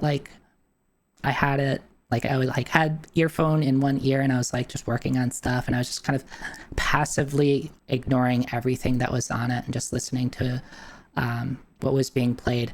The moment that started playing, I like stop what I'm doing, like close the million tabs of like whatever I was doing that I had open, and then just like start watching it. It was like, they're doing it. I'm very much excited for the remake. The original is still really good, but I have a lot of memories from Super Mario RPG. I thought about speedrunning it at one point, but the speedrun is a little intimidating because of all the super jumps. But maybe someday I'll get over that fear. But I'm also trying to not speedrun everything nowadays. So maybe I'll just play it casually or do some challenge runs of it. We'll see. I'd like to play it at least once more before the remake comes out, though. So I've got a couple months, right? Notify. Yeah, Pidge01. Yeah, if you anybody who wants to get daily tweets about really fun Super Mario RPG facts, if you don't know Pidge01 on twitter.com, noted Super Mario RPG information library, as well as really cool person, and #1 drill fan. Yeah, go follow Pidge01. Alright. Yeah, Pidge01 is my speed hero. Alright. Anyway, next game. Number 14.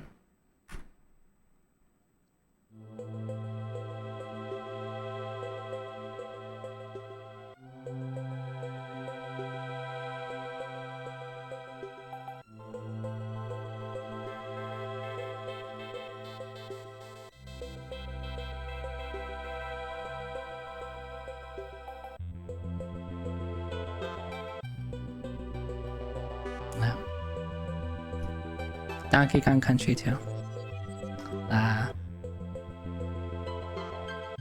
It's a banger soundtrack. Sticker Brush Symphony. I think this is like always a favorite of folks. I know some people like don't always have it as their #1 song from DKC2, but it's, you know, it's always up there. Who doesn't get a point here? So let's see, point from Melty, G-Pool, Claire, Adam, Dot.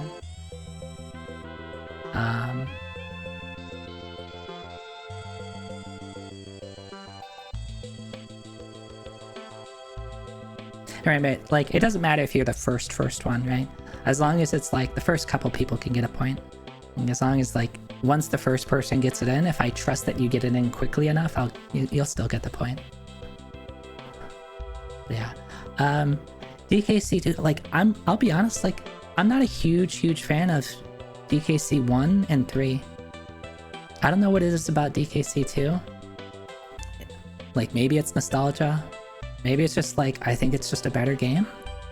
I don't know what it is. Really good. I'm kind of like surprised that I put like a platformer this high up, like just a traditional 2D platformer, but this game has a lot for me. I also learned the speedrun of this because I like it so much. I wouldn't say I have a good time. I have a passable time. I get like a passing score. Rolling in. The speedrun is hard, let me tell you. It is really hard. But it's got a lot of really cool stuff in there. A lot of fun glitches. A lot of like just weird interactions of like sprite objects and games and wrong warps. I'd like to get a better time, but I also don't have the time. And I think like it's one of the games where you really have to put a lot of time into, right? It's just 40 plus minutes of a lot of execution. Anyway, moving on to next game. Be ready on those keyboards.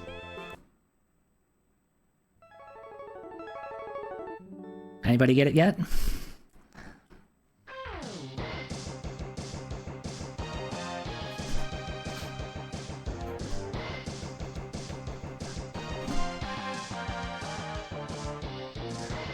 Yeah, Mega Man X.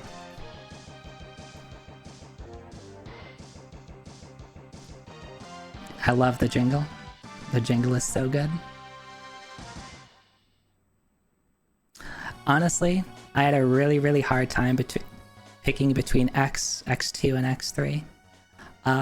And it was like towards the end, like not too long before I went live, I like was going back and forth between okay, X or X3, X or X3, X or X3, and like I was also like I'm just going to change it to X3, and then like rewrite stuff on it. I decided to keep with X1 now, mostly just because I think I've played X1 the most. I really like X3, probably because I love Zero. I really like Zero. Zero is so cool. Zero, can I have your autograph? Yeah. Points for everybody there. G-Pool, Adam, Dot, Mellow, Graph, Eltriac.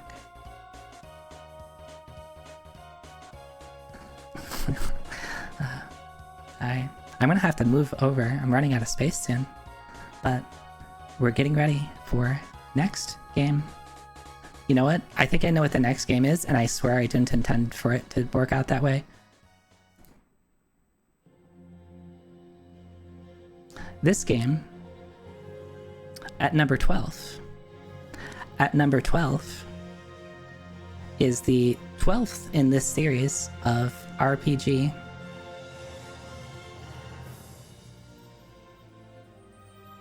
I guess this was by music alone. This might be hard because it's just your standard Final Fantasy opening. Released in 2006 originally for the PlayStation 2. It features us returning to Ivalice, the world created for Final Fantasy Tactics. Yeah. I didn't intend like for all of these to be like, hey, you have to guess this song immediately, because I was going to be like, oh, I'm going to talk a little bit about the game, and then it ended up just being like, yeah, the music gives away a lot of these. But yes, Final Fantasy 12. I didn't intend for it to be at 12th place, I swear. It just worked out that way. Please believe me.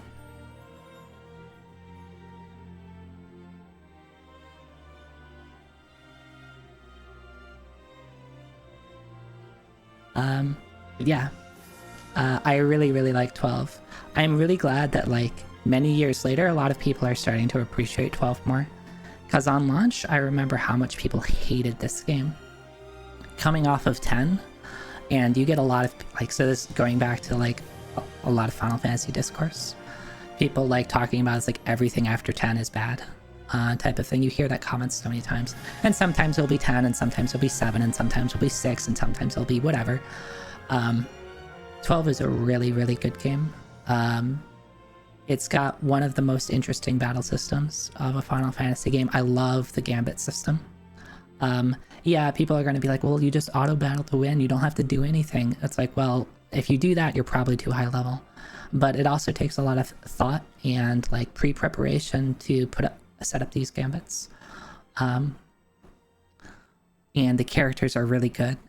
You can say Vaughn is like, Vaughn and Pinello are like, yeah, whatever about them.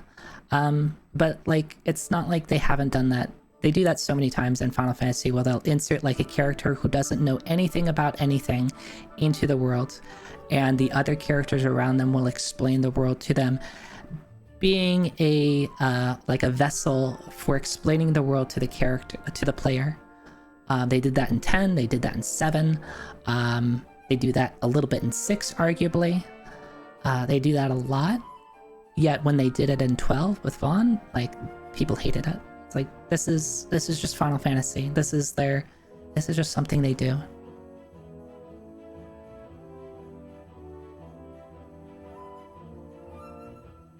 I haven't actually ever played the International Zodiac job system. I've only played like vanilla Final Fantasy, and I did hear that makes things a lot better.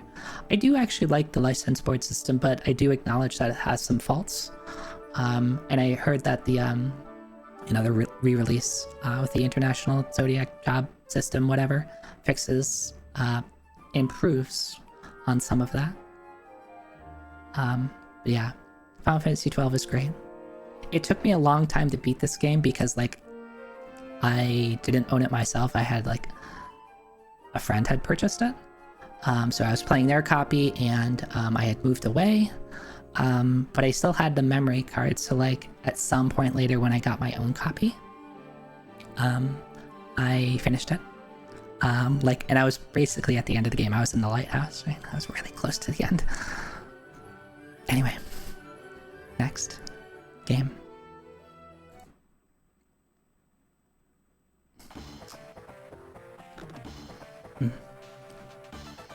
This is my favorite game of this series. For the, of course, Game Boy Advance.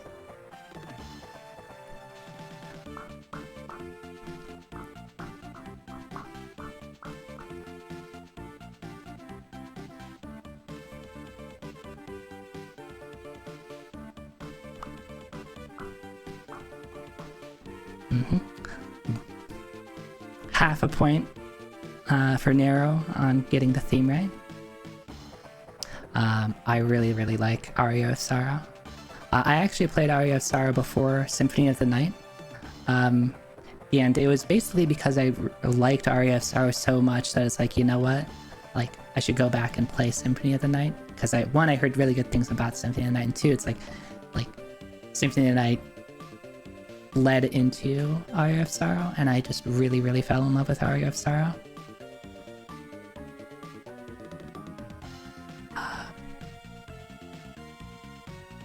Also, I have speedran this game before. I picked up this speed game after watching Brooke speedrun this at a GDQ like years ago. And I learned the, any percent, what is the category? Let me look. The category name is like super long.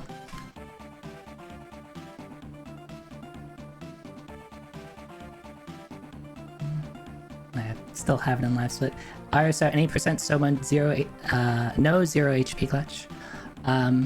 It's a wild category. You beat the game in under 20 minutes. It's a lot of RNG manipulation, out of bounds glitching, zipping, beating the game at a stupidly low level because you got a really good item that you RNG minute for. That's really, really fun. And like constantly being like one hit away from death. Yeah, really, really good game. Even like outside of a speedrun, I just really enjoyed it.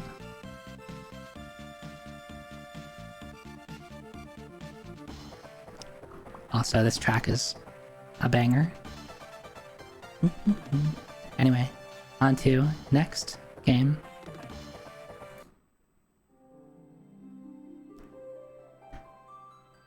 Have you heard of the critically acclaimed MMORPG Final Fantasy XIV with the expanded free trial, which you can play through the entirety of A Realm Reborn and the award-winning Heavensward expansion up to level 60 for free with no restrictions on playtime?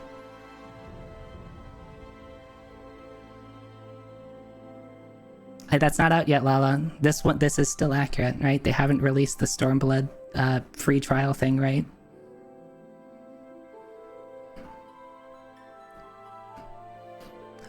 Yeah, Final Fantasy XIV. Yeah, this is a fun game. Should be no surprise that like I have another MMO on the list. I have Ragnarok Online at level 20, at spot 20.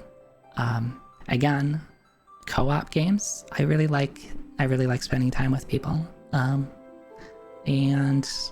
MMOs are a way to do that. Even if I don't have as much time as I'd like to play some MMOs, there was a period in my life where it's like I'm just playing a ton of MMOs. And when Final Fantasy XIV first came out, I unfortunately wasn't. I should specify that this is A Realm Reborn, right? I did not play 1.0 because I was too poor. I had no money. But of course, there's that whole story of how they literally reborned Final Fantasy XIV. I started playing 2.0, I started playing in 2.4, so like in the A Realm Reborn like 4th content patch, maybe the 3rd content patch. I don't remember exactly when. And then I took a very, very long break for years and years, and I didn't start playing again until Shadowbringer. And I have friends that I play with. I have a small raiding group that I play with. And if anybody plays, like if I like you enough and I'm comfortable talking to you, I'll probably be comfortable playing with you. But yeah, Final Fantasy XIV is great. Hits all the MMO itches, and I can put the game down. You know what I was going to do? Actually, no. I'll do that for the top 5 games, alright? The top 5 games, I'm going to not play a pre-recording. I am going to just load up the game. I was going to do that for Final Fantasy XIV. I was just like, I'm just going to log into Final Fantasy, and people are going to have to guess what game it is, and it'll be super obvious because it's Final Fantasy XIV. Alright. Anyway, that's number 10. Number 9. What did I put at number 9? I forget. I'm not looking at like a master list or anything like that. I just have I can only see what's next after I click away from this. So I won't know what's next until I click and the music starts playing. So, next game.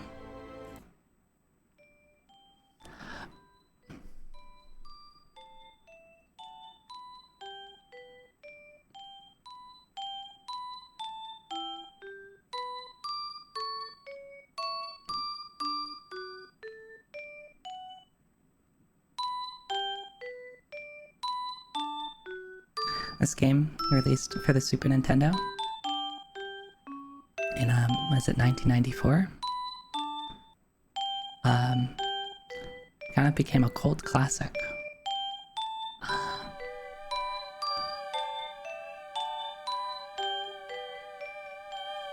I'm not gonna lie, I get a little emotional when I was going through and selecting the songs. What I wanted to pick. I knew exactly which song from Earthbound I wanted to select. And then, of course, I had to start listening to the song to make sure that it's like in the slideshow properly. And it's like, no, I'm crying. I can't cry. I can't cry when I'm talking about this game. This game just has so much nostalgia for me.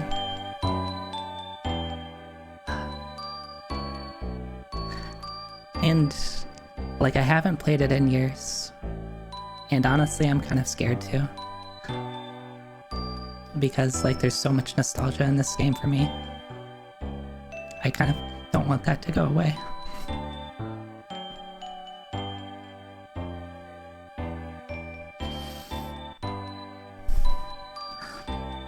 I'm not crying. I'm not crying. Now I have a stretch. See, I'm not crying, I'm stretching. Yeah, this game just has a lot of memories.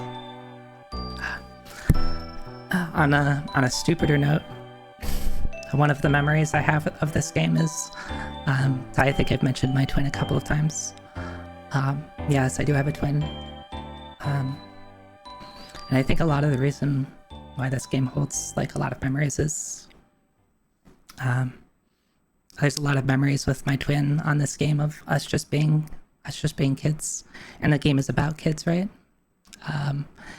And we had stupid things that we would do, like right, I'm the youngest of a bunch of siblings, so like I didn't get a chance to always play games, but like the way that I think the youngest kid in the family plays games is often through other people.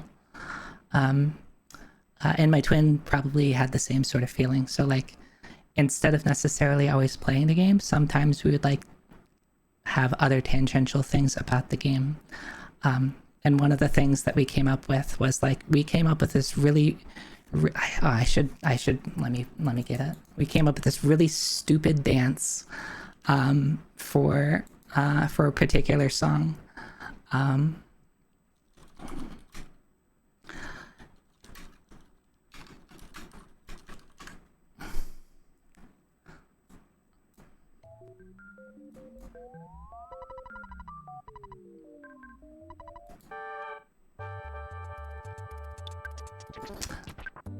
And it was to this song.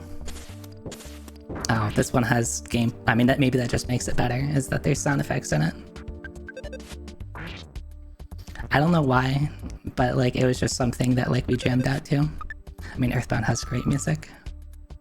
It's like very different than most other games. I think it's fair to jam out to Earthbound. Yeah, learning so much Zoe lore. I will not demonstrate the dance. My model cannot dance to. It would be literally impossible. Maybe at some point I'll try to like draw how we would dance.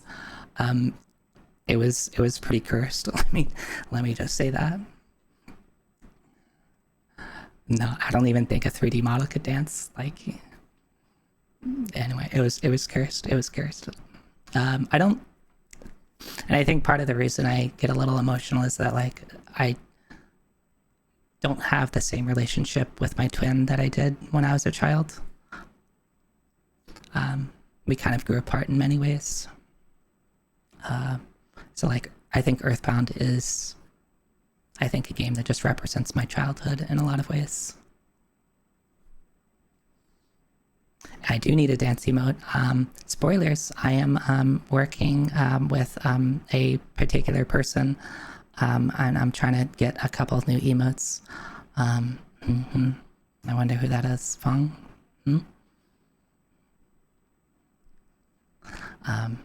Yeah, hopefully soon. Hopefully. Anyway. Alright, enough crying. Not crying. Next game.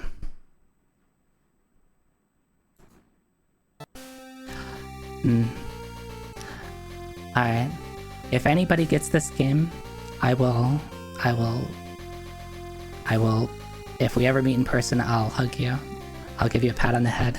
I'll show whatever affection that you're comfortable with. It is not Shovel Knight. This Game Boy Color game, released in 2001, is technically the third entry of this series. It is a direct sequel to Star Ocean 2. This game has never been released to the West. And thank you for still being around, Highwinds, because I knew you'd get this. Star Ocean Blue Sphere. Alright. Real talk. The reason I did this, the reason I put this together is I just wanted to shove Star Ocean Blue Sphere into more people's face. This game is so good. It is so good. Do I have like gameplay of this? Like, most people are unaware of this game's existence. So it's a direct sequel to Star Ocean 2. So same cast as Star Ocean 2. The story takes place a couple years after the events of Star Ocean 2. You crash land onto a planet with a couple of the cast from Star Ocean 2. It's like, and you're just trying to, at first you're just trying to escape, but then there's of course mysteries about the planet that you learn to unravel.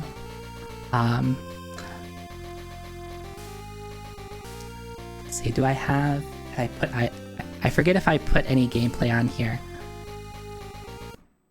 No, I didn't. Alright, I want to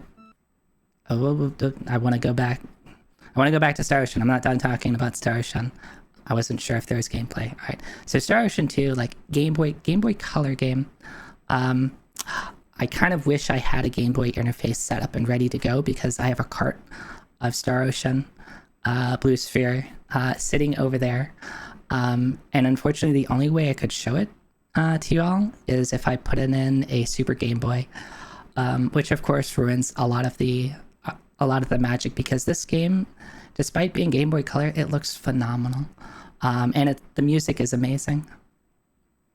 Oh, I'm sorry. I'm sorry. Alright, here, let's do this. And we'll move over here. We'll have Big Zo.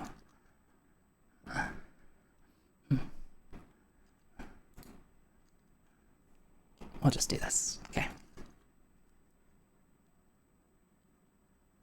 I mean, I have. Do I still have a Game Boy Color? So like the problem is like if it's on a Game Boy Color, I can't capture it.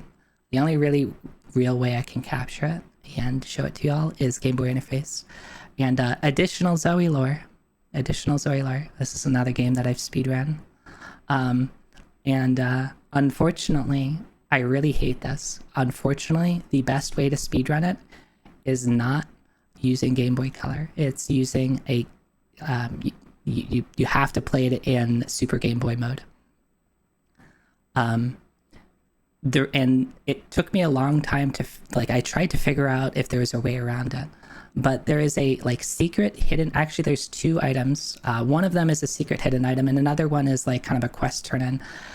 The quest turn-in gives you different items based on what you're playing on. If you're playing on a Game Boy Advance, it gives you one item. If you're playing on a Super Game Boy, it gives you a different item. And if you're playing on a Game Boy Color, it gives you a different item. Like, that is wild to me. And I don't know if that's something they just intended or if it's like, you know, a weird quirk of like, you know, the programming. Unfortunately, the better of the items is, of course, the Super Game Boy item. And then there's a hidden item there's like a hidden area that gives you the blue sphere. Like it's like a super high level crafting item. But it's only available if you're playing on a Super Game Boy or a Game Boy in general. Like you can't be playing on like I've tried playing it on a Game Boy Advance and it doesn't show up there. So I'm assuming if I play it on a Game Boy interface, it won't show. So like I hate that speedrunning it makes you lose a lot of the charm of the game because you just don't get to see the really, really pretty colors. Also, the game's music is a banger. I'm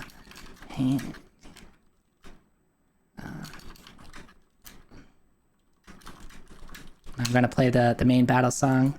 That's the like rearranged version. All right, the game did get a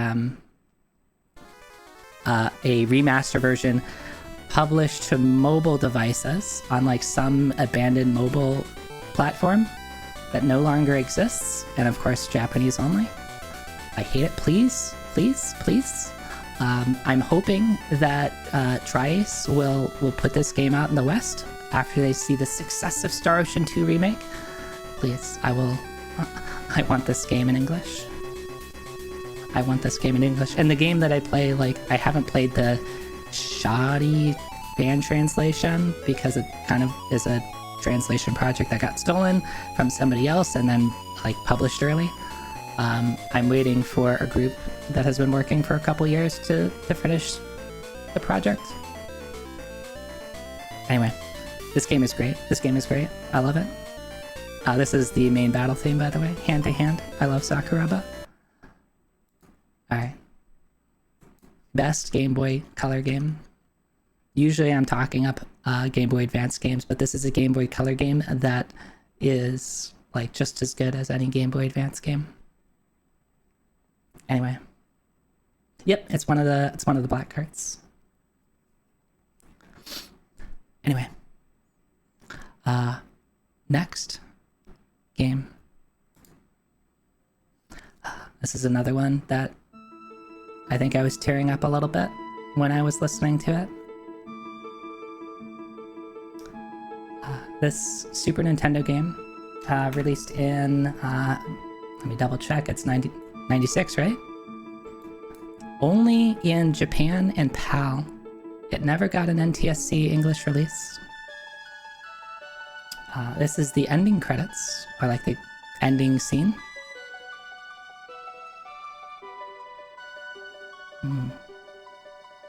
Yeah. Yeah, this is Terranigma. This is Quintet. This is Quintet at Quintet. Like, I really like Soul Blazer. I didn't play until many years later, but Soul Blazer is great. Illusion of Gaia I played a lot as a kid. And then when I found there was another game in like the trilogy, like I was like, I have to play this. And I think Terranigma I'm just like really fascinated by the story. The music is great too. I really like the combat and the world building. I think the one fault I'll give Terranigma, that like I kind of like Illusion Gaia a little bit more over Terranigma, is like combat progression. Terranigma, you kind of have like all your moves out at the start of the game, and Terranigma Terranigma you have everything at the start, and like Illusion of Gaia you're like, you have a couple of moves to start out with, and then like you progress through the game, you learn more stuff. But despite that, Terranigma is really good.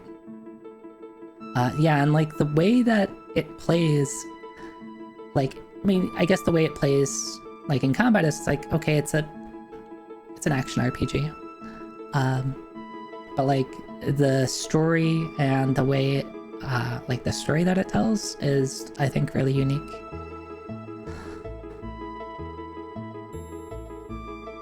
And I haven't played this game in years, but like this song just really hits a note for me.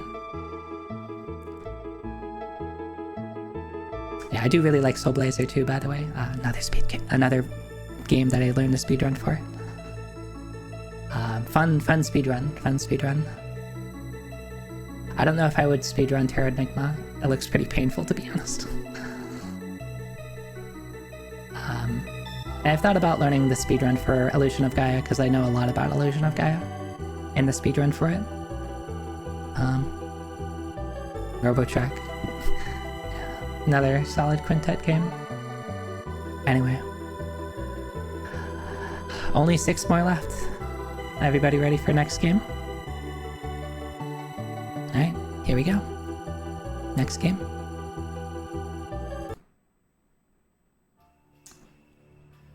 This game is Final Fantasy 13.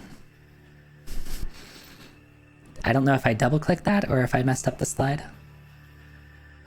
No points for Dot. No points for you, Dot.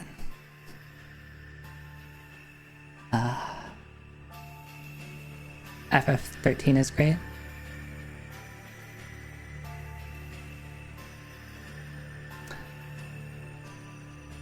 Yeah. PS3, 2009, 13th in the series, 13th number in the series. Let me turn that down a bit so I can think. This game has gotten a lot of hate. Similar to 12, where you get a lot of people that throw a lot of shade at this because it's different. And of course you have the something walking simulator auto battle comments. This game, and I'm not lying when I say this, has, in my opinion, the most in-depth combat system of a Final Fantasy game. Like, the whole stagger system is extremely in-depth and complicated in terms of how it works. Like, I go back and forth between that and 12, like, which one is a little more complicated. But I think I land typically on 13. And I really like the characters. All of the characters are really good, and the story is great. And I like the world that has been created from 13. It gets a little complicated and fuzzy in certain parts, but I think I'm okay with that. I think the one fault that I do give it is that much of the story is hidden in, like, stuff that you have to read. So it has the fault of show don't tell, right? They do a lot of telling where you have to read something to learn about really interesting parts, even like basic concepts to the world. Sometimes you have to read a data log to know about it.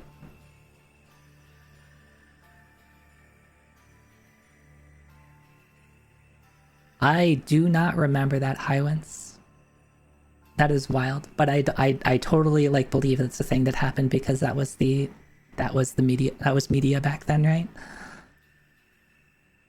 Yeah, super underappreciated game.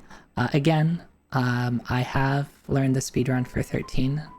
I have thought about re-picking it up. It's a little long, and it's really, really hard. But it is also so fun.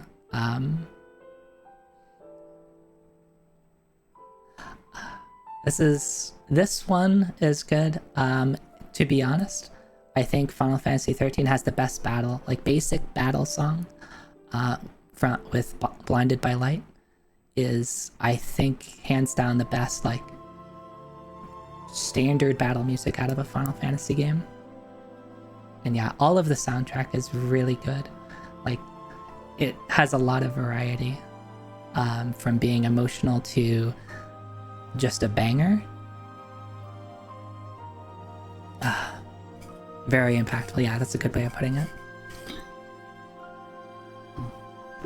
I'm out of water. Someone go get me some water. Doing a lot of talking. Okay. Yeah, making you dance and then cry, and then dance and cry at the same time. Anyway. 5 more left. What could be left? Take a look at the 95 other things on this list. And what's not on here? Imagine what could be at number 1. I'm really curious if people, like, as soon as I think people will probably be able to pick up number 1 once I start talking about it and you'll hear it. I wonder if people can guess what number 1 is before we're there. And it may surprise you. Yeah, here we go. Here we go. Great music. Anyway, next game.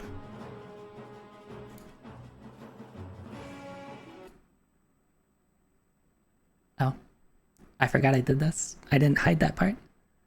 Did I? I might have messed up the slide. I'm gonna click one more time.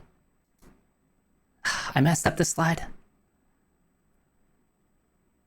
Where's the music?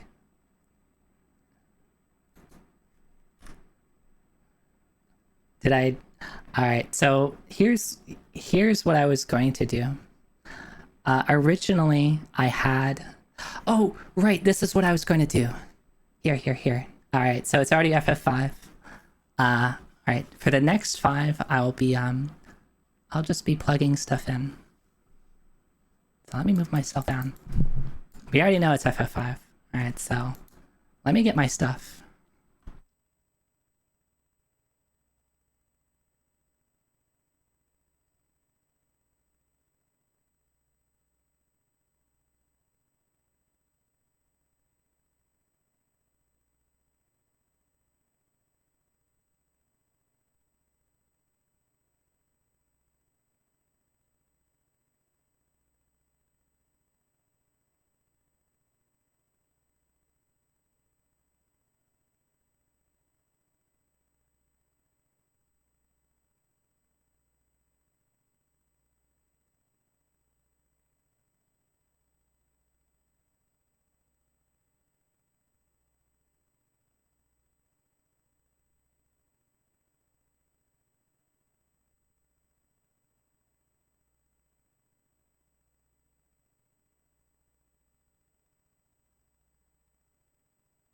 Okay.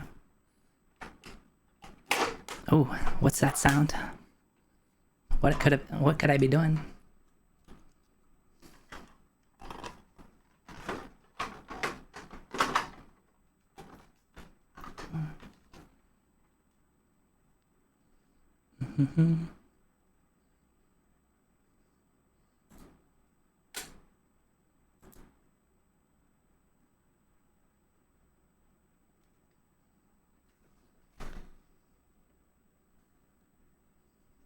When does the music start playing here?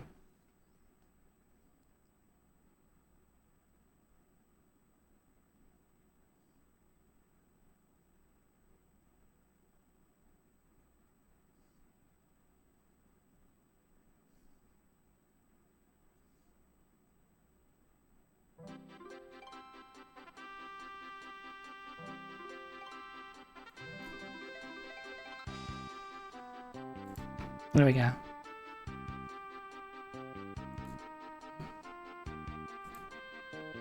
And how do I do this?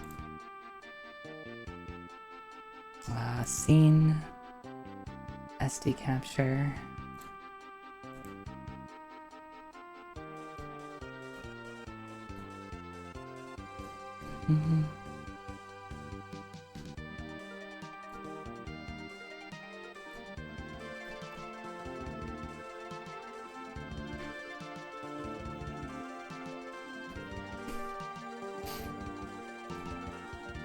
So what I was originally going to do is I have a no commentary speedrun of Final Fantasy V that I was going to play. But then I liked the idea instead to just put in the cartridges. So I have a couple of closed in box that I've only taken out a couple of times to make sure they work. Games that I'm going to be putting in. And yeah, I have Final Fantasy V, and I've never seen the Final Fantasy V Super Famicom manual. It's really, really cool. It has like descriptions of all the jobs. Really, really awesome. If anybody is like interested in it, I might share it. Join the Discord. Yeah, that's a good plugin. Good job, Zoe. Good job, Zoe. Advertising yourself, getting people to join stuff. Yeah, but it's actually really, really cool. You don't have to join the Discord if you don't want to. Bad job, Zoe. Don't tell people not to join. Anyway, yeah, so Final Fantasy V. Really, really good game. I've speedran it. I have a respectable time. The speedrun is intimidating, but once you learn it, it's actually not so bad. Yeah, anyway, let me prepare for the next game.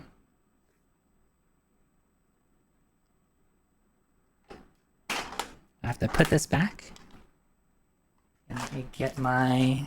I think I know what game this is, right?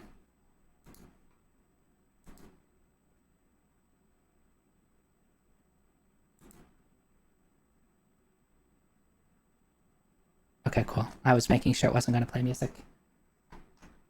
Alright. A nice little sticker that lets me know that they've exchanged the battery.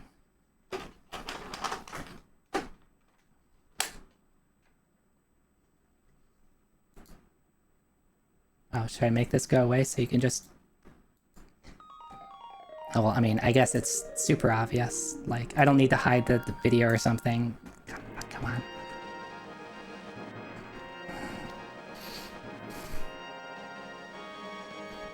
And the Japanese 1.0 cart, specifically.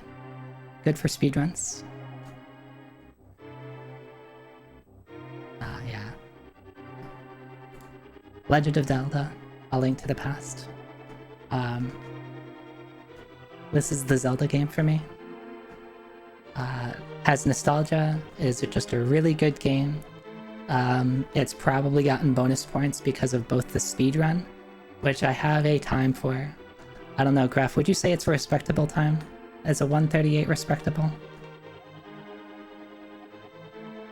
Also, I do randos sometimes.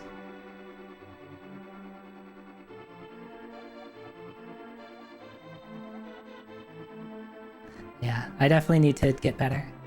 I can probably push to like a 1:30 with like the information I have. Like, I can do all this stuff. The only thing I've never learned is spooky action. But I know all the other tricks. I just need to put in the time. Alright. So there's that. Yeah. Like, I don't think that's probably a surprise to many folks. Like, if you know me at least. Zelda Link to the Past, just really, really good game.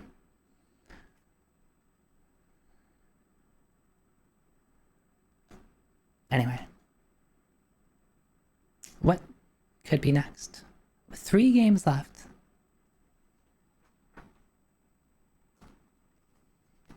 Any guesses? Any guesses? Based on what's not here. Oh my god. Lala, get out of here. I was going to actually note for Kuro, I was going to put a special mentions for League of Legends and put it in a garbage can.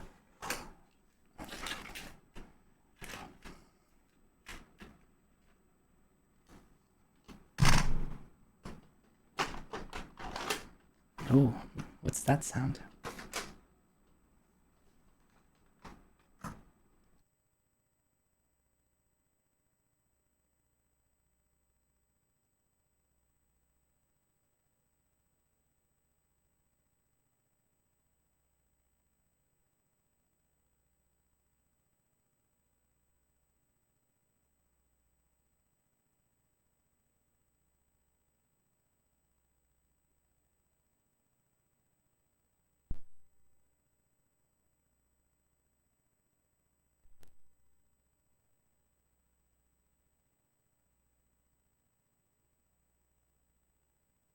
Is this how I find out that this cart doesn't work?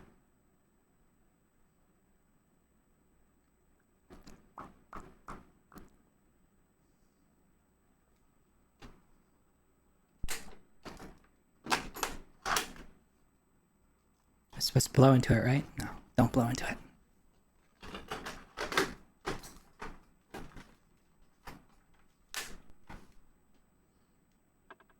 There we go.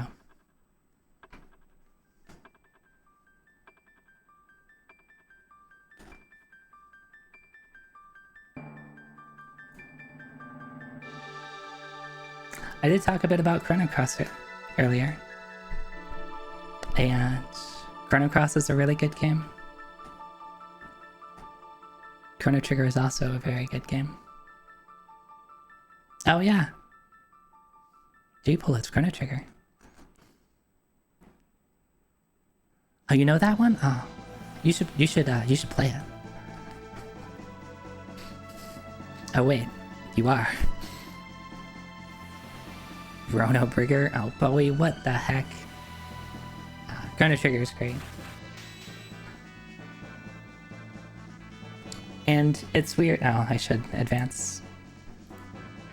Like, I don't think there's games that have managed to capture the magic that Chrono Trigger has. There's just something about it. Like, the story, the characters, like, I've seen a couple of games try to do the dual tech, triple tech stuff, and it just hasn't landed quite right. Oh god, Bowie. What the heck?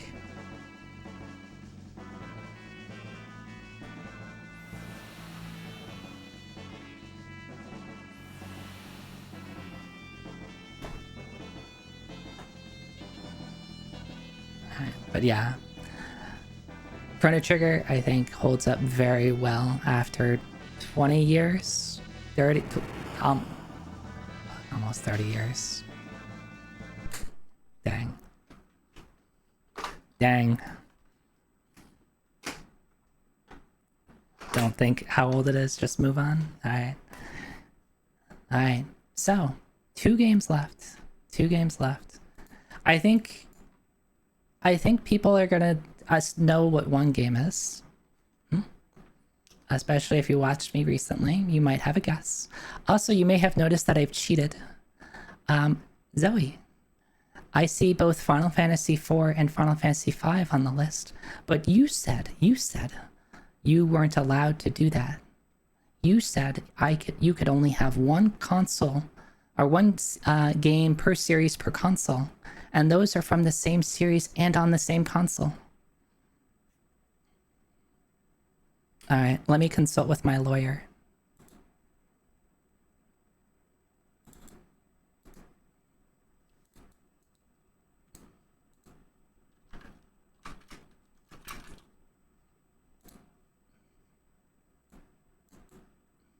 Alright, there you go.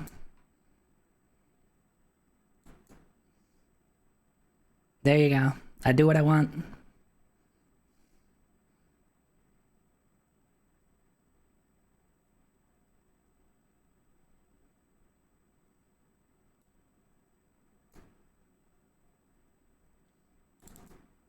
Yep, lawyer said so.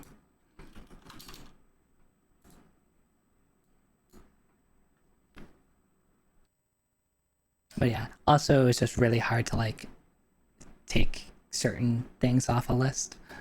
I just couldn't do it.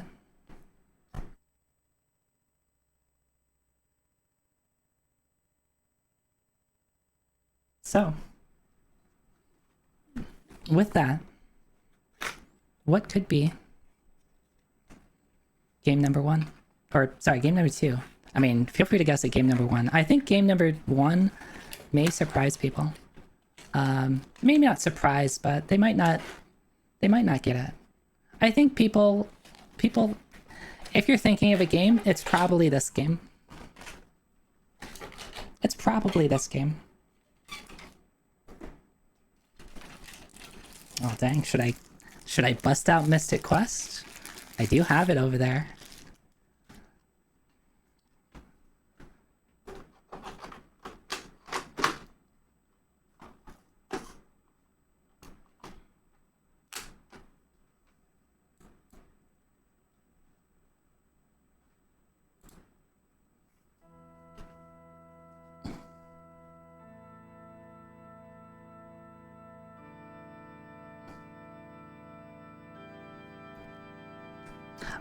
I'm sorry to say, Neo Zero, you do not get points, for this is not Final Fantasy III US. This is Final Fantasy VI. See, it says 6 right there. It says 6 right there. Yeah, this is a Japanese cart.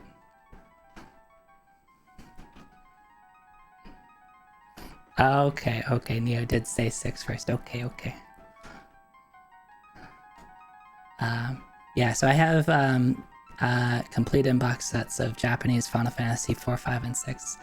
The reason why I have the Japanese copies and not the English copies is because video game collecting market is really dumb right now, and I don't feel like spending hundreds of dollars on a single cart. But you can buy stuff from Japan, and they're so much cheaper.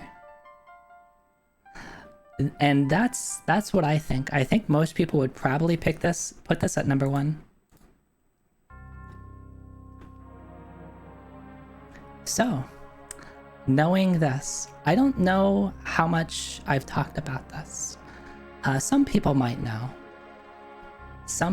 But I mean, there's a lot of new people here, right? This game is... When I started doing this list, like, I did not have to question what I was going to put at number 1.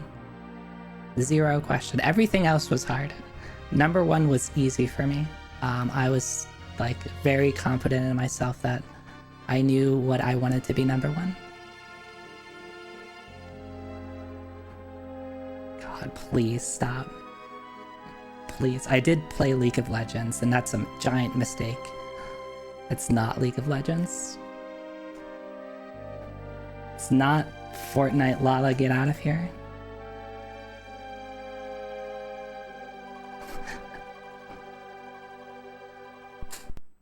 Okay.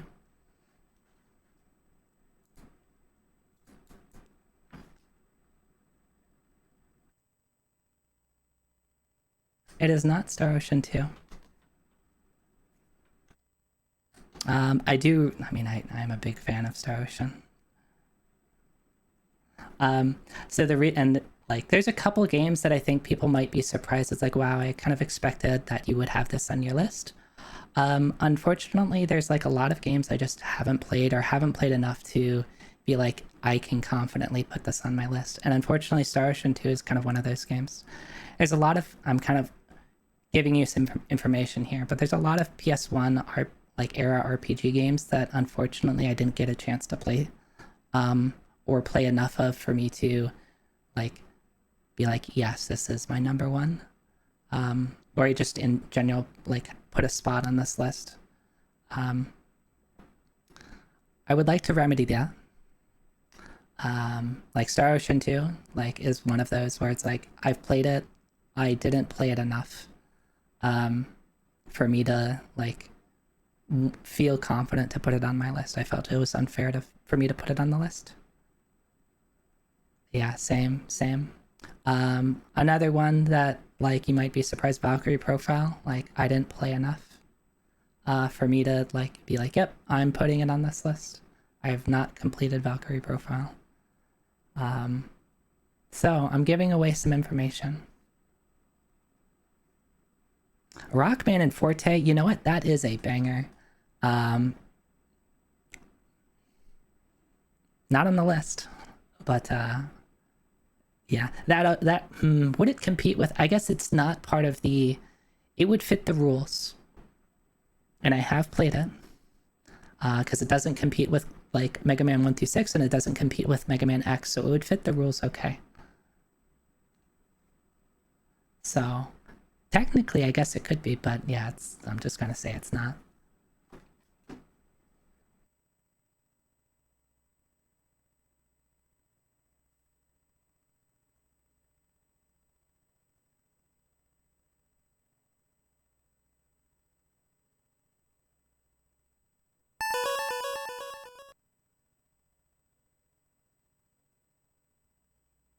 Hey, Amadeus. Thank you for the raid. You come in right at the end, where we're talking about my top 100 games. And I was just talking about Final Fantasy VI. Oh, I'm glad Dot notices that. Yes, that is from FF2. I think FF2 gets a lot of unfair hate. I don't love everything FF2 does, but I think it gets a lot of stuff thrown at it that's probably ill-deserved. Anyway, so we haven't yet revealed what my top game is. Again, this is like not necessarily like my favorite, like top 100 favorite games. Like these are objectives, and if you ask me next week, this list would probably change in 50 different ways. This game, I think, will always remain. Like this will always have a special spot in my heart. Oh.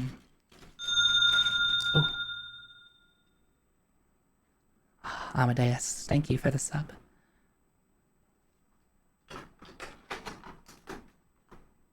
Now, Yoshi's Island would probably, at least I consider that competing with Super Mario World.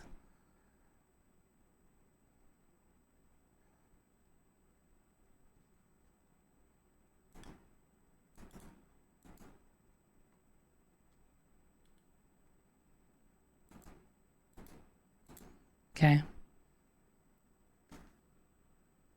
And Super Metroid is one of those games that I haven't beaten.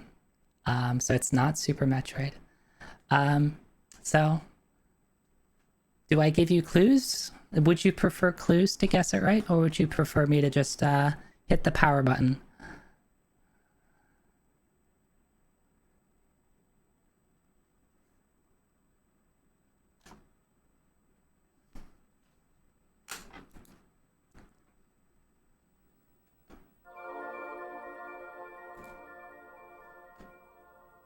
Is that enough?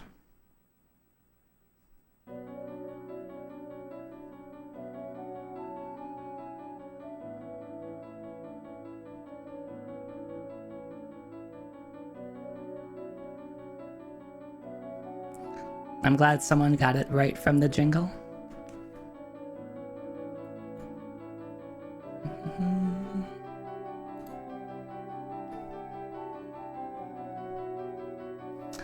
So yes, it is Second Densetsu 3, or now officially called Trials of Mana.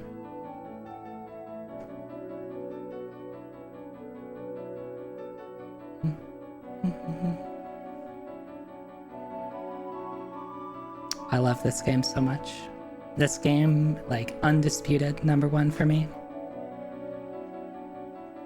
And again, you would not be surprised if I told you that a game is on this list that I really, really love and appreciate, and I have yet to play the remake. I have the remake. I technically started to play the remake. I haven't, like, I think that was around the time that I stopped streaming, and a lot of things happened. It's a long story, but I paused my playthrough. Yep, so this is the sequel, like, Second Densetsu 3, unofficially for a long time was called Secret of Mana 2. Now it's called Trials of Mana. Second Densetsu being the Mana series. So Second Densetsu 1 being Final Fantasy Adventure, Second Densetsu 2 being Secret of Mana, and Second Densetsu 3 being this. And I will probably always call it Second Densetsu 3. Thank you, Highwinds. Do I have SD3 honk? I don't have SD3 honk. Oh my god. Alright, let me fix that. I need to fix that. I love that copy pasta. So the copy pasta that Highwinds just posted is it gets posted in SD3 speedruns. Because you get the Booskaboo mount, is that the right word? And you get to honk with them, and if you honk enough, then yep, you've met your quota. And there is a emote, FFZ emote.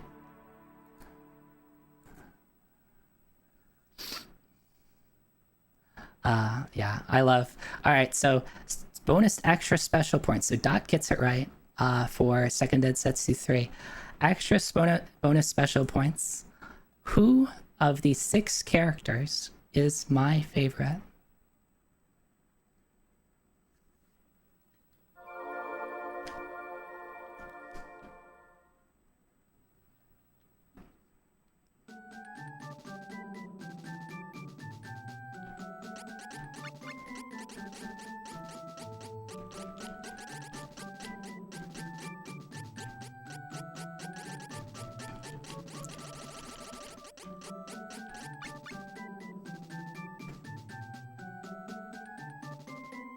No. I feel like I'm so obvious. That's Reese.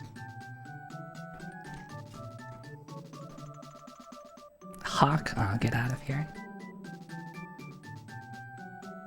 Angela? Alright, so let me talk about why this game is like so special to me.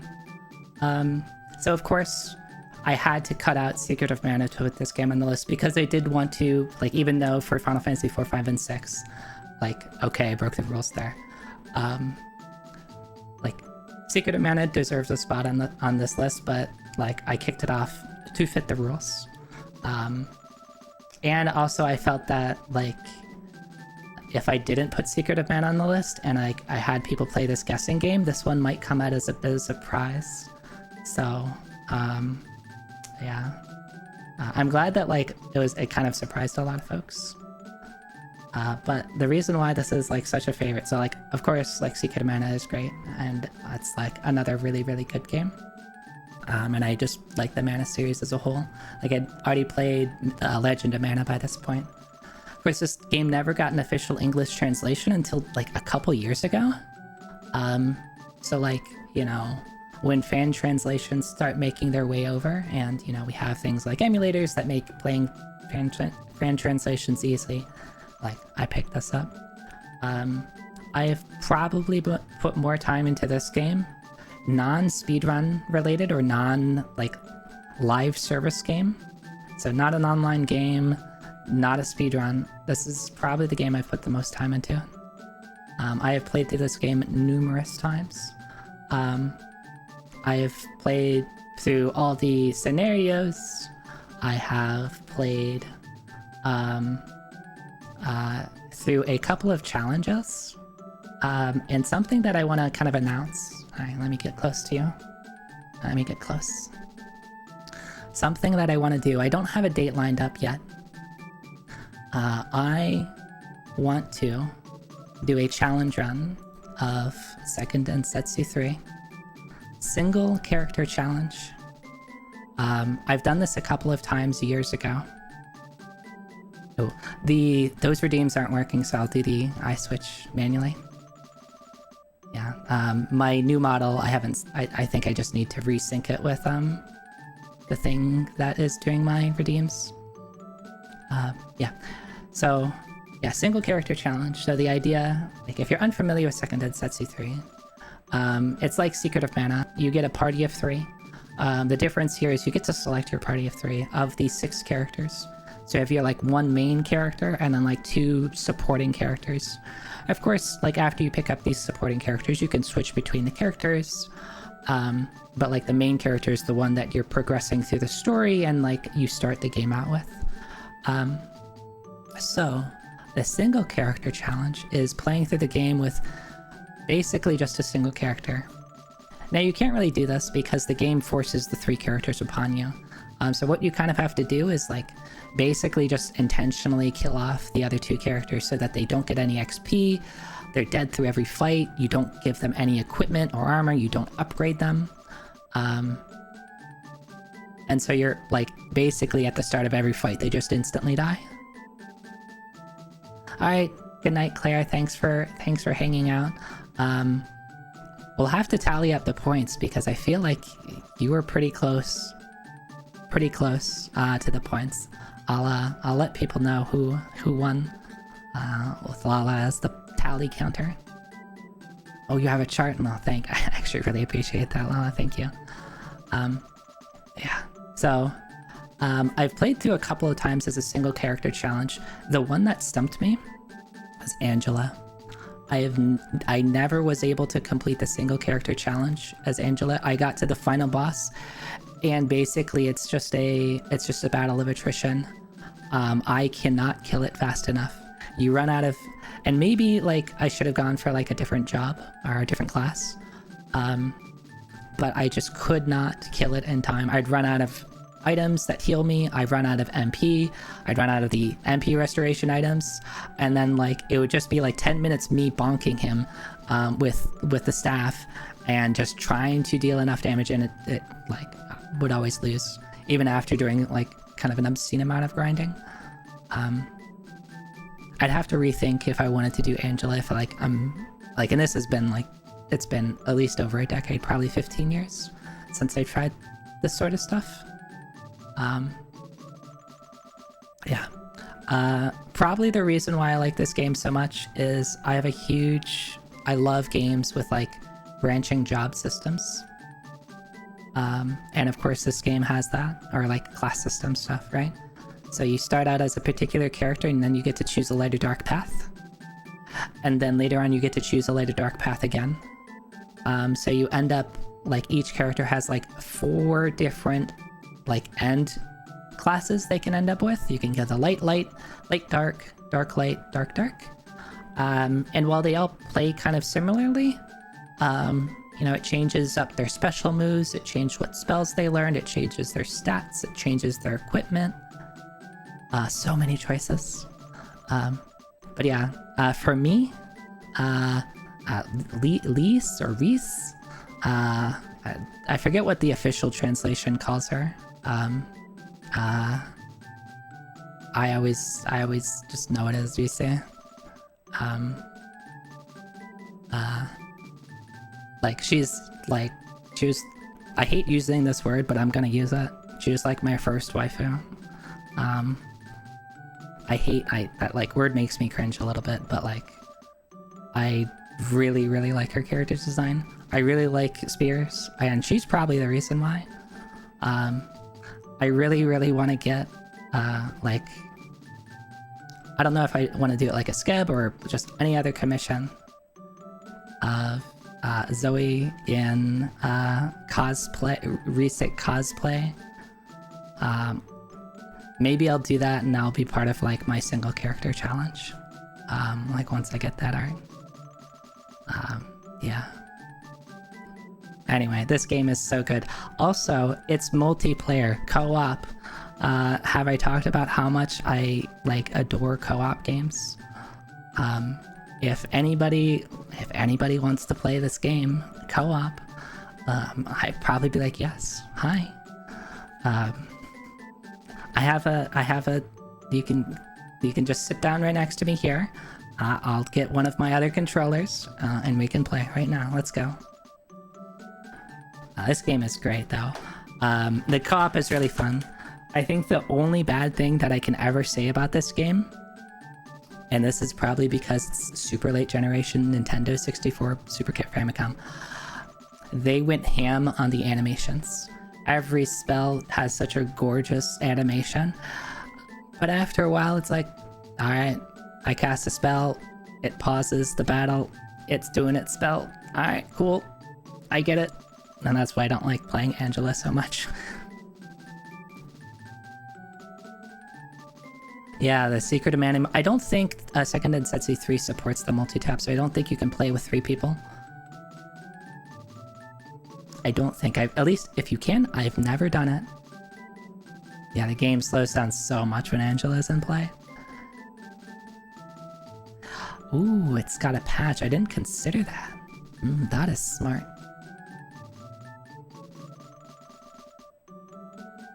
Alright. Yeah. Alright, the character select screen is like, okay, I get it, character select. But yeah. That is it.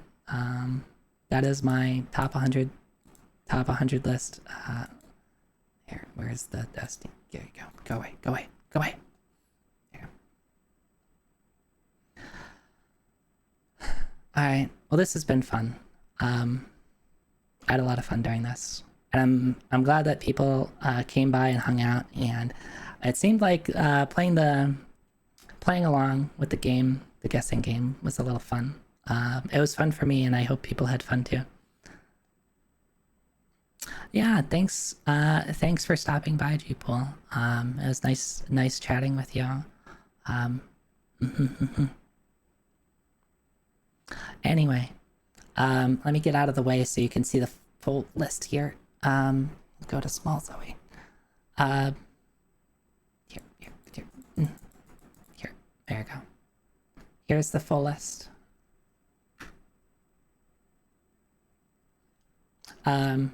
At some point, I'll make an announcement about the second Densetsu 3 run. Maybe I'd like to make a cool little graphic for it. I was really hoping to be able to do it like, by the way, it'll be in 1 week, but I think I'm going to put a little bit more time into it. One, I haven't played this game in several years. Two, like I haven't done one of these challenges in several more years. So I probably should prepare a little bit and work on some stuff. Okay, so final tally is Gref with the most points answered, but Dot with the extra bonus points, and Dot also came in late.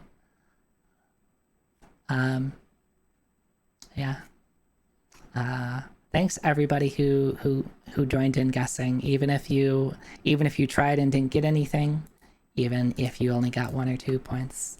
Right, it was fun. I really enjoy it. I wasn't going to do it, but then I think I mentioned it at the start, and people are like, "Yes, let's do that." And sorry if a couple things were a little scuff. I didn't get time to do everything I wanted. I was going to have full notes for each game so that I can talk a little bit more about them, but I guess it's been about 5 hours. A little bit longer than, I don't know. I didn't know how long this was going to take, but I guess I talked a lot about them. Right? Right. Okay. So, let's go to a different screen.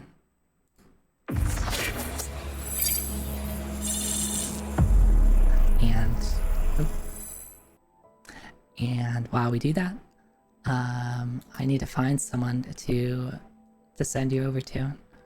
I don't know who streams at this time.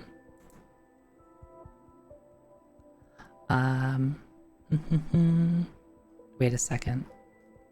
Oh, okay, never mind. I saw G-Pool. I was like, wait a second. You're here. What are you doing? But it was the Twitch continue watching thing. Twitch, please.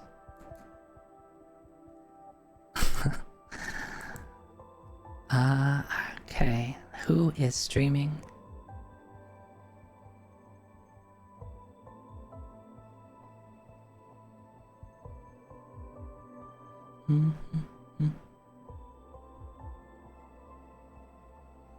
This is where returning to streaming is hard because I don't know a ton of people, and I don't know if a ton of people know me by this name too. Vox is doing the Mega Man mid-month marathon.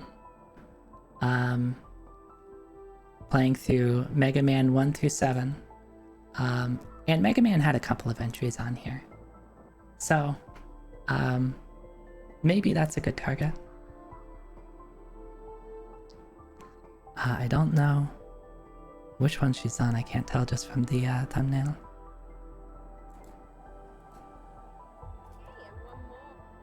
Alright, let me just... ads, please, Twitch. Alright. 6? Okay. Well, let's do Vox. As soon as the ads are done. Okay. So, if you want to participate in the raid, some people came up with this really cute thing. If you have a sub, you can do that. Or you can do it without the yay. That's okay too. Again, thank you everybody for hanging out. Yeah, it would be less fun with less people here. So thank you. Do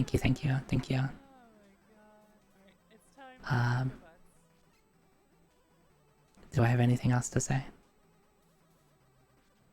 I have to plug myself. Twitter, Discord, socials. Yeah, I'm a streamer. I have to do that. Alright, now that the obligatory shilling is out of the way. Alright, Zoetaki. Alright, bye-bye.